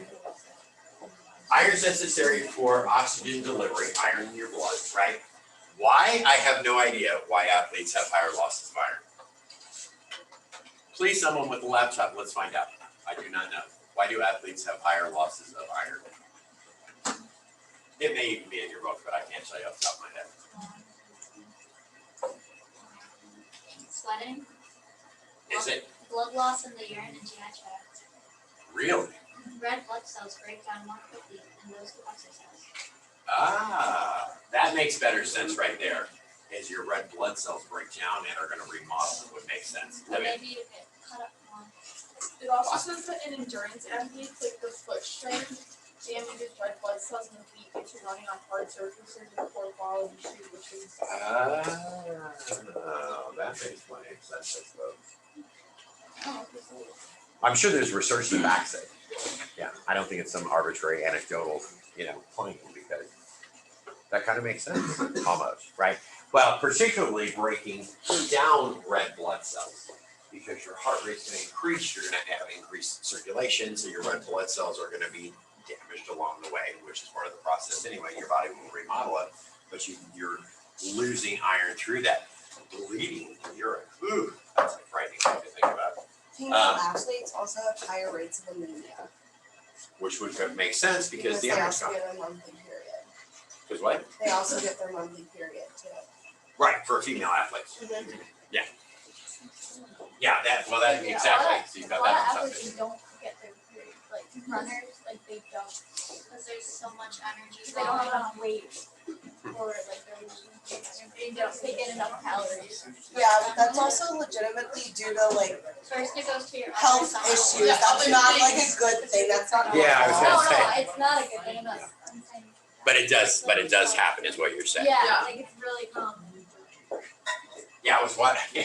I know this is unrelated, but with Halloween movies, I keep leaving the marathons on the TV, and the Carrie remake where she gets her period after gym class. This is what this makes me think of, because she's afraid she's gonna die because no one's told her that she's gonna get a period. But anyway, you guys know with lean red meats, you absolutely can end up with some protein. You can also eat, if let's say you're not a meat eater, that's when you start looking at complementary proteins that may work well together. The beans, rice kind of thing, if it works, right? So you can have those complete proteins for your body. Vitamin D, all right. Where do we get vitamin D? The sun, right? Primarily. Which makes good sense, so that if you live at latitudes above the 35th parallel, right, where you're gonna have naturally less daylight, or you train indoors most of the time, you're at risk of a vitamin D loss, right? Alaska, Canada, right, in certain places.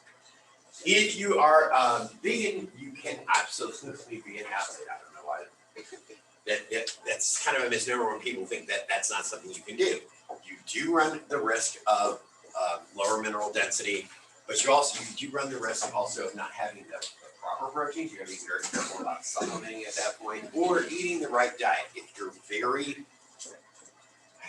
If you're fantastic with nutrition and you spend the time, you can absolutely complete your diet the way you need to. This guy I follow on Insta, which I gotta tell you, I hardly open my Instagram anymore, but unless they're students where it's like, hey, so-and-so posted, 4 times in the last week. I follow this guy and he's a vegan bodybuilder, but he did not start that way, right? And so he went through a whole journey to learn, he and his wife are kind of like Norwegian hippies at this point, a couple of kids, just, kind of follow the stories from LA, but his wife's Norwegian or Nordic, I guess. And they live in Norway, and but he posts a lot of the stuff that he does eat and how it is misunderstood that people believe you can't actually build and get the size this guy's got. I mean, this guy is a monster. If you don't eat meat, and he absolutely does. And he puts a lot of advice out there for other folks who are looking to move away from meat products. For him, he said that he spent his whole life doing it. Not only did it clear his skin up a whole lot, but that he just felt better and felt like he was more capable of lifting, of heavy lifts, right? Young folks, a lot of times you're going to run into any the youths in sport who may not have had either adequate nutrition by amount or by type as they grow. Some of what can happen with that low energy intake is short stature, delayed puberty. They're going to also have increased incidence of injury. It'll take them longer to heal. They may have eating disorders and poor bone health, right? All the things that we're going through here. Inside joke. No. All right. Nutrition. Do any of you guys use supplements? What do you use, Ben? Like for creatine. Mm-hmm. That's one. Not an intra-workout one. Maybe a pre-workout. I don't really. Okay. Does it make you So, I mean, do you have like a before after comparison for yourself, like before you started using them versus now, like how you feel differently? Not really. Okay. Yeah. I mean, I can show you a picture of when I was like 13. Well, I'm thinking more. I don't know if that's an adequate comparison, but well, you know, yeah, fine, you got calories, vitamins, minerals, blah blah blah. But it's more like what was the difference in the way that you felt? It'd be more interesting to hear somebody that's an adult, I mean, like you are now, who didn't start until they were an adult. I didn't know what I was doing back then either, so like. But you learn from it, Yeah, right? Which is the way to go about it, right? I mean, none of us know what we're doing the first time we try something. You know, you find enough guidance out there, which became more available. You guys are a chatty group today. Is there something about this weekend? Yeah, Because you guys are way chatty. What's going on? it's Halloween. Okay, fair enough, right. All right. Yes, as a matter of fact, Watson was scolding herself because it's the first time she's done advising people come up with Halloween and not had candy in her office. So, you'd have to stop by mine to get candy. I was the only one that had it. Thank you very much. Still have a little bit for the advisees, but we've torn through like 120 pieces so far. So, all right.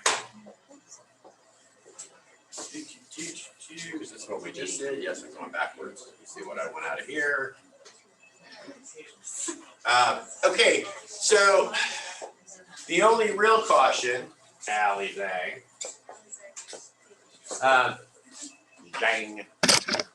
The only real caution, if you are working with anybody who is using supplements, is they're more likely, especially if they're going for like the cheap stuff, right? Or that they believe are supplements, you know, because you get those advertisements that tell you this is gonna do, and I'm thinking young people are using your example, what? Oh, yeah. They don't what? Like when kids like buy stuff that just doesn't work. Yeah. Because you see the advertising and you're like, well, it says it does X, Y, and Z, right? I mean, we've all done that for sure, right? Yeah, I just bought from one of those like electric fireplace things for my dining room just because it's by the staircase and it gets kind of open in the house, it's well insulated. And it has a thermostat. So I thought, oh, cool, this is fine. It'll heat a 400 square foot area. Well, it doesn't have what my other like space heaters and stuff have, which are digital thermostats. So I can just set a temperature and go, there you go, you know. No, this one, so it's kind of like that same thing. It says it has a thermostat, but kind of not really.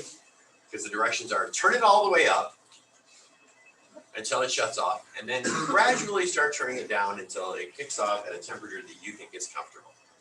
What kind of BS is that? I mean, a thermostat's a thermostat, but it's almost that same advertising. So now I'm frustrated enough, I just turn it on when I feel like it needs to be on, and I turn it off because I don't want to go through all that trouble. But some of you are going to run into all kinds of additives that could absolutely be dangerous for you, no matter what. Especially if they way overpromise. You guys understand this bit, and then we're done. Because we're done, it's Halloween, so have fun. Are you guys going to a parties or anything this weekend? Yeah. Oh, all right. Having Are you having parties? All right, rock on. What was I gonna say? I'm gonna talk to my doctor though and see if we can move my blood test until like September, because every October I end up eating like cookies and candy until Halloween, and then I kind of cut it out until about Christmas. But I got in the car and there was Christmas music first thing this morning. So another thing I noticed that is healthcare related is I went to the Medical Arts Plaza over here, which is usually where I just run in and get my blood work, no problem, you know, zip, zip, zip. They are indefinitely closed due to OGH staffing shortages. So I had to go across town to get blood work. So if any of you, OGH has a ton of positions and the lowest paying ones are $15 an hour. I know because I've got other students who are actually working there or about to start. They work with your schedules if you guys are looking for some part-time work. A lot of them don't need any heavy certification. So just an option. I think they had 80 some jobs open. Do you know if they hire like me exec? Maybe, I'm not sure. There are things that you can do in the hospital for sure. So I'm not sure. You'll have to check to see. Oh, okay, we're gonna get into this, but let's go here first. We are probably, next week, I am just gonna pick a day and say that I'm gonna have you guys in class work on that final. So that I can work with you, so we can come up with lists of your recipes and things and whatever. So I'm gonna see if I can get one of the interns maybe to do some of the paperwork bits of it, copies, things, they need some hours, so it's fine. And if you posted in the forum with the utensils you need, I haven't read those yet, but I do have a couple of emails. If you have not sent those to me or put them in the forum, please do. So I can, because I want to put together, I put in my calendar already, put together a food order, and I just want a list of utensils just in case you need something that is not already in the Doyle kitchen. Because she'll just tell me, all this is here except X, Y, and Z, and I'll get it over there for you. Okay? Anything else going on before we get into this business? Nothing? All right.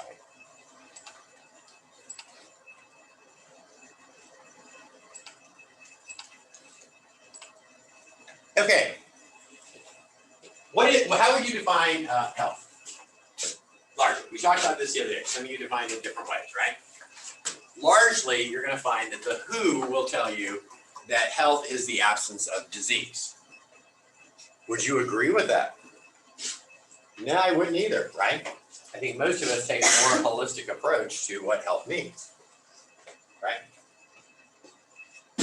I, for example, have the absence of diabetes right now because my A1C is less than 7. It's less than 6. It's less than 6.5. However, that doesn't mean that I'm completely healthy in that regard because I'm still in the pre-diabetic range, for example, right? Saturday, I didn't feel like I was in great health because Friday night I was awake all night with this arm, and so I didn't get enough sleep. You guys feel that way on days you don't get enough sleep? Where you just feel like you're almost sick because you're just so miserable? Yeah, good. It's not just me. Perfect. And here they'll tell you disease is an impairment of the normal state of a living animal. If you went to your doctor and said, I feel impaired, I must have a disease, he's going to tell you you're crazy, right? So I would take that with a grain of salt. Oh, and I got a new clicker too. Got excited about that big heavy duty one. All right, nutrition can absolutely affect whether or not you're developing a chronic disease, in particular, heart disease, diabetes, and cancer. Off the top of your heads, or if you actually read your chapter, excuse me, down the wrong side. What kinds of foods can affect your risk for heart disease? Goodness. Anything that has a lot of cholesterol, like red meat. Yep, absolutely. What else? Sam. High sodium. High sodium, you got it, right? Those are the two that are really going to get you when it comes to heart disease. Diabetes. Kind of I just gave it away, carbs. So there you're going to be worried more about your carbs, right? A lot of sugar in the case of a diabetic. The other thing I would warn you though, with diabetics is outside of sugar and carbs, is you got to watch it because more often than not, you're going to see that diabetics diets will tell you to restrict carbs, but increase your protein. Half the problem with this is when people increase their protein, they don't consider the fat content in their protein, right? So you're still going to have this really excessive amount of glucose because as your fat's being broken down to be used, it's circulating in your system. And for a type 2 diabetic, which is what I am, that simply means your body already doesn't use glucose well. It isn't sensitive enough to the insulin your body produces. So if you've got all this excess circulating glucose, you're going to be in a real trouble because oral anti-diabetics like what I take are only going to decrease your diabetes so far, right? If you're insulin dependent, that means you're going to be on a number of shots or you're going to have to increase. Cancer, what kind of foods can affect that?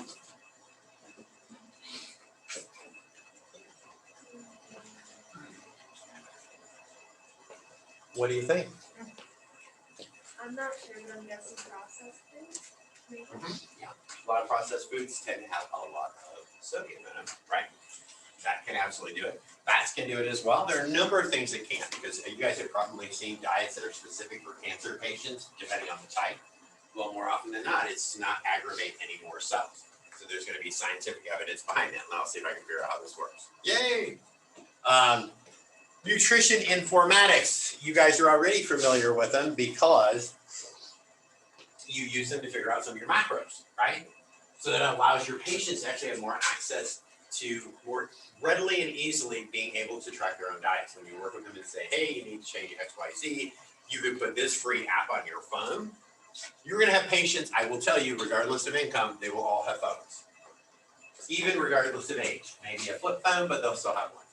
And probably it's app enabled, they just, are stuck in an like old phone. You as a caregiver of a sort will be able to also be able to check their electronic medical records, provided they give you permission to do that, and most patients will if you're working with them. Thank God for the HITECH Act, which is the whole reason we're able to have all of that, because there was an investment made by the federal government to move over to electronic health records. Those of you who have had methods, especially if you've had methods with me, why would it be a problem to continue keeping old paper healthcare records? Andrew? You have to have them, right? Haley? Handwriting, right? Can you discern that? What were you gonna say, Sam? Okay, and or damage, right? Paper records can become much more easily damaged. If you're trying to rely on those, you don't know for sure what you're interpreting, right? And I'm not even talking about a retrospective study. If you just simply, we continue doing this with paper records, you could easily misconstrue somebody's, say, medication administration, right? What are they supposed to be taking? What was their last blood work? We did it all by hand. Some types of practitioners were actually exempted from that, because you'll notice if you go to a chiropractor's office, they still basically use paper records, right? But they're generally not linked to the rest of the healthcare chain, because regularly if you have an issue that's chiropractic, you're not gonna have that go off to your general practitioner, okay? You guys are already familiar. This book has 2020 in it, but we're at Healthy People 2030. These are only a couple of their basic overarching things, which is to increase quality and years of healthy life and eliminate health disparities, right? Those have been the same overarching goals for decades, because we haven't reached whatever, I don't even know what their objective percentages are.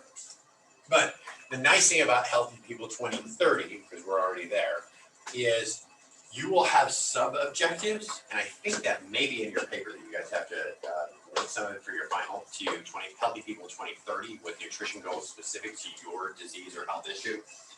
You can absolutely just search for it, right?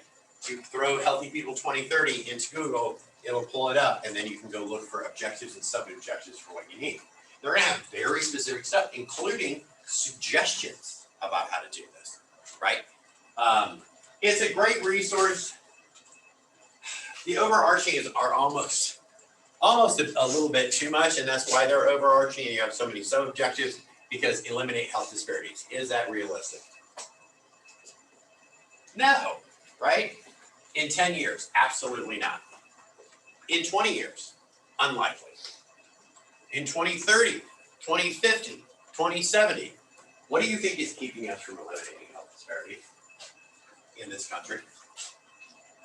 Now remember, health disparities, I'll give it to you again, is when you have a difference in outcomes, let's say, for the same health condition that may differ from county to county, from state to state, right? Based on a number of factors, like nutrition and access to healthy foods. Insufficient infrastructure can affect it, right? Physical activity, education, income status, insurance status, unemployment. So why is it unrealistic in this country for us to actually eliminate health disparities in the next couple of decades? It needs a lot of work, for sure, right? Poverty. Right? Because we have not made an adequate investment in some of the areas that are creating these health disparities. And as a country, right, we tend to rely on local governments, on state governments. So you could have this patchwork of systems, right? That's how you create health disparities. You have a wealthier state that maybe is more concerned about health disparities. They're going to make a better effort in eliminating some of the social determinants of health in order to reduce health disparities. Okay, All right, that's a mess of a deal. Okay. Obesity. This is why we have a whole extra supplement, and because we'll probably zip through this one, and then I'm going to spend some more time on obesity because this is what we'll deal with a lot. Obesity, physical inactivity, and chronic disease. You'll find that more often than not, obesity will be linked to a number of different conditions, right? Primarily, when you start looking at it, what's associated with obesity often is high fat, high sodium, high sugar diets, right? You're gonna have high amounts of carbs, more often than not. Now, you are gonna have folks for sure. I have a couple of friends like this who are genetically predisposed to being a little larger. Maybe they would technically on the BMI scale hit obese, but they're in perfectly good health. So don't make any judgments about your patients until you really know what their health status is what I'm saying. Kind of like we talked about the other day using weight as an example because he's a good sport, that BMI is not really indicative of your health status, right? But more often than not, and as a general rule, you're gonna find that typically there is a diet associated with this that isn't so good for you, right? And that's why it's linked to so many of these different diseases. You got salt here, you got carbs here, you got salt fats, and here the metabolic system is when you have any of three off a list, and it's I think on the next slide or two. Diet is absolutely linked to cardiometabolic disease. All right, genetics do play a role in disease, which you guys know. There are a lot of hereditary diseases. Environment plays a role, nutrition, lifestyle, and sometimes we simply don't have an answer because patients die too quickly, or we just can't make a link, right? Have any of you ever had a family member die, for example, from pancreatic cancer? I've had. My dad died from it. Well, he died from sudden cardiac arrest, which was the result of the chemo for his pancreatic cancer. So my grandfather, who is not my dad's father, he's my mom's dad, he died from it. My uncle, who is not blood to any of us, right, my aunt's husband, also died.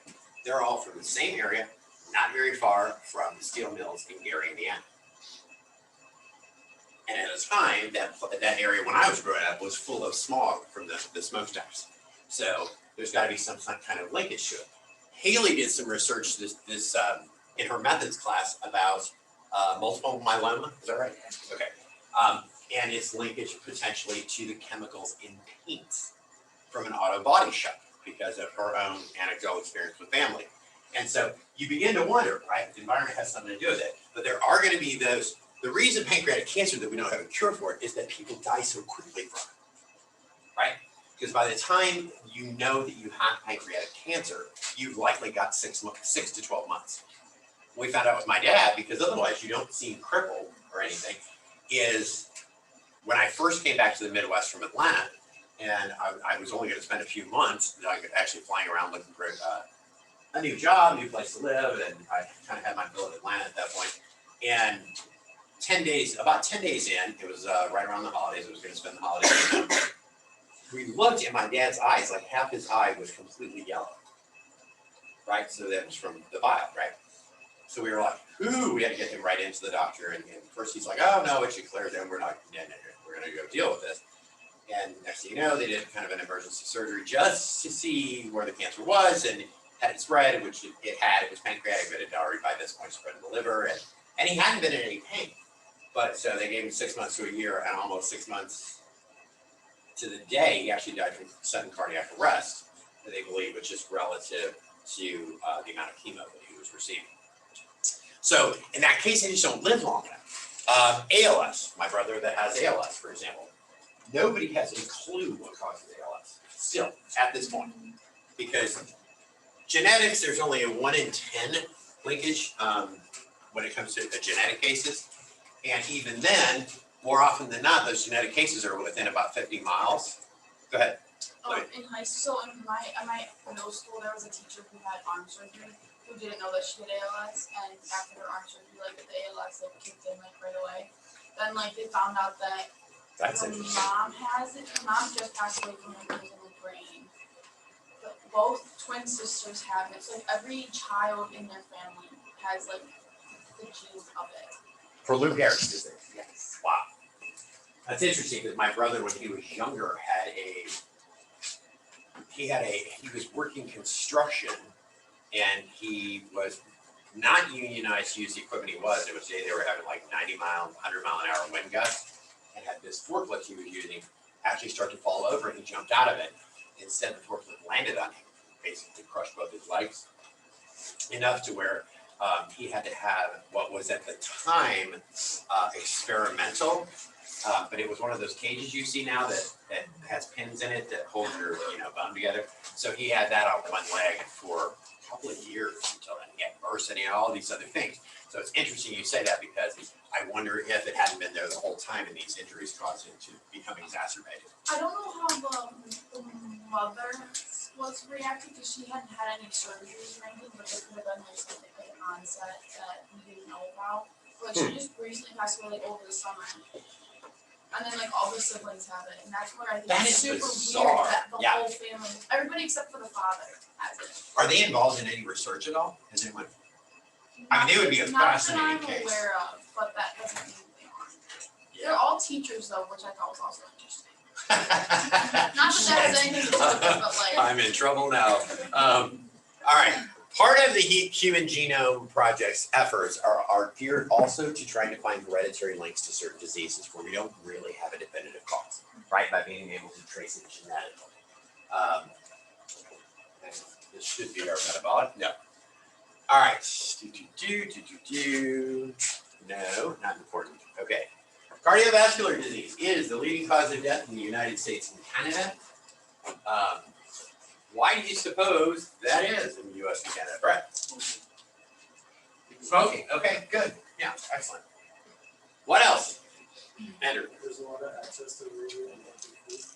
There is a lot of access to really unhealthy food, right? And in some parts of the United States, we share basically a climate with Canada as well, where you're not going to be outside as much, for sure, right? I will tell you, I just saw this today. The number 3 cause of death worldwide is COVID. 5 million people have died from COVID worldwide. 5 million people. Can you imagine? That would be another million, and that would be the equivalent of wiping a state like Indiana off the map. Because Indiana has a few more populated areas. That's fine. That's why I'm not using Wyoming.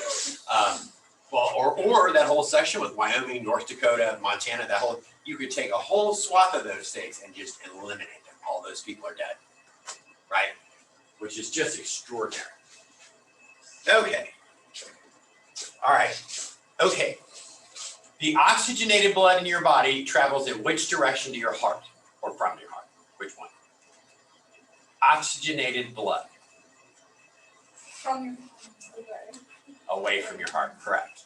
So the deoxygenated blood obviously goes to your heart. All right.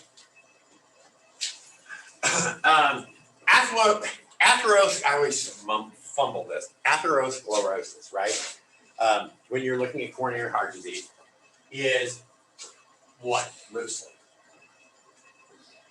What do we usually call it? And the layperson would call it? Hardening of the arteries. Correct, right? That's what you're going to hear folks talk to you about. All right, when you start looking at cholesterol, that's part of the reason we want to keep cholesterol levels low. Okay, I don't know why everybody and why doctors actually do this, but when you look at cholesterolemia, which is basically just high cholesterol, right? Typically, however, that's a consistent high cholesterol, right? This isn't Dr. Allen went and got blood work and his cholesterol was 185, which it was last year, and he put on there like kind of borderline. I'm like, no, that's not the same. This would have to be consistent, which that number was not. Which now I realize that morning I kind of do exactly what they tell you almost not to do. And I have coffee, but I can't drink it black because it's so bitter. And so I put in some of the sugar-free creamer I used that I was thinking was also fat-free, and it was not last time. So, and I did the same thing this morning because I changed some other things up, so I should still be okay in the normal, and I didn't care. I know what I'm doing. All right. That's what can become so dangerous with heart disease, right? Is when you get this buildup here. In particular, what happens when you have that much buildup in your arteries? What would you assume happens? Let's put it that way. This isn't an A&P class, but just think your way through it, right? You have a buildup of kind of a hardened sort of cholesterol, Sam. Right, it either gets blocked or it slows significantly, right? Which is what causes a lot of these sideline effects. So I will and you're gonna have some patients who genetically are gonna be more dispossessed to this, particularly based on their prothrombin levels. And I only know that because my mother is one of those characters. So her cardiologist walked me through this, who had a heart attack. And it was nuts because my mother is one of those super healthy people. Never drank, never smoked, never always watched her diet and all these other things. But her blood clotted a little too much and she still had some hardening of the arteries and she ended up 90% blocked. At one point, he showed it to me and I was like, holy smokes, when he ran dye through, like the before after when he put a stent in. And I didn't even know how she was still standing. But that's what absolutely can happen because you're also and that's when you see folks who start having those issues where they have that pain across the chest and the back, right? You're gonna see some of that pain from that slower bit, the heart's gonna hurt a little bit. They're also gonna become winded much more easily because that blood is not circulating through their body, carrying oxygen where it needs to be. So you're naturally gonna get more winded, right? Okay, some of the risks for atherosclerosis. Hypertension, right? High blood cholesterol, smoking. Why smoking? What are the couple of things that cigarette smoking can do when it comes to your blood? You guys know? Increase blood pressure even more. Can. Okay. Think about what does it displace in your blood? Oxygen, right? So it's going to displace oxygen also, and it can be damaging to your arterial lining at the same time. Actually, that's more of a risk when it comes to a hemorrhage. Diabetes, overweight. I know they throw this in here. Part of the reason overweight is listed in here, one, is you stand a better chance at diabetes. It's also going to depend on your diet when it comes to atherosclerosis. The other is your heart is always going to be beating faster, right? Needs to move faster to help you ambulate even, right? Physical inactivity. Why physical inactivity?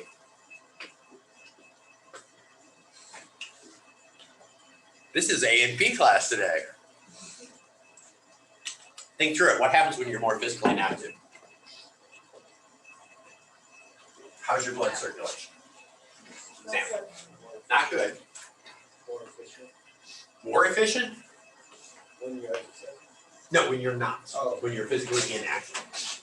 So it's the opposite of what you're saying. But you're in the right area because it is more inefficient, right? When you're seated, it's going to have a normal pace. But then when you get up and you move, that heart is going to start racing, right? And if you're also physically inactive, you're going to allow the cholesterol in your blood to more easily start adhering to those walls because your blood isn't circulating fast enough to help carry it through. Same thing if they don't have enough fiber in their diets, right? Age. Why age?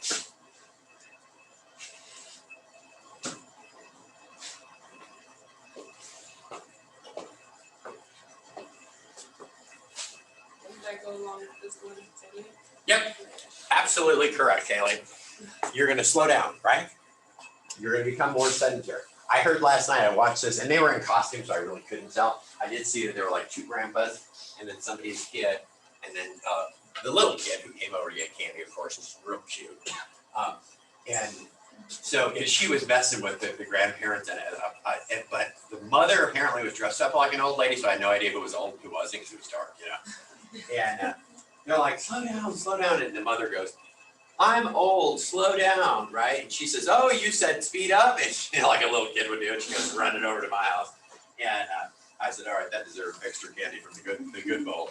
And she goes, slow down, I'm old, I'm 30. That's like a crime. I was like, no, give me a break. I could run circles around you. And soon enough, I'll be twice your age. But so, yeah. Okay, but no, that's absolutely right, Kaylee. All right, here's the biggest things that you're gonna be concerned with. You will see with your patients, that you wanna be less than 200 for an acceptable cholesterol. And even then, it's gonna really be based on the balance of their triglycerides, HDL and LDL cholesterol, right? Let me think, and I always get this backward. I always get high density and low density reversed. I think high density is good and low density is bad, if I remember right. But, okay, what's that? I never remember that. I know, I have to look it up every time, yeah. And I'm thinking, what is it, Melissa? Well, the way you remember is H stands for healthy. Oh, so it is, okay, so it is that, okay, good. Oh. Well, good, I kept thinking it was, I always think it's reversed though for some reason, but okay. All right, so your lifestyle risks, right?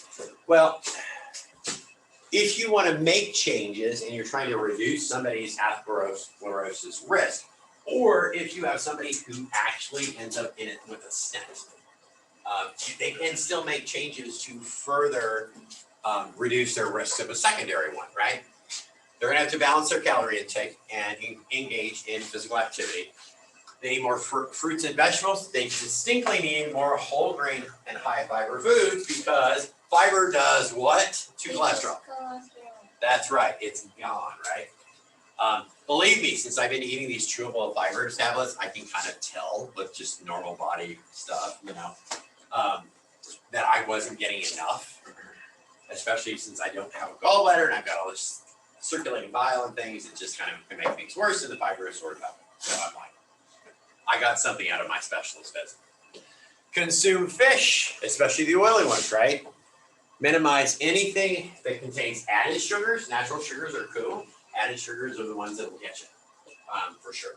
And that's as I was making only the one cup of coffee I had this morning, which I put in, I was very careful. I just put in just enough sugar-free creamer and sweet and low that I could actually drink it without choking on it. And that was it today. So I'm thinking the whole time, I'm like, God, I hope this isn't enough fat, you know. It says it's 1.5 grams of unsaturated fat per tablespoon. I'm like, okay, I only put in about half of that, and you know.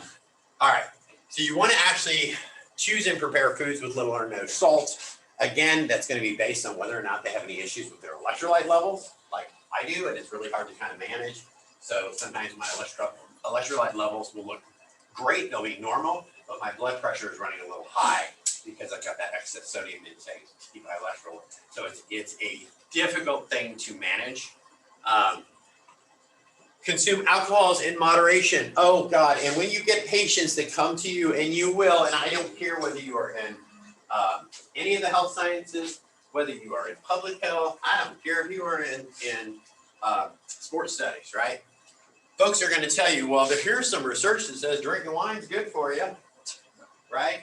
I can show you another one that says it's terrible for you. So don't get people to rely on the first thing that they see. Because, and you guys that have had methods know this already, it's going to be kind of the composition of your sample, the size of your sample, your own testing methods. That is the reason that you, because truth be told, you could just about prove anything you wanted if you set your study up the right way, right? Now, that's a bit disingenuous, but as long as you aren't violating anything ethically, you can absolutely do that. So don't get too much into it. That's one of the reasons I did not mix and match my COVID vaccines. I was a little too leery because I read the research. I said, that's great, but it seemed like the only piece that was out there. And it still just made me nervous, and they were all available anyway. So I said, let me just go with the devil I know, right? Limit your intake of saturated fats and cholesterols. You will rarely find trans fats in American grocery stores anymore.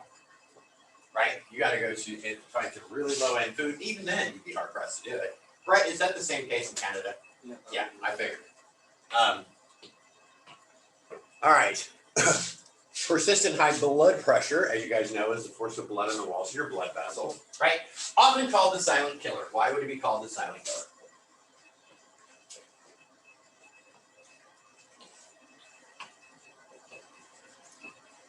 Ever have a family member end up with a stroke? They either live with it or die, and then nothing else was wrong with them up to that point, basically. Well, y'all have healthier families than I do.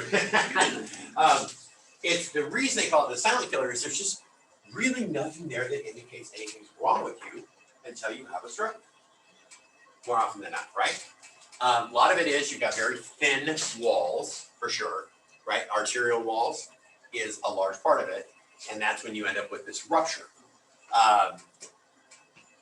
Do I have anybody that's an EMT in here?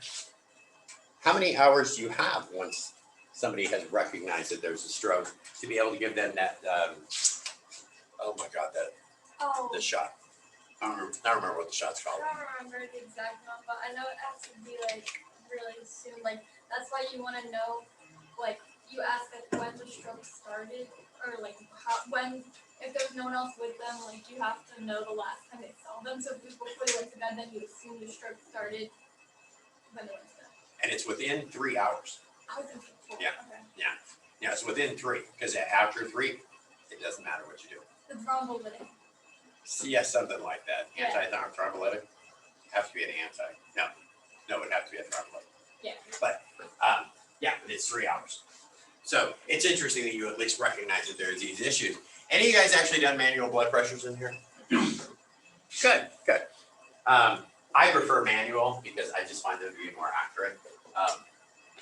They hurt a little more than when you use those cuffs like at the. They're a lot more accurate. Yeah, they are completely more accurate. And if you have a better stethoscope, even more so, right? The little, I don't know how to put this loosely, but most of the time when you go to the university levels, they're usually these cheap stethoscopes. So they aren't quite as accurate if you have a nice Littmann, which I have sitting home because of course I keep one. And I've got all my blood pressure stuff there too.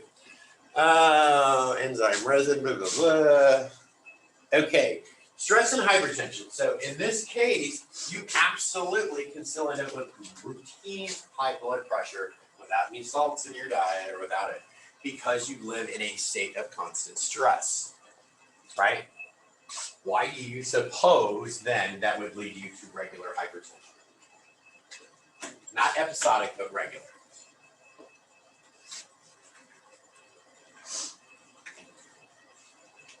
Your body gets used to being in a high state. Absolutely correct. Yes, your body gets accustomed to being running at that rate, right? So that's where stress becomes a killer for most folks, even if otherwise they're healthy, right? So this is something for those of you that do go into hands-on practice to remember is to take time for yourself. Know when you need to step back a second, right? So this doesn't happen to you simply because the job is stressful. All right, I think that's a great place to stop. All right, see you Wednesday. Thank you for not getting arrested.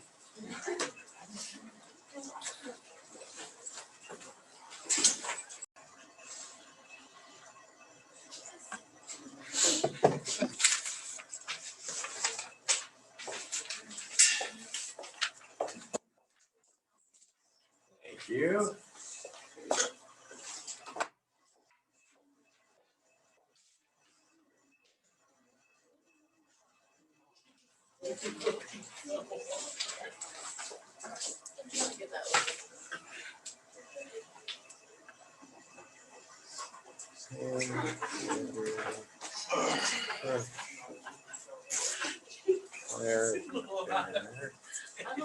Let's see, Brett is here.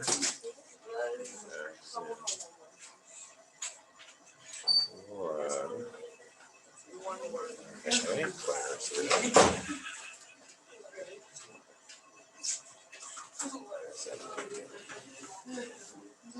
Laura, Morgan. Chris, Andrew, Matthew, Kay, no way. Hannah, Dave, Jay.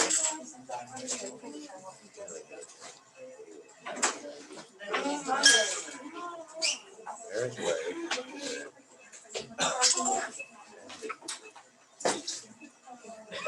Strangles here. No.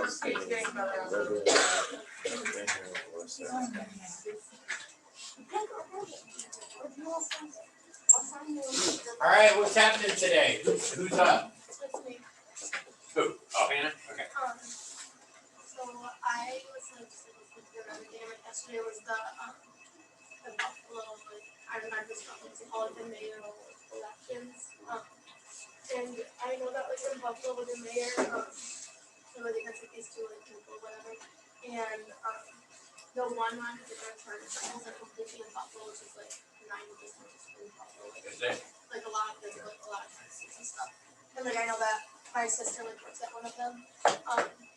And we were just like talking about how if like these charter schools, like if this like woman was like all the charter schools are shut down, like everyone's gonna like lose their job basically. And like that'll just like cause it go through problems for like nutrition and like all of that. And I think it's like but she didn't like so. Oh, India Walton, right? Yeah. Well, I didn't think she was good. Dear God in heaven. I almost didn't recognize you at first. Yeah, I was gonna be surprised. Because here's the thing, name recognition does count. She may have won in the primary, but there was a huge difference between the number of voters. It was almost twice as many that voted in the general, which is not that terribly unusual. But, she made a lot of novice mistakes along the way, the little bit I understand about it.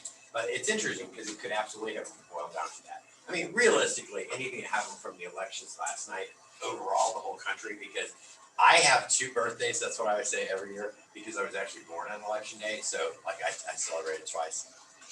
Not yesterday, but the day my day, it happens every 11 years it falls on an election day. But and so I followed or whatever. And I was looking last night and I was like, well, it's kind of a perfect storm. If you're already in power, right, you're likely going to lose to an opposing party because things are just not going well. COVID hasn't gone away. Prices are increasing. There's like you can't hardly find food at the grocery store because we've got backlogs at the shipping yard. So just take it with a grain of salt. I mean, anything can change, because it's just human nature. Like, okay, things aren't going well. Let's try somebody else, right? Doesn't matter what their policies are. Things aren't going well right now, and so that's pretty basic stuff. What else is happening in the world? Let me write you down, Hannah, so I don't forget it.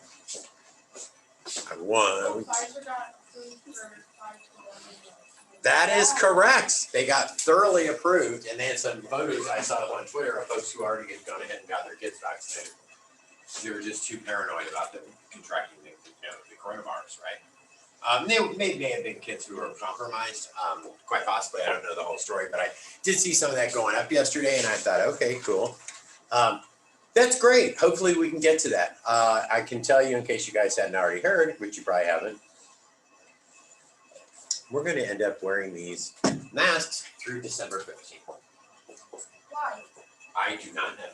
I heard Like at school, like here, or just here. Right. Why? I don't have your answer, because basically, according to the hero, and I only know this because Dr. Watson and I were talking about it yesterday, because she's on that group, except they never consult her and ask her about anything. Considering she's a health science. And she has a PhD in public health. So, why would you bother with that? So, yeah, she's like, it's really frustrating, right? But that is because the local health department is still sort of overreacting for us, to the remaining local cases, which there's plenty of COVID out in the community, but we are in a sort of a heavily vaccinated bubble, right? Which is good. We're one of those places where we should not have to deal with that, right?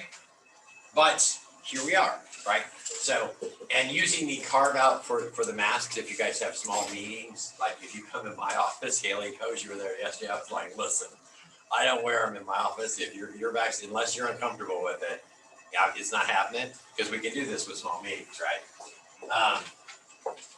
So that's distressing.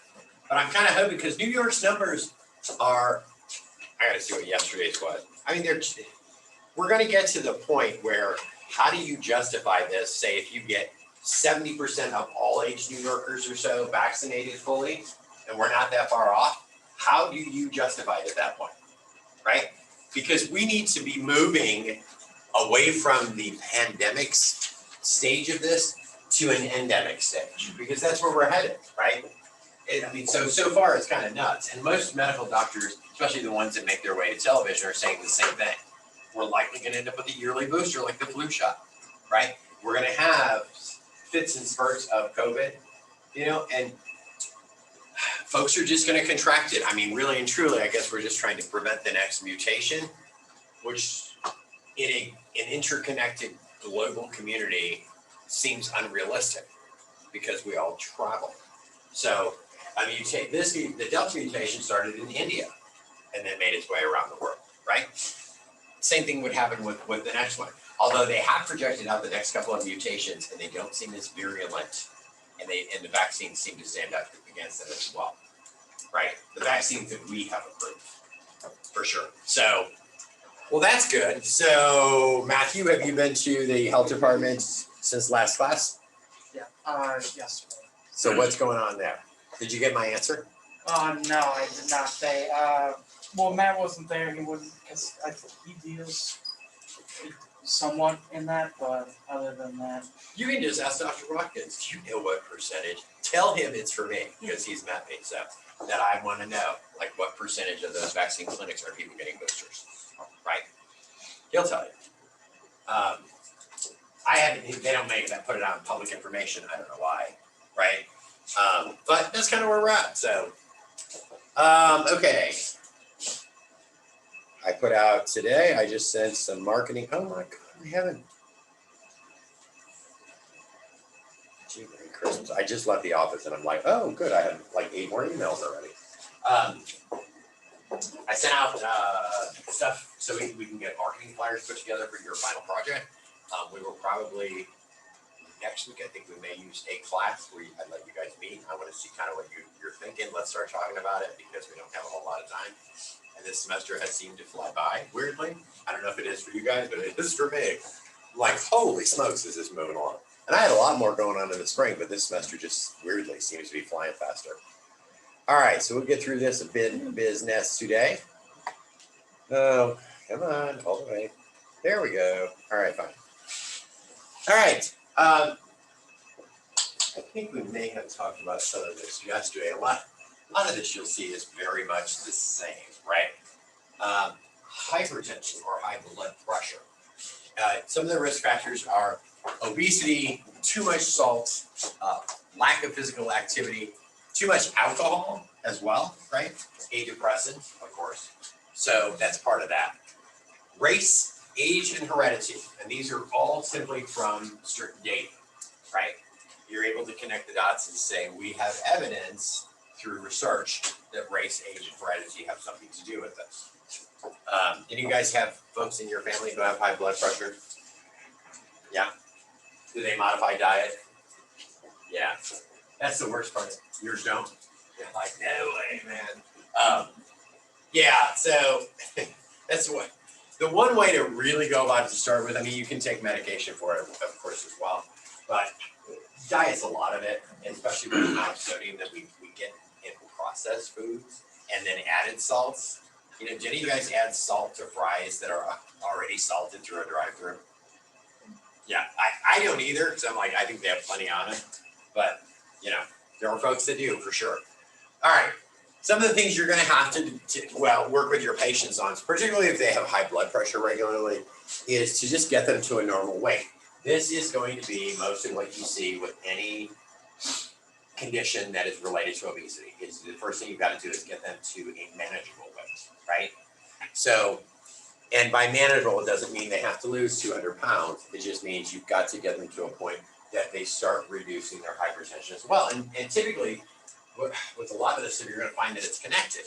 As soon as you start modifying diet to reduce sodium and maybe cut out processed foods, naturally their weight's going to drop along with it, right? There's also in a lot of those processed foods, you have heavier levels of fats.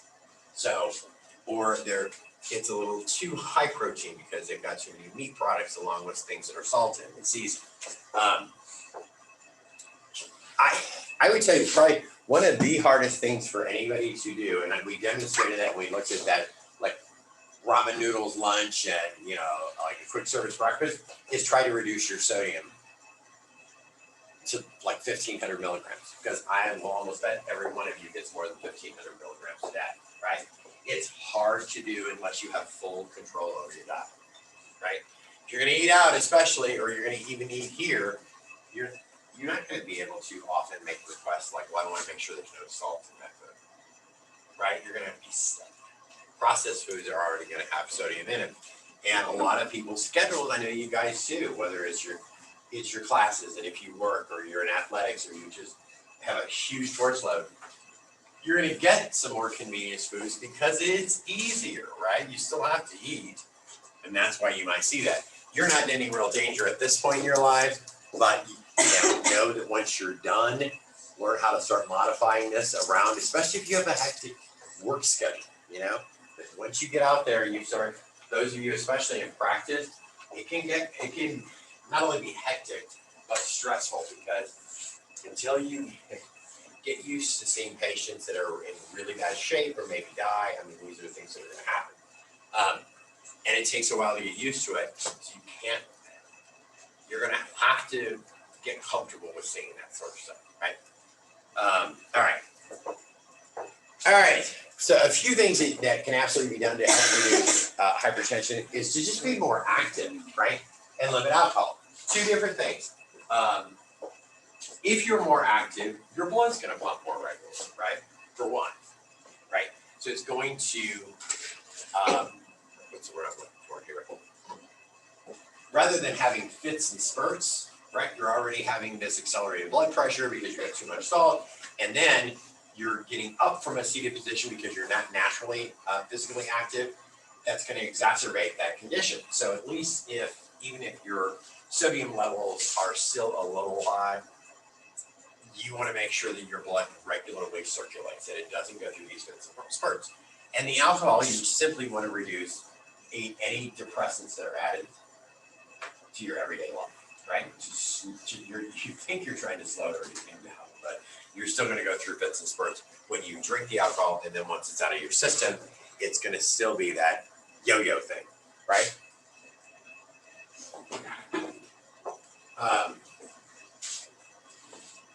All right, cancer. You guys, there is so much cancer in this country.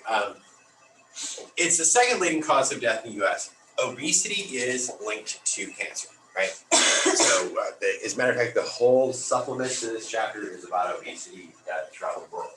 It's something that we can discuss, which also accompanies me, and I'm only going to tell you guys this because this is an interesting story. It also accompanies, maybe if you smoke a little too much pot, right? You get the munchies. Only because I have a neighbor, right? I think I told you guys that I have a house next to me that's like a haunted house. It's such a derelict. Well, it's bothered me for a while. One, that they get these guests who only stay for like 15 minutes. Trust me, I've had a dealer that lived next to me in a really high-end place before, and I got to see that until he got raided and arrested, which was awesome. But what really gets me is that they have been running the an AC unit in the back of this apartment with blacked out windows. They run it 24/7.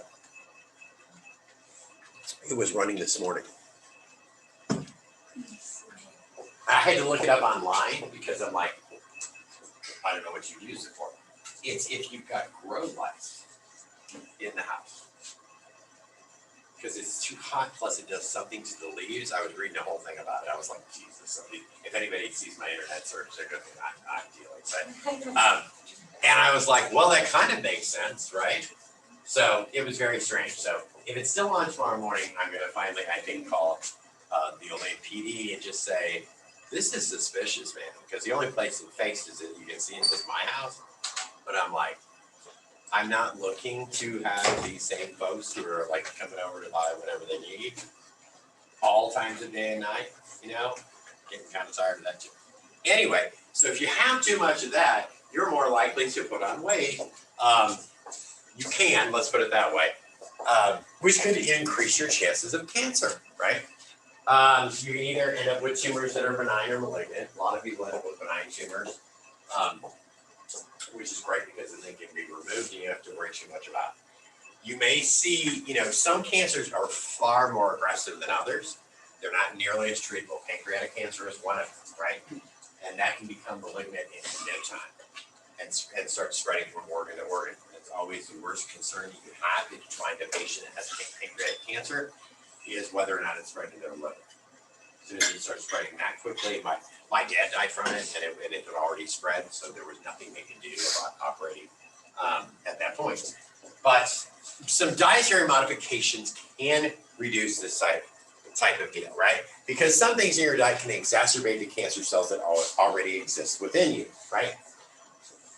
3 phases of development for your cancer cells. Initiation is when something alters your cell's genetic structure, right? So that it's going to work in an abnormal fashion later. Promotion, which is when you get to a reversible stage, when you have chemicals or other factors that kind of activate that cell, if you will, right? Which is most of what happened. More often than not, most people do carry some cancer cells in it. It's a matter of whether or not they get active, right? And at this stage, which is reversible most of the time, right? And then progression is when they start really moving and circulating through your body, right? Have you guys had cancer tests before? It's different. It's different. I had them and I wasn't expecting them when I had sepsis because they were trying to figure out.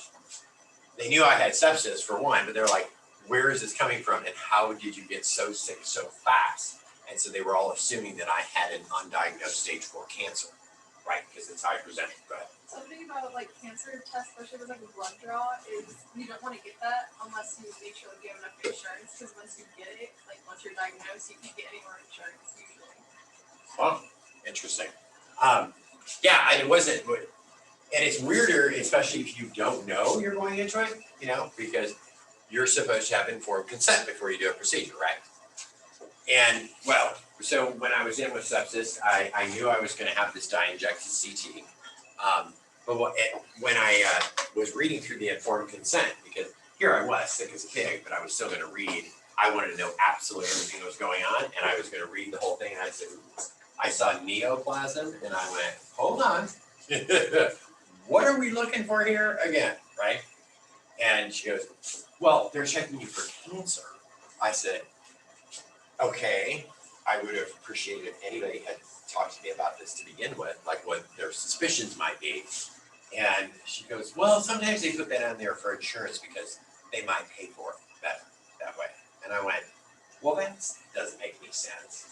I mean, in this case, I would have thought, because believe me, if you've been seeing the charts and the doctors and the specialists, there's plenty going on here, so I don't think they're going to worry about it if you're trying to figure out what's wrong with me, right? It's saving them money in the end because hospital stays are expensive. And so there was nothing there. They kept convincing themselves there was going to be. So then I had a colonoscopy. Well, no, super squeaky clean, nothing there, nothing to see, no polyps, nothing, right? And so, like, it had to have been just that small ulceration they saw in my stomach that allowed that infection to escape. And that was it, right? But they were convinced of it. But it's important to be able to catch that stuff early. And so that they kind of impressed that upon me as well. That's because they did for my yearly blood work, he's checking for some kind of cancer. I don't know. I said, whatever, I'll do it, But it's easier to catch it early because it's treatable in a lot of cases. One of my really good friends for 30 years, this happened some time ago, but she found out just from a lump in her neck that she had non-Hodgkin's lymphoma, right? So she went through regular radiation treatments because they had caught it pretty early. And it's been in remission now for like 17 years. So she hasn't had a problem. But, a lot of times, unfortunately, we catch cancer cases too late rather than regularly testing for them. Because at the very least, if you're testing for them early and they're still treatable and you can make modifications, you have a chance to save your patient. Certainly to save them a lot of grief, right? Guy I went to high school with, graduated from high school with, just died of cancer when I'm telling you guys are looking through the obits at home. And I mean, just a shell, if you've ever experienced a family member who's had cancer, you know how quickly they can waste. And it's like because they did not catch his cancer until she left, right? when the patient starts making too many excuses for things, or they're engaged in defensive avoidance. In defensive avoidance, you know you may run a risk for something and you intentionally avoid being tested for it, learning anything about it, right? Let's say cancer runs in your family and you start noticing some signs. You at that point are actively trying to avoid anything related to that. You know, or to even think about it. That happens a ton with patients. Out of sight, out of mind, right? Okay. All right. High fat diets, absolutely, you run a risk with cancers, for sure, right? To activate those cells with all that additional fat in the body. Adding fruits and vegetables, more lean products, more whole grains, all of these can reduce your cancer risk. Even if you've got a little higher fat diet with some cholesterol, adding the whole grain so that that fiber can keep leaching the cholesterol out can still work to your advantage, right? So it's not an all or nothing. And that's, I think, the hardest thing that you're going to have to, when you talk with patients, right? Just having this conversation this morning with Dr. Young from the RPA program, that, you know, one of the real hard things to learn along the way is how to be able to have a hard conversation with a patient, right? And we weren't having a hard conversation, so don't think it was anything like that, because we were talking about you, but it wasn't about that. But he wanted to share with me your conversation this morning. But we were just kind of talking in general about how to best prepare those of you that are looking at the pre-PA path for like the interview piece of this, and how to emotionally be prepared for the things that you go through, in not only the process but the education itself. And that you gotta find that sort of happy medium, which can be really hard to do, where you can deliver bad news, you're empathetic enough, but you're also distant enough at the same time, if that makes sense, right? You gotta balance that. You can't seem completely distant and you can't seem completely empathetic, because you need them to be on the same page that you are when it comes to trying to treat them. And that can be really rough, because you can deliver some awfully horrible news, right? So, but some of the things you can do is try and find a light in the dark. If you have an opportunity to maybe help them modify some of their own lifestyle and dietary factors, you have an opportunity here with them, right? If nothing else, to gain their trust. All right, diabetes. Welcome home. That's right up my alley. Disorder, okay, I don't yet know what my A1C is until next Tuesday, so by next Wednesday I'll be like, well, you know, I do think it's in the pre-diabetic range still, which is normal, and that's the only time I've ever gotten it into normal is when I have been so restrictive in my diet that I just almost don't want to eat the food, if that makes sense. So I've tried to find the happy medium, because if I can stay in the pre-diabetic, you know, my kidney function is okay, normal, then I'm okay. I can live with that, right? I already told my sister. I said, listen, if I end up on dialysis and need a kidney replacement, I'm taking both of yours, because what have you ever done with your life?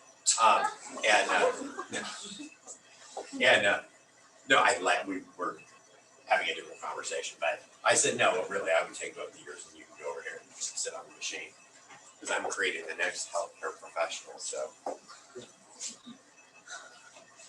no, I'm kidding. I told her I would only take one. She could keep one. I don't think it would ever get to that kind of a point, though, because as long as it stays in pre-diabetic and I manage everything else, it's pretty well okay. But I can't, and I can tell you this is what's going to happen with your patients, manage it to the point that, because I got to tell you, getting it to that normal range, I really hated every minute of that, because it isn't as enjoyable to eat, you know? So you just got to find that happy medium. If you got a more active patient who's on their feet, who does do a few things, who already doesn't have a weight problem, you can work it with it, right? And my doctor actually had this conversation with me, because I flipped out how I went from normal to pre-diabetic. I went from like a 5 to 6'3" in like 6 months, right? But I probably am right in the same 6-ish area right now. And he's like, but we would only be concerned if you hit 7, right? and we'd be concerned if there was a problem with your kidney. So he's like, don't try and be so ridiculously, restrictive that you hate it and you're likely not to keep up with it, right? Which is what I'm telling you guys, because if they get to be too restrictive and they give up, they're gonna go wholly the other direction, right? And just make things worse. All right, type 1, type 2, right? Type 1, your body doesn't produce insulin normally. Is that, Brett, is that correct? Okay. I always put that when I'm like, is it that or no? Type 2, your body doesn't use the insulin you produce, well, right? So typically, it is that your insulin receptors on your muscle cells aren't as receptive to insulin, so you end up with all this circulating glucose that has nowhere to go. You also have a normal level of insulin in your body. That's what my case is for type 2, right? So the medication that I take, which is an oral anti-diabetic, I take twice a day, it works to increase the sensitivity of the insulin receptors on my muscle cells, which is why just diet alone doesn't make that as active a medication. You have to exercise with it as well, right? Because if your muscle cells aren't demanding glucose, it doesn't really matter how sensitive they are. So when you get patients that are type 2 diabetics, those are the conversations you want to have. Type 1 is typically diagnosed as a child, right? And so that's a kind of a lifelong venture. Type 2 often comes later in life. Mine did. I didn't know until 2 years ago, although it looked like I had been on my way for years. That's why it's important to have a doctor who will speak to you with it. You'll run into gestational diabetes. A lot of times when women are pregnant, you'll end up with more circulating glucose. Diets are going to be a little different. So that circulating glucose is simply from eating from more than one body, right? And then prediabetes is an opportunity to turn your patients around, right?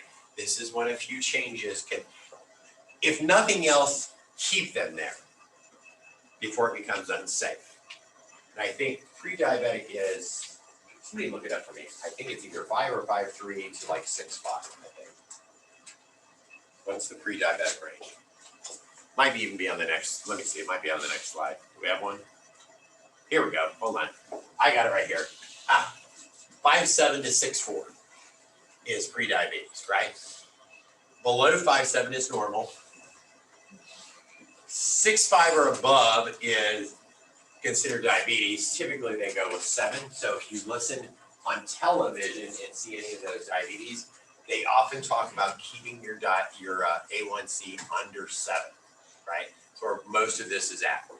Now, when you look at this on a regular basis, and this is why I'm saying for me that I think I'm here, there are actual calculators online that if you have anybody, maybe you get them to the point, you do their blood sugar, but you start working with them about taking their blood sugar every day. They check their glucose every day.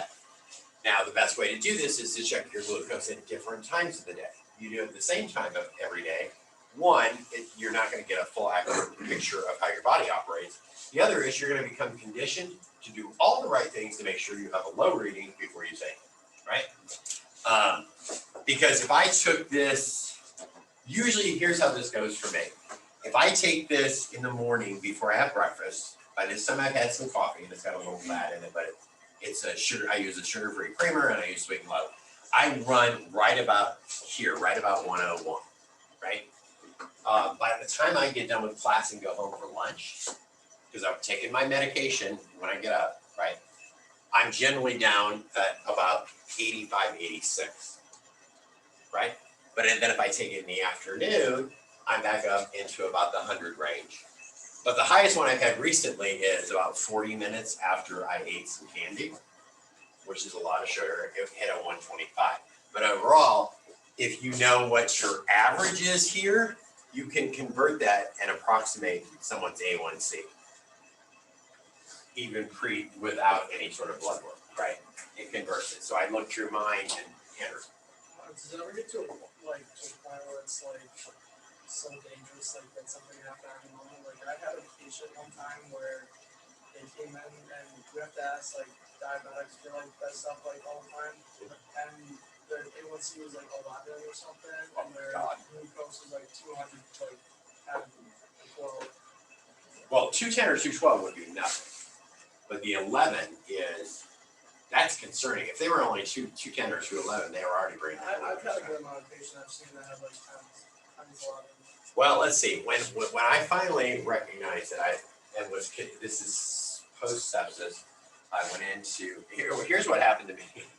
Post sepsis is the case managing doctor kept telling me, and at the time they couldn't, even fasting and being NPO for days, they weren't able to get my glucose down below 200, and they kept giving me insulin shots, which of course were doing nothing, and I started refusing them because I'm like, what is the point of this? Only to find out they weren't doing any good anyway because I don't need extra insulin. So what he said to me when he discharged me because I'd lost so much weight is pretty much eat anything that isn't nailed down, right? Try and get lots of protein in your diet, start eating. I was doing just that. I ate absolutely anything I could, right? So I go in to finally get this drain out of my catheter, and they knew they were supposed to take my blood sugar just to double check before I went into for the procedure, and it was 487 at that point. Weeks later, as soon as I heard 487, I started making dietary changes right away. She's like, you need to go to an ER today. They actually called me back and said, and I didn't do it. I was like, oh, I can make these quick dietary changes. So I did for a few weeks, and then I finally got in, got my blood tested. My A1C was 9.3. And so my doctor said, if you get to 10, you are like red lights, hair on fire, diabetic emergency, okay? You can die from it. You can go into a coma, right? So this is why you gotta manage what you do. Because even if you work with patients, right? They're not all gonna be like me, for sure, who can go, okay, I can only have, because I will still have like cookies. Like this month, I've been eating cookies again, right? But I'm gonna go, I can have 2 cookies, and then an hour and a half later, I can have a piece of candy and give my body time to actually process that, right? Without spiking my A1C. You can also tell when my blood sugar is too high because my vision starts to get blurry. Have you ever had that? Yeah. I don't have it much, but it gets, right? And then sometimes when my vision's a little blurry because I'm tired, because it'll get that way too, right? Because I think maybe I need a new prescription because I've also got to get my eyes checked every year because of the diabetes. First thing I do though, before I do anything else, is I check my blood sugar, right? I do a finger stick and run it. And then if it's normal, I go, well, it's because I'm tired, right? But it's at least a flashing light. That tells me there's something going on. I mean, I had it to the point when I was at 487 that I had double vision, right? None of this I knew, and I will tell you the truth. I had already gone back to teaching classes at that point, and I had to drive 45 minutes to Purdue when I was teaching classes, and I had blurry vision that day, and I was seeing double. So I drove like this, and then I switched to this eye, and then I got to class, and my students knew how sick I'd been because we had to move online. And I'm like, okay, I'm seeing double, but here we are, I'm still taught class, and only to find out later that basically I should really have probably been at the emergency room trying to get this brought down. I don't know what magic would happen, but this is real world things that you can deal with. I don't care if you're PT, OT, if you're nursing, you can be a public health major out at an event, right? With somebody who has undiagnosed diabetes, and you need to be able to talk to them about this stuff, right? Including somebody who might even be there for a diabetic, a special diet cook-off. For diabetics, a lot of the food education you see out in communities is specific to diabetes. Because there are just so many diabetics in the United States. And it can be awfully difficult to manage, especially if you don't try, right? I say this now, but I'll probably go next week and he's gonna be like, well, your A1C's increased again. Because I'm gonna tell him I've been eating cookies and candy, so that's on me. So let's do this in September so I can still eat cookies and candy, and then next year will be fine. As long as the kidney test is fine, I'm okay with the rest. Because I know immediately what to do to start bringing things back down. Hypoglycemia, on the other hand, is low blood sugar when you have too much insulin. Or in those cases, a lot of the reason you have too much insulin is because you haven't eaten appropriately. right? You guys have all probably experienced this, especially if you're not eating because you're studying, you're whatever, or you're out for the night and you're knocking them back and you're not eating appetizers. That same thing can happen to you, right? So half of that feeling, isn't necessarily from cocktails. It can well be because you haven't eaten at the time, right? It's trying to see where we're at with this. Okay, risk factors for type 1 diabetes is that you have a relative who also has type 1 diabetes. Type 1 diabetes tends to run in families. I have, in my family, we have both type 1 and type 2, right? Type 2 also tends to run in a family when they have a predisposition for it, right? Because you might inherit that hereditary deal where your insulin receptors simply aren't sensitive to insulin, right? Type 2 diabetes, age. Let me do this one, just because I actually saw this the other day and I never really checked it out. Age, over 45, yes. Overweight, no. First degree relative with diabetes, yes. Sedentary lifestyle, no. Ethnicity, no.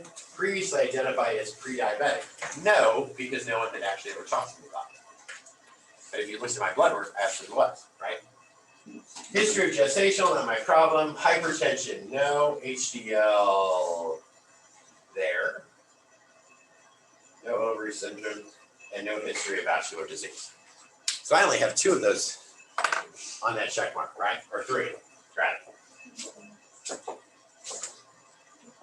So don't immediately think that you're going to necessarily always check your patient's A1C. Probably you should on a regular blood panel. You should be checking it every year. But what I would caution you about is never assuming that patients you work with, because they look healthy, never assume that they are, or start trying dismissing something, right? And say, if it's a concern, especially if you got fasting glucose and it's above normal, even if it's limitedly above normal, just mention it. Like we just, want to keep our eye on it, and that's it. Ask them a little bit about their diet, and that's where you can make a few suggestions for modifications. Because in the end, they're going to rely on you. They're not the medical professionals here, right? They're not going to know how to read the blood work. Or if they do, and they say, hey, this looks out of whack, they're not going to understand any of the abbreviations in the medical terminology, right? It helps to be able to tell them these things. And it's nice that a lot of medical records now do that for you. So if you've got, use a portal, a patient portal, there'll be a question mark that will tell you what something is, right? Besides what the range is. All right. Some risk factors for diabetes is obesity. One, because often accompanying obesity is a diet that is far more in excess of the energy needs of the patient, right? So that's just too much glucose. Your body simply can't handle that with normal amounts of insulin, okay? That's also a risk, right? So that's why there's a real difference too in type 2 diabetes in particular. Type 1 is insulin dependent always. Type 2s can either be insulin dependent or not insulin dependent, okay? The insulin dependent often, and that's why too many people think that in order to have obesity, you need to be overweight, right? Because that's an assumption, because a lot of diabetics are, and that's how they become a type 2 diabetic, because there's just too much glucose in their body, and a normal production of insulin will not be able to metabolize all that glucose. So that's why you have to add the additional insulin, right? And then for people more like me, it doesn't matter. I'm not eating all that excess. My body produces insulin normally. It just simply does not use it right? Anymore. They got tired and apparently stopped working, right? Management, diet, physical activity always, right? No matter if you're type 1, type 2, especially your type 2 insulin or non-insulin dependent, all 3 of us need that physical activity, right? So even once you're using insulin and you've got to calibrate your insulin well, most type 1 diabetics now have insulin pumps. It isn't what it was at one point. To best be able to manage those levels, and you start learning these things about yourself and some of the natural symptoms and signs that maybe your glucose is out of whack, right? Check it, just be sure. sort of a thing. Most insurance covers those glucometers anyway, and test strips and that sort of thing. I find it's just easier to order a whole series of them from Amazon. I don't even bother going through the whole insurance bit because they're not really that terrible expensive, especially the finger sticks, right? Nutrition, more often than not, because you want to restrict your carbs, you want to restrict your sugars. In case if you've got an insulin-dependent type 2 diabetic patient who is overweight, you want to bring that weight down, right? And it's going to take some time. And if you have a patient, let's say you had a patient like me, right, where my glucose was at a 487 and my A1C was at a 9.3. Adding glucose will do, or sorry, adding insulin will do absolutely nothing for me. And there's only so high a dose you could prescribe, right, without it being dangerous. So the one thing you have to do is immediately start modifying diet. You wouldn't believe the amount of work that I went through. And I got to tell you, for the average person, especially if you get into any sort of rural practice or rural communities where you're working with folks, it can be very, very hard for them to find foods that do not have added sugars to them or high amounts of sugars, right? I tried it and I was like, holy smokes. So I ended up ordering a lot of things through Whole Foods, through Amazon to, try and reduce that. And it worked, but it took 6 months to get there in a really, really restricted diet. Which I could do again, just in case the doctor gives me shit this next time. But, oh yeah, I heard Watson said shit in your class, Jess. Yeah, she goes, I didn't, it slipped out. She was like traumatized. I know she was. I said, well, that's okay. I used the F word the other day because I said it was an accident too. But, and she goes, she has more in her vocabulary than just that one. Trust me. She goes, I tried so hard and it just slipped. I said, that's exactly what happened to me, but it can't. She goes, yeah. She said, Jess said, no, don't worry about it.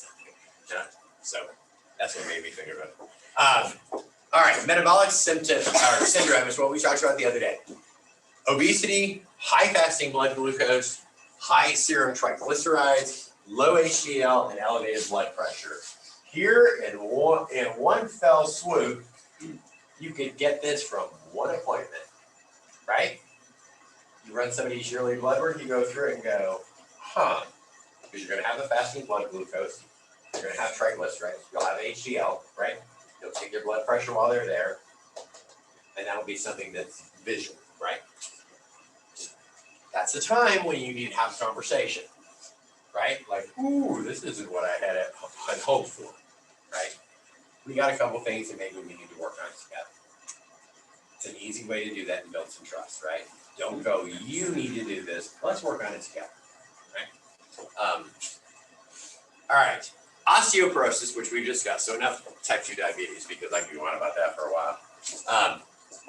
Our porous bones, they're due to a lack of calcium, right? Your bone mass will decline and the quality, of course, will deteriorate. And the risk factors, age, whether you're female, because predominantly osteoporosis is a female, it's not female only, but it is predominantly females, okay? Majority. Thin and small frame, right? This would be my aunts right here.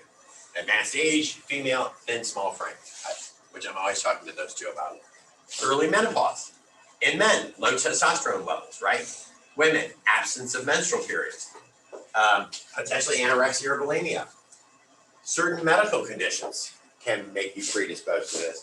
Insufficient dietary calcium, right? More often than not, that's where you're going to see this, okay? Lack of weight-bearing exercise to challenge your bones, your muscles, and your bones, right, in this case. Cigarette smoking, alcohol, and insufficient vitamin D, right? So the best that you can do is to get to a point, like you, because you guys are really you still have plenty of formative time left. You may be adults, but your bodies really aren't quite done. You're not going to grow anymore, but they're not fully done. And you can compensate for some of this if you're I cannot. You can. But you can add calcium, vitamin D, vitamin A, and exercise. Well, if you're taking a decent multivitamin, you're okay with this, right? And with calcium, you may also find that in a multivitamin. You also would be okay. Exercise, you guys are pretty active. So even if you don't actively exercise, the beauty of being young is that you are still kind of busy. Especially you guys are kind of busy with classes and such. Okay, fine. And we are gonna call that the end of class, and we'll go through the supplement on Friday. All right, hang tight, I gotcha.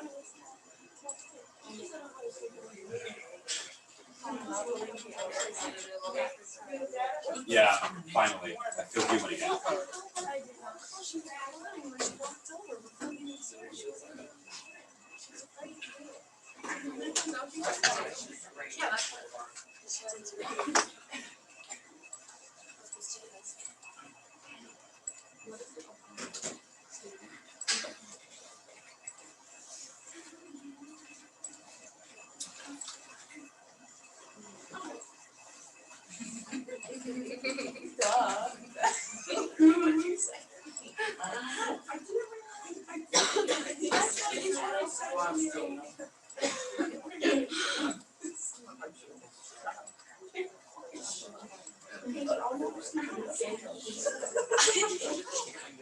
Oh yeah, you got the all the way through. Super.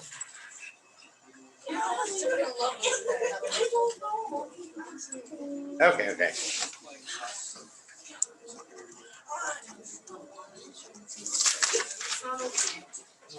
I'm not signing up.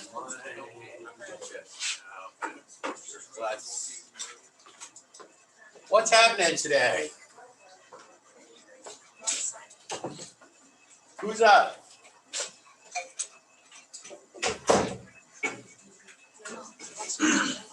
Oh. Who's got a hot topic today? I believe it's me. I just didn't tag mine, sorry. You believe it's you? Yeah.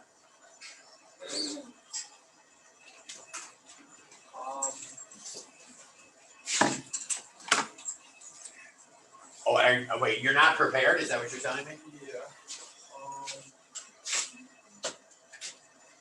I don't know. I thought I was gonna give it today or Monday. I'm not sure. What is the list type?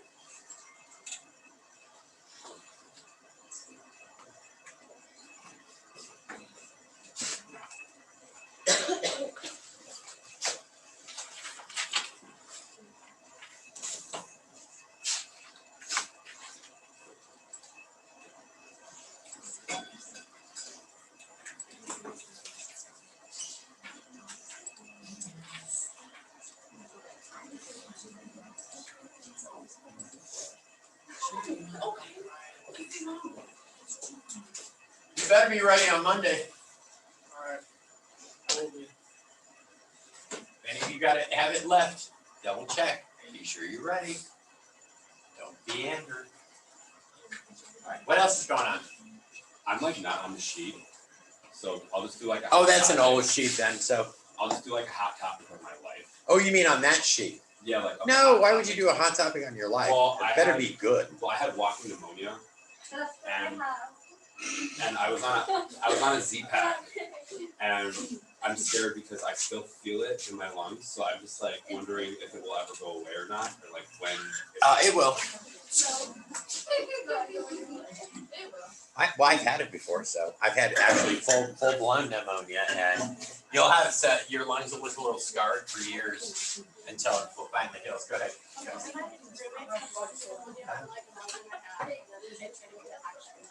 Absolutely. That's the difference is if you don't treat it, it will turn into full blown pneumonia, and that is no joke. You could die from the dehydration from that just alone. Go ahead, Laura. I've had walking pneumonia since we came to school and I'm still sick, so. There's no. See what you have to look forward to. Yeah. All right, you need a real hot topic because that's not really one, but he gave you an opportunity to talk about yourself. And your illness. Oh, poor Jay. Yeah, I've had it. It's no joke. Yeah, I had it. I actually had when I had pneumonia. It's like walking pneumonia makes you feel really awful, but when you have pneumonia, that is absolutely crippling.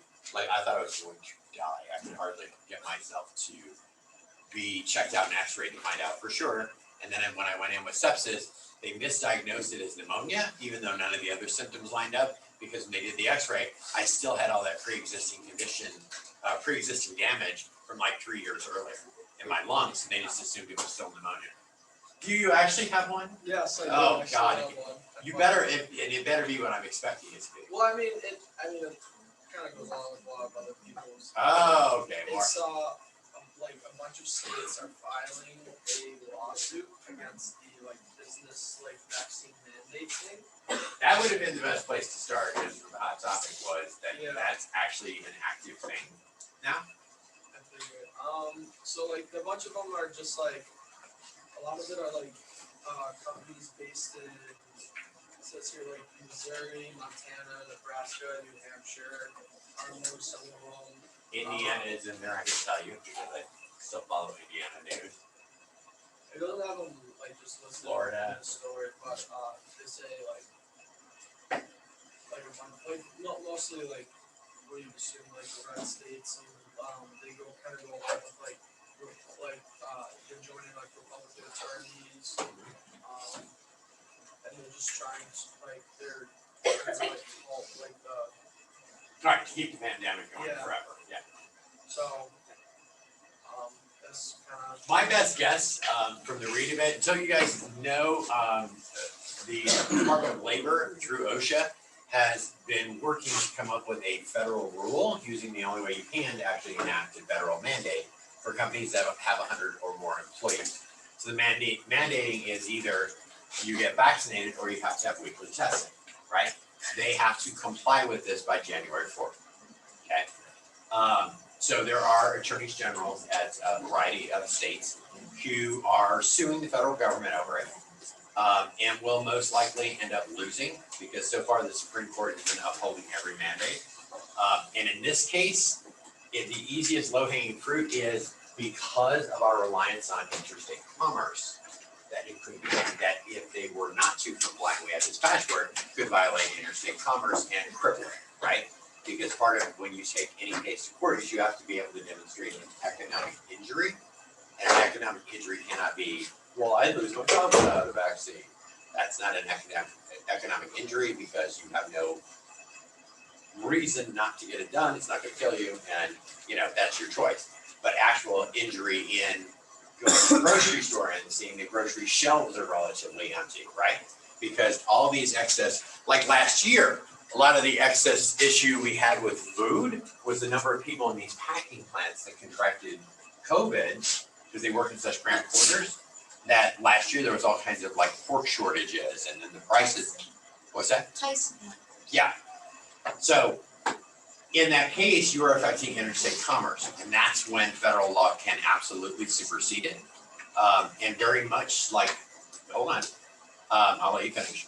Very much like New York's law that has been upheld is when you go through for this, what we're doing right now, you can include it in a list of respiratory illnesses or what was the word they used for it, but that cause disease that are already covered by OSHA, and that's kind of what they did. well. This actually so I did have one prepared. I just completely forgot about it because this article touches on it. Okay. Thursday. On Snapchat, they have like little news stories on the side. Okay. Like for some reason, it always shows me like really they have nothing to do with it. Like, Oh yeah, I get that all the time, right? but they were showing me like they were talking about this, and then one big thing like I don't know if everyone knows like what Daily Wire is, or like Yeah. like they're part of like the big like they're like the lawsuits like challenging like they challenge like they sent a challenge in the federal court yesterday along with companies in Michigan and Ohio as part of like this whole like kind of move to stop like these mandates and to stop them from doing like businesses in different places and stop them from just running like the private sector. And well, and part of, and I know part of their argument is, states' rights, whatever, right?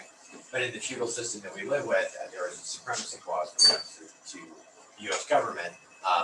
So when it's something that would not be normally ceded to the states, they actually have authority over it. When you've got federal agencies like OSHA, right, that oversee commerce in particular, than the Department of Labor, they have a little more regulatory issue. The Supreme Court has really not, they just have not even entertained basically any of this mask mandate or vaccine mandate challenges at this point, because the emergency authority of the federal government would supersede a state for the most part is what they've been relying on, right? frankly, I get it, maybe it's politically palatable to go, no vaccines, whatever.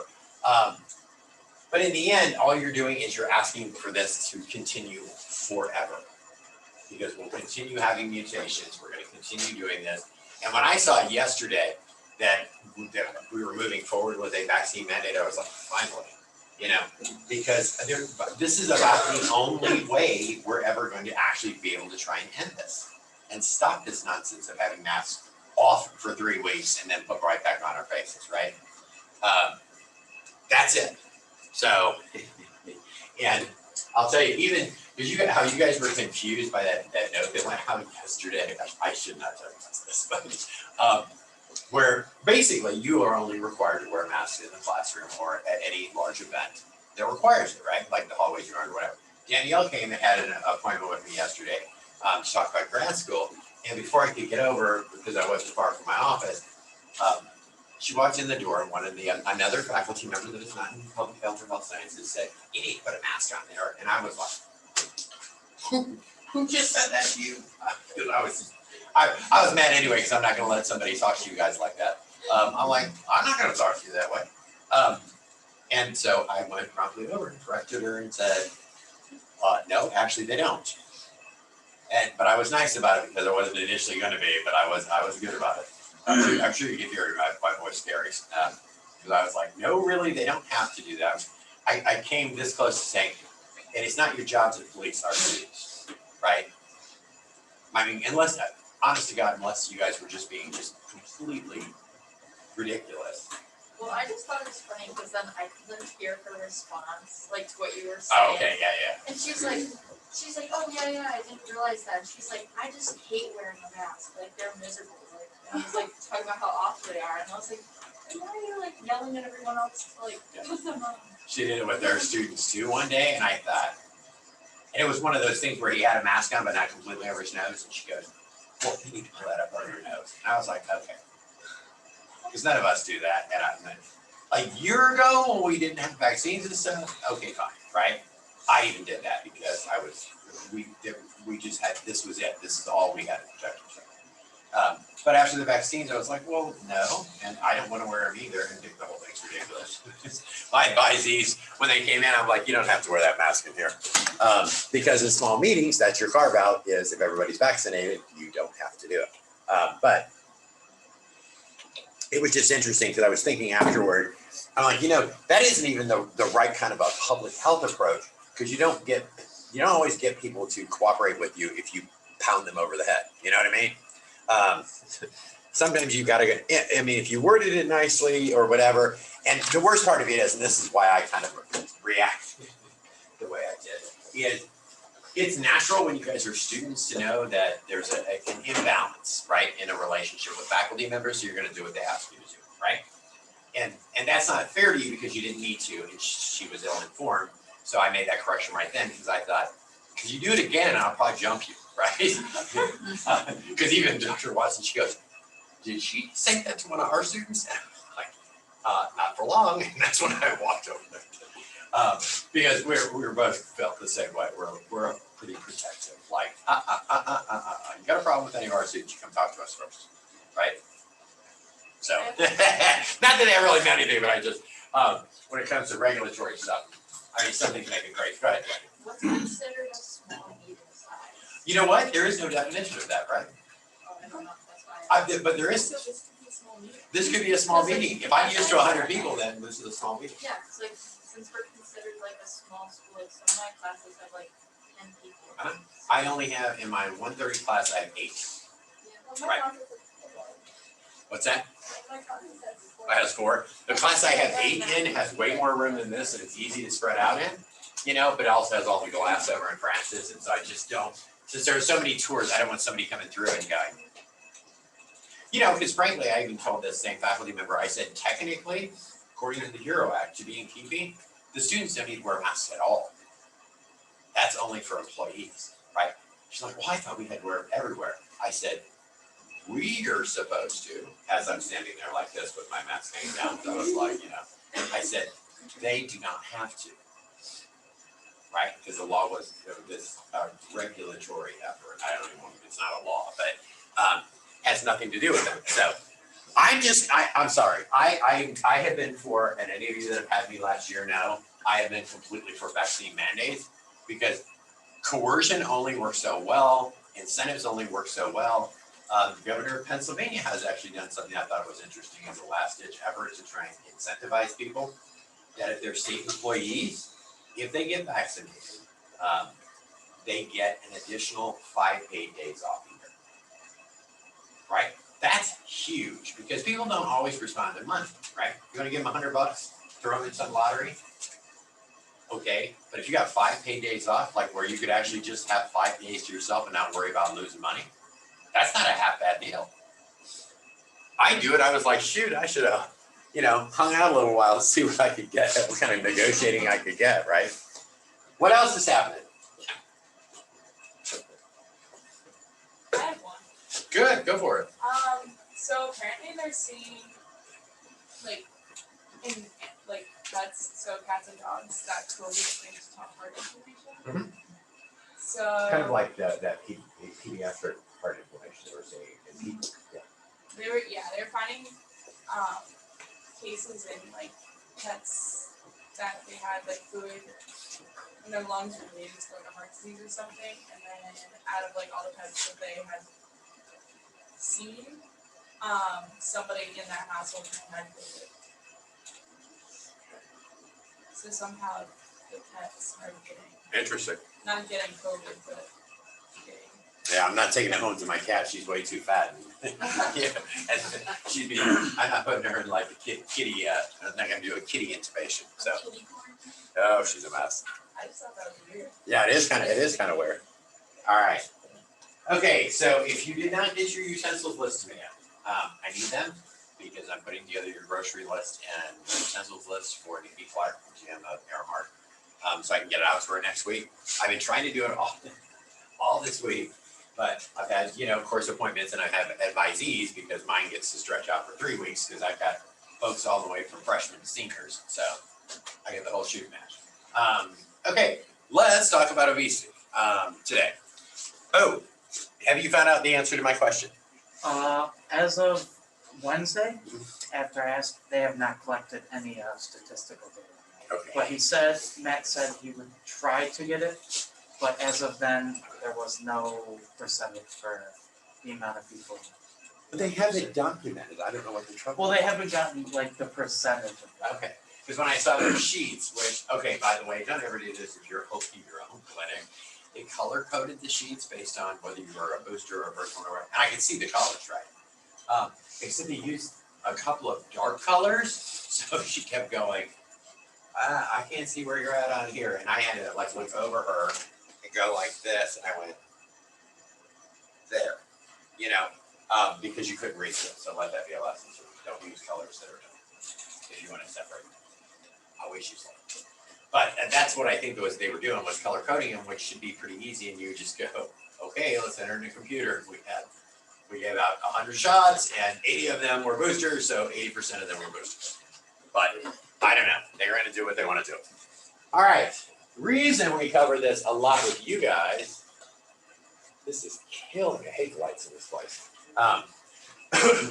More often than not, your patients, a lot of the patients you're going to see are going to be considered clinically obese, right? Which works against them for a number of conditions. A lot of what you'll find is not only will you find more of these patients that are diabetic, you'll also see that you'll find more of these patients that need both physical therapy and occupational therapy, okay? Diabetes is linked to stroke, which often leads them to occupational therapy. And as I had a conversation with Haley about the differences with OT-PT, often they both work together. You have somebody that has a mild stroke, they're going to start with OT to get used to the activities of daily living, and then move on to PT to actually regain their life, their strength, whatever. So in any of these cases, you're going to deal with it. If you're working in public health, you are often going to find people that will come to any of your educational events intentionally because they have a number of health conditions that generally stem from obesity. I will tell you, one of the interns is interning in the ICU at OGH. She was telling me that regardless, what they're finding is whether they're unvaccinated or vaccinated, and again, vaccinated folks are much, much less than the unvaccinated folks, in the ICUs, what they're finding is the common thread seems to be that they all have weight issues, right? Which was common in the very first part of COVID. A lot of that is your oxygenation systems. Go ahead, Sam. Well, like last year in research methods class, like I found some data on the obesity rates among adults in Cattaraugus County, and it was like 40%, I think. Yeah. So it was like among the highest in the state.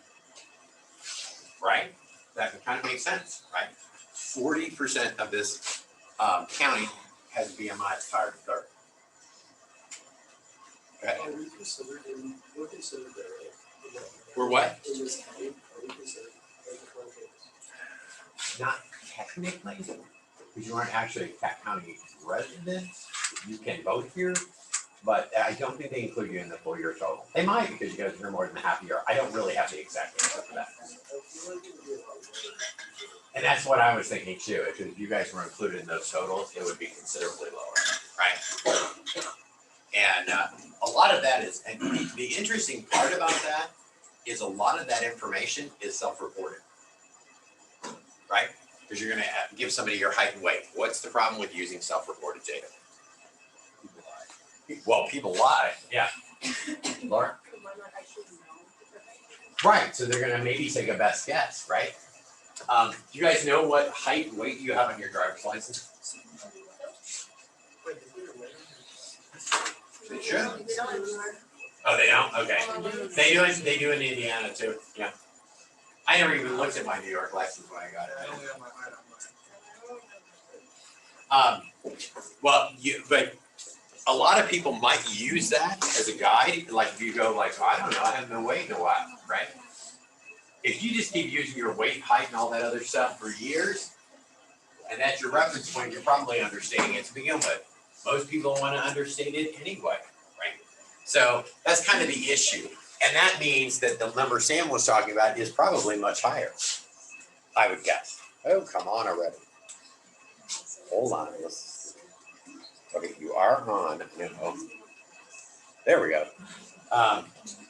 Okay, age standardized prevalence of obesity, where the red is more than 25%. Check this out, right?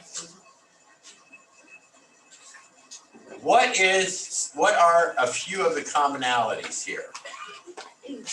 Here.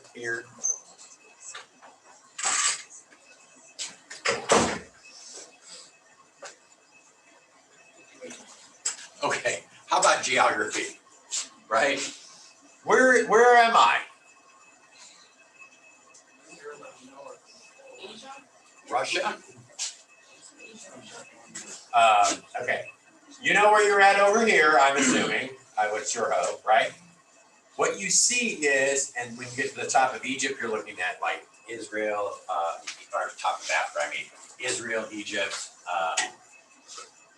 well, Libya's there, but I wouldn't really include that. Australia, right? EU countries through here. You can see Italy is right there. What you'll find is where you have this higher prevalence of obesity, either are countries that overall have more money, right? Which is generally the case. I mean, you look here, particularly in North America, and I'm on separate YouTube.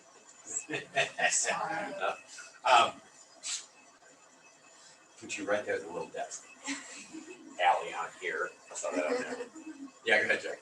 Isn't it hard to like judge obesity like in terms of like geography, just based off like BMI isn't like the best way to judge it? It isn't the best way to judge it because again, like we talked about, it doesn't account for our shape and things and whatever. But it's also because it's self-reported, which may be that you aren't getting those same reports. We do have better access to food, period. They just aren't the best foods in the world because we're more first world countries. So what you saw there is those are more developed countries where people have become accustomed to processed foods largely, right? Your life is a little different. You don't have as much time to spend.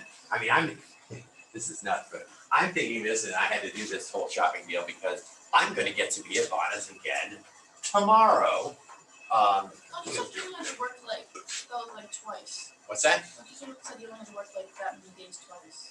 Oh, no, this is the third time this semester. Oh, yeah, that's fine. Yeah, no, this I kind of got roped into this, to be a judge at a mock trial, which I read through the case last night. Yeah, it's an interesting case. See, if I was the real judge, I would love to do it, but there are things that we can't do. Like with objections and sidebars and like the stuff you see on Law and Order, I would completely be into this. You know, maybe letting you forego a jury trial and just have the judge decide, I'd be like, you're guilty. I'm gonna sentence you to prison for life in a North Korean labor camp. Believe me, I would love to do that and see a student's reaction. So it would be fun for a little while. Oh, and I did a social experiment, by the way. We'll see how long that stays up. As Kelsey was walking by, did you see they got this little dry erase board over here when you walk into all these in this building? And I just wrote in big letters, capital letters, I wrote masks rule. With all this other lovey-dovey stuff they got on there. I was like, let's see if anybody writes something nasty there erases me. All right. We'll skip that because it's actually not that important. You certainly can have some genetic reasons why you would see obesity in a patient. It does happen, so you have to be aware of it. I really hate this, the way they've got this laid out, but there are a variety of things that can influence obesity rates. Diet, obviously, which is what we're talking about. Genetics, hormones for sure, viruses, sleep patterns, definitely, social networks as well. Most of that I'm not going to otherwise cover. I'm trying to think. Food insecurity is one of the largest, actually. Low income, or you live in an area of income inequality. Obesity is much higher in rural areas than it is anywhere else. Why do you suppose? Right? Why do you think so? Go ahead, Kelsey. Yes, exactly. Because you may not have access to a full service supermarket that has lean meats and or lean proteins and fresh fruits and vegetables. Or if you do, they may be too expensive, right? Because they are the only game in town. Particularly if they're not a chain and they're an independent, they're going to end up charging you more for them.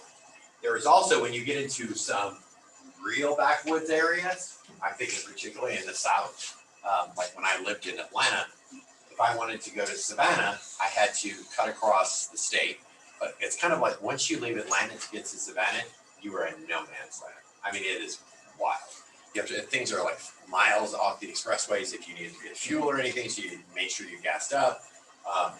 I'd always do it at night and then put it like in an audiobook that was like a thriller, because it would get dark and creepy and there's nothing there. I'll scare myself to death on the way. But one thing I did notice is you get out into these areas and they have pretty insufficient infrastructure when it comes to being able to handle like the size of an 18-wheeler that would deliver groceries.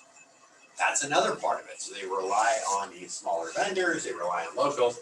But too many people believe that if you live in a rural area, well, of course you have access to exercise and fresh food. That's where farms are at. There's plenty of places to get, well, unless you own the farm, you don't have access to it. And also, unless you own somebody's property, you shouldn't be going wandering right through it, right? It's a great way to get shot. Social networks. In this case, and I want to discuss this for two different reasons. Social networks can influence whether or not you're obese because it can become normalized if you stay in your own social network, right? And we do too much of this with politics too, where everybody becomes a bit more tribal. Like as long as you're talking within your same group of folks that believe the same things you do, right? You aren't exposed to other viewpoints. That's the same thing with your social network. If your social network, normalizes that way, after years of that, you can end up with a obesity-related condition. But on the flip side of that is, also your social networks can dictate whether or not you may end up with possibly an eating disorder, like when you deal with Instagram or Facebook, right? Where everybody puts on that good face, their best face, their photoshopped face. They use plenty of filters, right? This perfect life that you think that you suddenly need to attain, rather than just being healthy. As long as you're healthy, it doesn't really matter what size you are. right? All right, some other factors. Sex, because women are much more likely to become obese because you already have a little more fat. It's a little easier to do. You got, and if you have children, you know, you've got to make an effort to lose any of the weight gain, because we're going to be covering that, I think, next week. Race and ethnicity, African Americans are more prone to obesity. That is using, however, and I would caution you with this, that is using BMI. What we're talking about, again, is different body shapes, right? And you still look healthy, you're shaped a little differently, your fat distribution may be a little different person to person, but that's what that's from. All right. Age, and I mean, I think this should be kind of obvious to you guys, but the older folks become, the more sedentary they often become, right? We don't live in that world where people go out and work in fields anymore, right? Like my great-grandfather was thin all the way to the end, to 98, right? But they farmed. So you ate what came from the farm to begin with. And he was physically active into his 70s. My grandfather did the same thing. He was still laying block. He was a mason. Into his 70s, he was still laying block. He lived to almost 95. Pancreatic cancer took him, or he would have easily passed 100.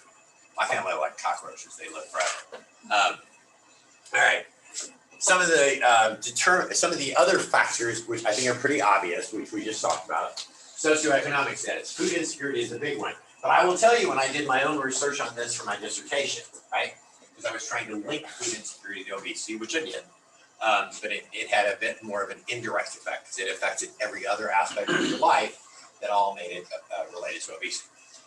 But some of the research that I found indicated that level of education was more likely than income to determine whether or not you were food insecure and became obese, right?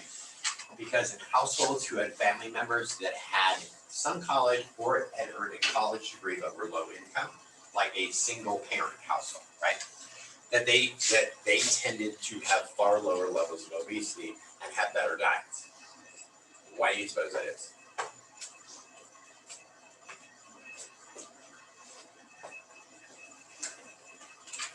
What is the benefit of having a single parent household with a parent who has either a number of years of college or a college degree when it comes to food insecurity? All things to be good.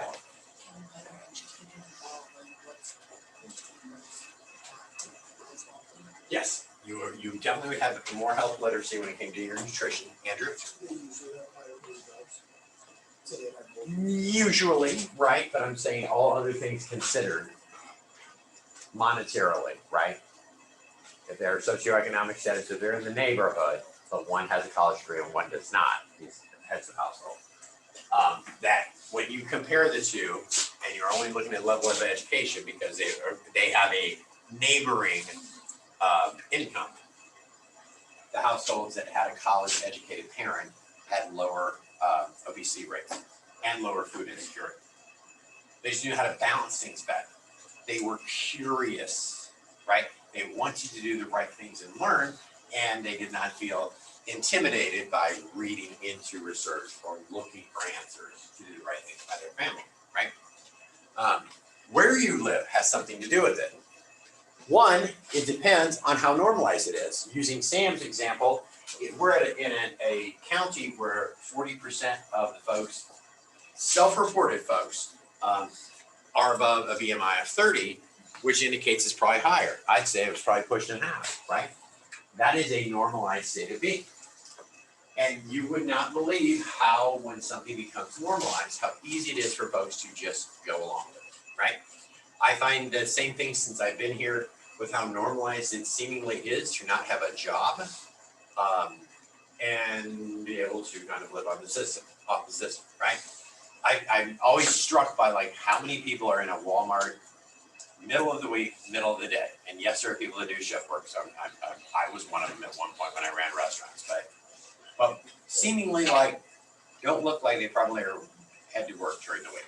But it's weird because it's just so normalized that it's commonplace. To me, it stands out because I'm like, where am I at, right? I keep telling Watson, I'm like, I need to make just wait and go to Wegmans like every 2 weeks to do some shopping. And I would be less frustrated, right? Like I will find 6 ways to Sunday to never set foot in that Walmart, and that even if that means I have to pay extra money to buy the same thing at Tops. Usually I'll go in there and go, here's my money because I can't do this. I can't. Built environment. Do you guys know what the built environment is?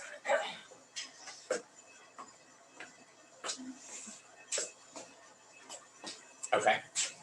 Sidewalks, streetlights, parks. What? Things that you build. Like things that aren't like natural to like Right, the area. but things that would make it easier for you to get more exercise, right? Having 911 call boxes along a bike trail. Bike trails are considered part of the built environment, right? They weren't naturally there. Someone had to put them in. They may not have concrete, but someone had to actually designate those areas.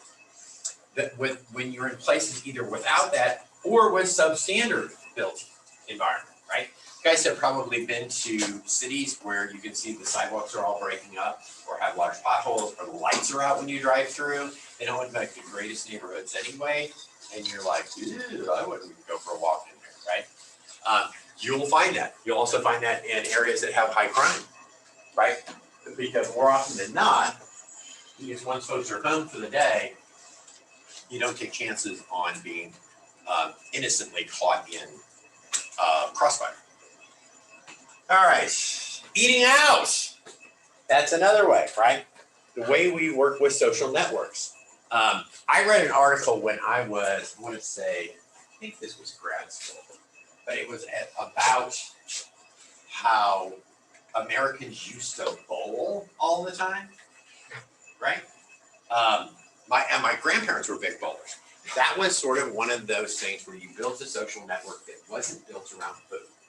It was more friendly competition on a regular basis. And yes, you can get food at the bowling alley. Now we've moved this to, we either eat out or we meet at a bar very often, right? So we kind of, our lives started revolving around food, and then we started seeing portion sizes grow. Again, if you're working with a patient that has any of those issues, the first place I would start is just trying to convince them to just reduce your plate size, right? I've got, as I've told you, the square plates, and then I've got the circular plates. I still eat on the square plates because my body would just die without enough food, because otherwise I'd be starving and eat the candy that I still have hidden inside the bookcase. All right, let's see. If there's anything here. They're just kind of giving you a little bit more of this. Married men have a higher incidence of obesity. Why do you suppose that is? Married couples actually overall do, but over singles, but married men especially. What's that? I said maybe their wives are good cooks. Could be. What are you gonna say? No, they're not trying to impress anyone. I'm settled. She's not going anywhere. Which of course is untrue, but it's funny how that works, right? Like, oh well, we're committed, and then you see people, especially if they go through divorce, who suddenly start working out all the time, and they gotta lose this weight. Why did I let this happen to me? And can never be quite too secure. All right, some of this stuff you guys know. There's more often than not, there are emotional eating disorders that go along with the development of obesity. Often that has more to do with like binge eating, and I'm going to give you an example of that. Well, and certainly a lack of PA, right? No physical activity, or very little, because we have changed culturally when it comes to work. Some of what you may see with binge eaters in particular is, and this is not bulimic, so I'm not saying somebody who binge eats and then vomits it back up. This is somebody that binge eats, right? It's almost like a binge drinker in this regard. It's just they both have a kind of a different drug. Usually it's a response to stress, but it can also, I was reading a case study that I've used in the diversity class I teach, and it's about a lady who would binge eat. And in the end, once I read through it, before I had the students go through it, and before I even read what their solution to this was, it seemed to me when I read through it, because she otherwise seemingly had a perfect life, a great job of 23 years. She had a master's degree. She worked with special ed kids. She'd been married for that whole time. They had 4 adult kids, and they'd gone off and done their own thing. Is either A, she felt like she had nothing else to work toward, or she was suffering a bit from the imposter syndrome. You guys know what that is? Imposter syndrome is when you reach a sort of a certain level of success, whether you earned it or you have the legitimacy of education or whatever. And there are days where you go, God, I mean, I'm not as smart as they think I am, right? Or boy, wait till they figure me out. Sort of thing. I go through it, right? And because Brett came in and said, "Good morning, Dr. Allen," and I don't know how it hit me, but I just was like, I was like, "Hey there," and it's one of those odd things. I've been doing this for years. I've had this education for years, but there are days when it just kind of catches me off guard, and I go, "Oh, I guess I have done that." A lot of people do that when they've reached success in their life. I will tell you, when I left the city of Atlanta, I just realized myself that I was absolutely miserable, yet I had absolutely no reason to be. I lived in this fantastic place, gorgeous 3-story townhouse in one of the most expensive parts of town. New car, I traveled when I wanted, I made plenty of money, I didn't have to work real hard for it, and I just felt miserable. I made way more than I do here. And it didn't fulfill me, right? So that's what you're gonna find a lot when you deal with folks who have any kind of psychological factors when it comes to either an addiction or a food disorder, like in this case, an eating disorder. So just know that when you're talking to patients, you aren't always gonna have the best answer, but one of the things you certainly can do, it's okay to talk to them about this stuff, about their lives, find out what's going on. You know, the better a relationship that you develop with patients, and you guys will see patients on a pretty regular basis, especially if they feel like they can trust you, right? You have to engender that trust in them. They're gonna tell you more of this stuff, and then they're gonna also accept your recommendations. As long as you don't treat people like a number, you can get pretty far, and that's true for a lot of careers, right? Childhood obesity is growing at a pretty large rate. Here are a couple of things that are happening that may seem strange, but today we have a lot of households that are multi-generational, right? So you'll find you'll have high levels of not just childhood obesity. You may see that there are seniors in the household who also are obese, and so are the working adults, right? Mom and dad. Why do you suppose that would be true of all 3 age groups?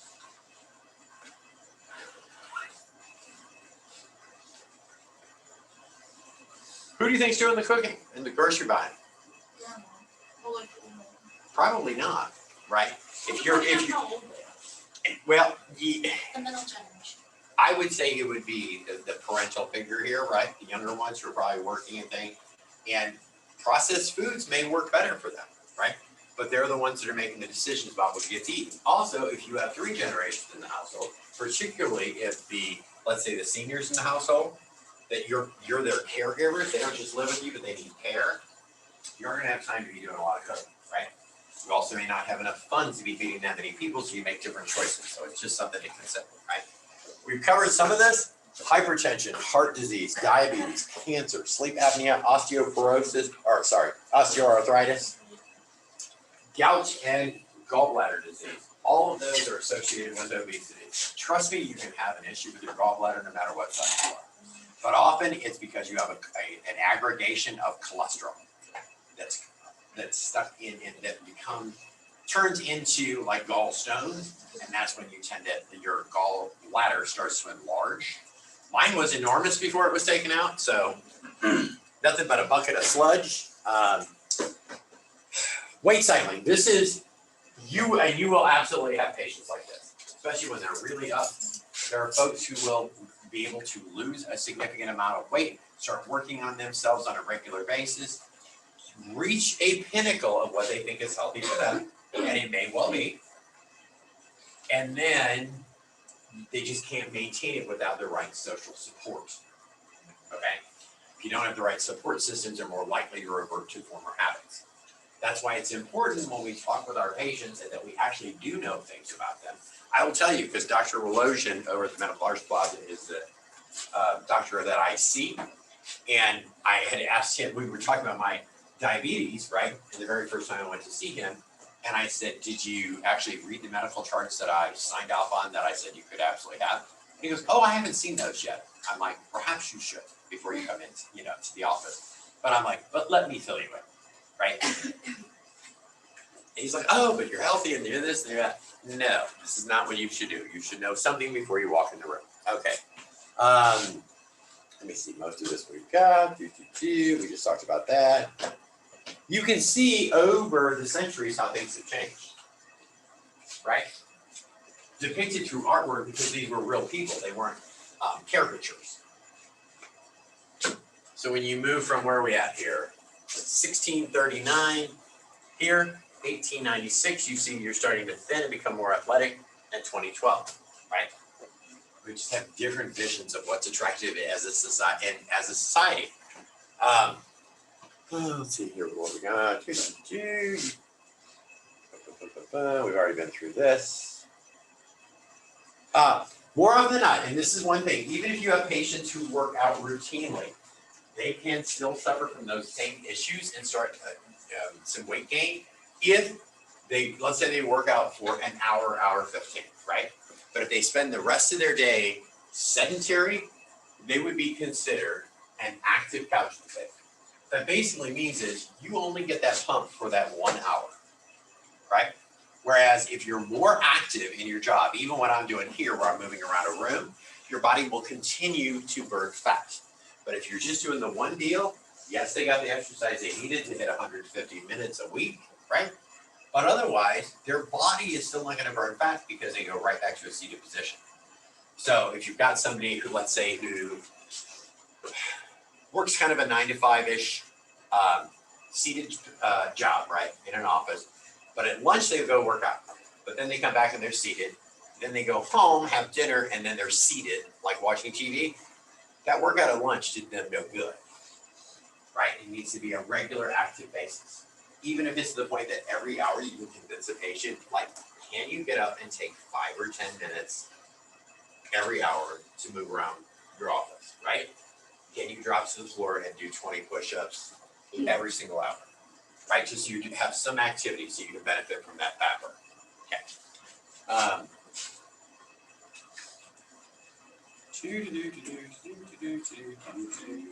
This we got, that we got, that we got. Oh, yeah. Another thing, and this again goes more to the psychological, is to be able to work with people, and you're going to have this, who are convinced that they can't do something. Okay? That's referred to as negative self-talk. So if you guys have probably all done the same thing, right? If you did poorly on an exam or you tried something else and you just, each time you try, you get a little better, but you don't succeed to the level you think you should, right? Or you make a mistake that you've made before completely accidentally and like, oh, I'm so stupid, right? That's that sort of negative self-talk. You also have people who don't believe that they can achieve those goals. Sometimes it's great to just reinforce that, yes, you can, right? I took this excellence course, and that was one of the things they discussed. And I know that it sounds almost silly, but that you need to not only use daily affirmations for yourself, but catch yourself when you start engaging in negative self-talk. Just remove that and go and start getting the lesson from it so it just doesn't happen again. You don't have to beat yourself up over it. You guys ever do that? Or like you make a mistake on an exam, especially, and you're like, God, I did it again, right? Even if you missed the double loading. I'm sure you've done that when you guys have been at a meet. I just said bucket. Oh, okay. All right. Well, that's one way to go about it. I try to grow from it. All right, you guys are, that's good. I do, I try to grow from it. Bye, see you, bye Melissa. Bye, thank you. See you later.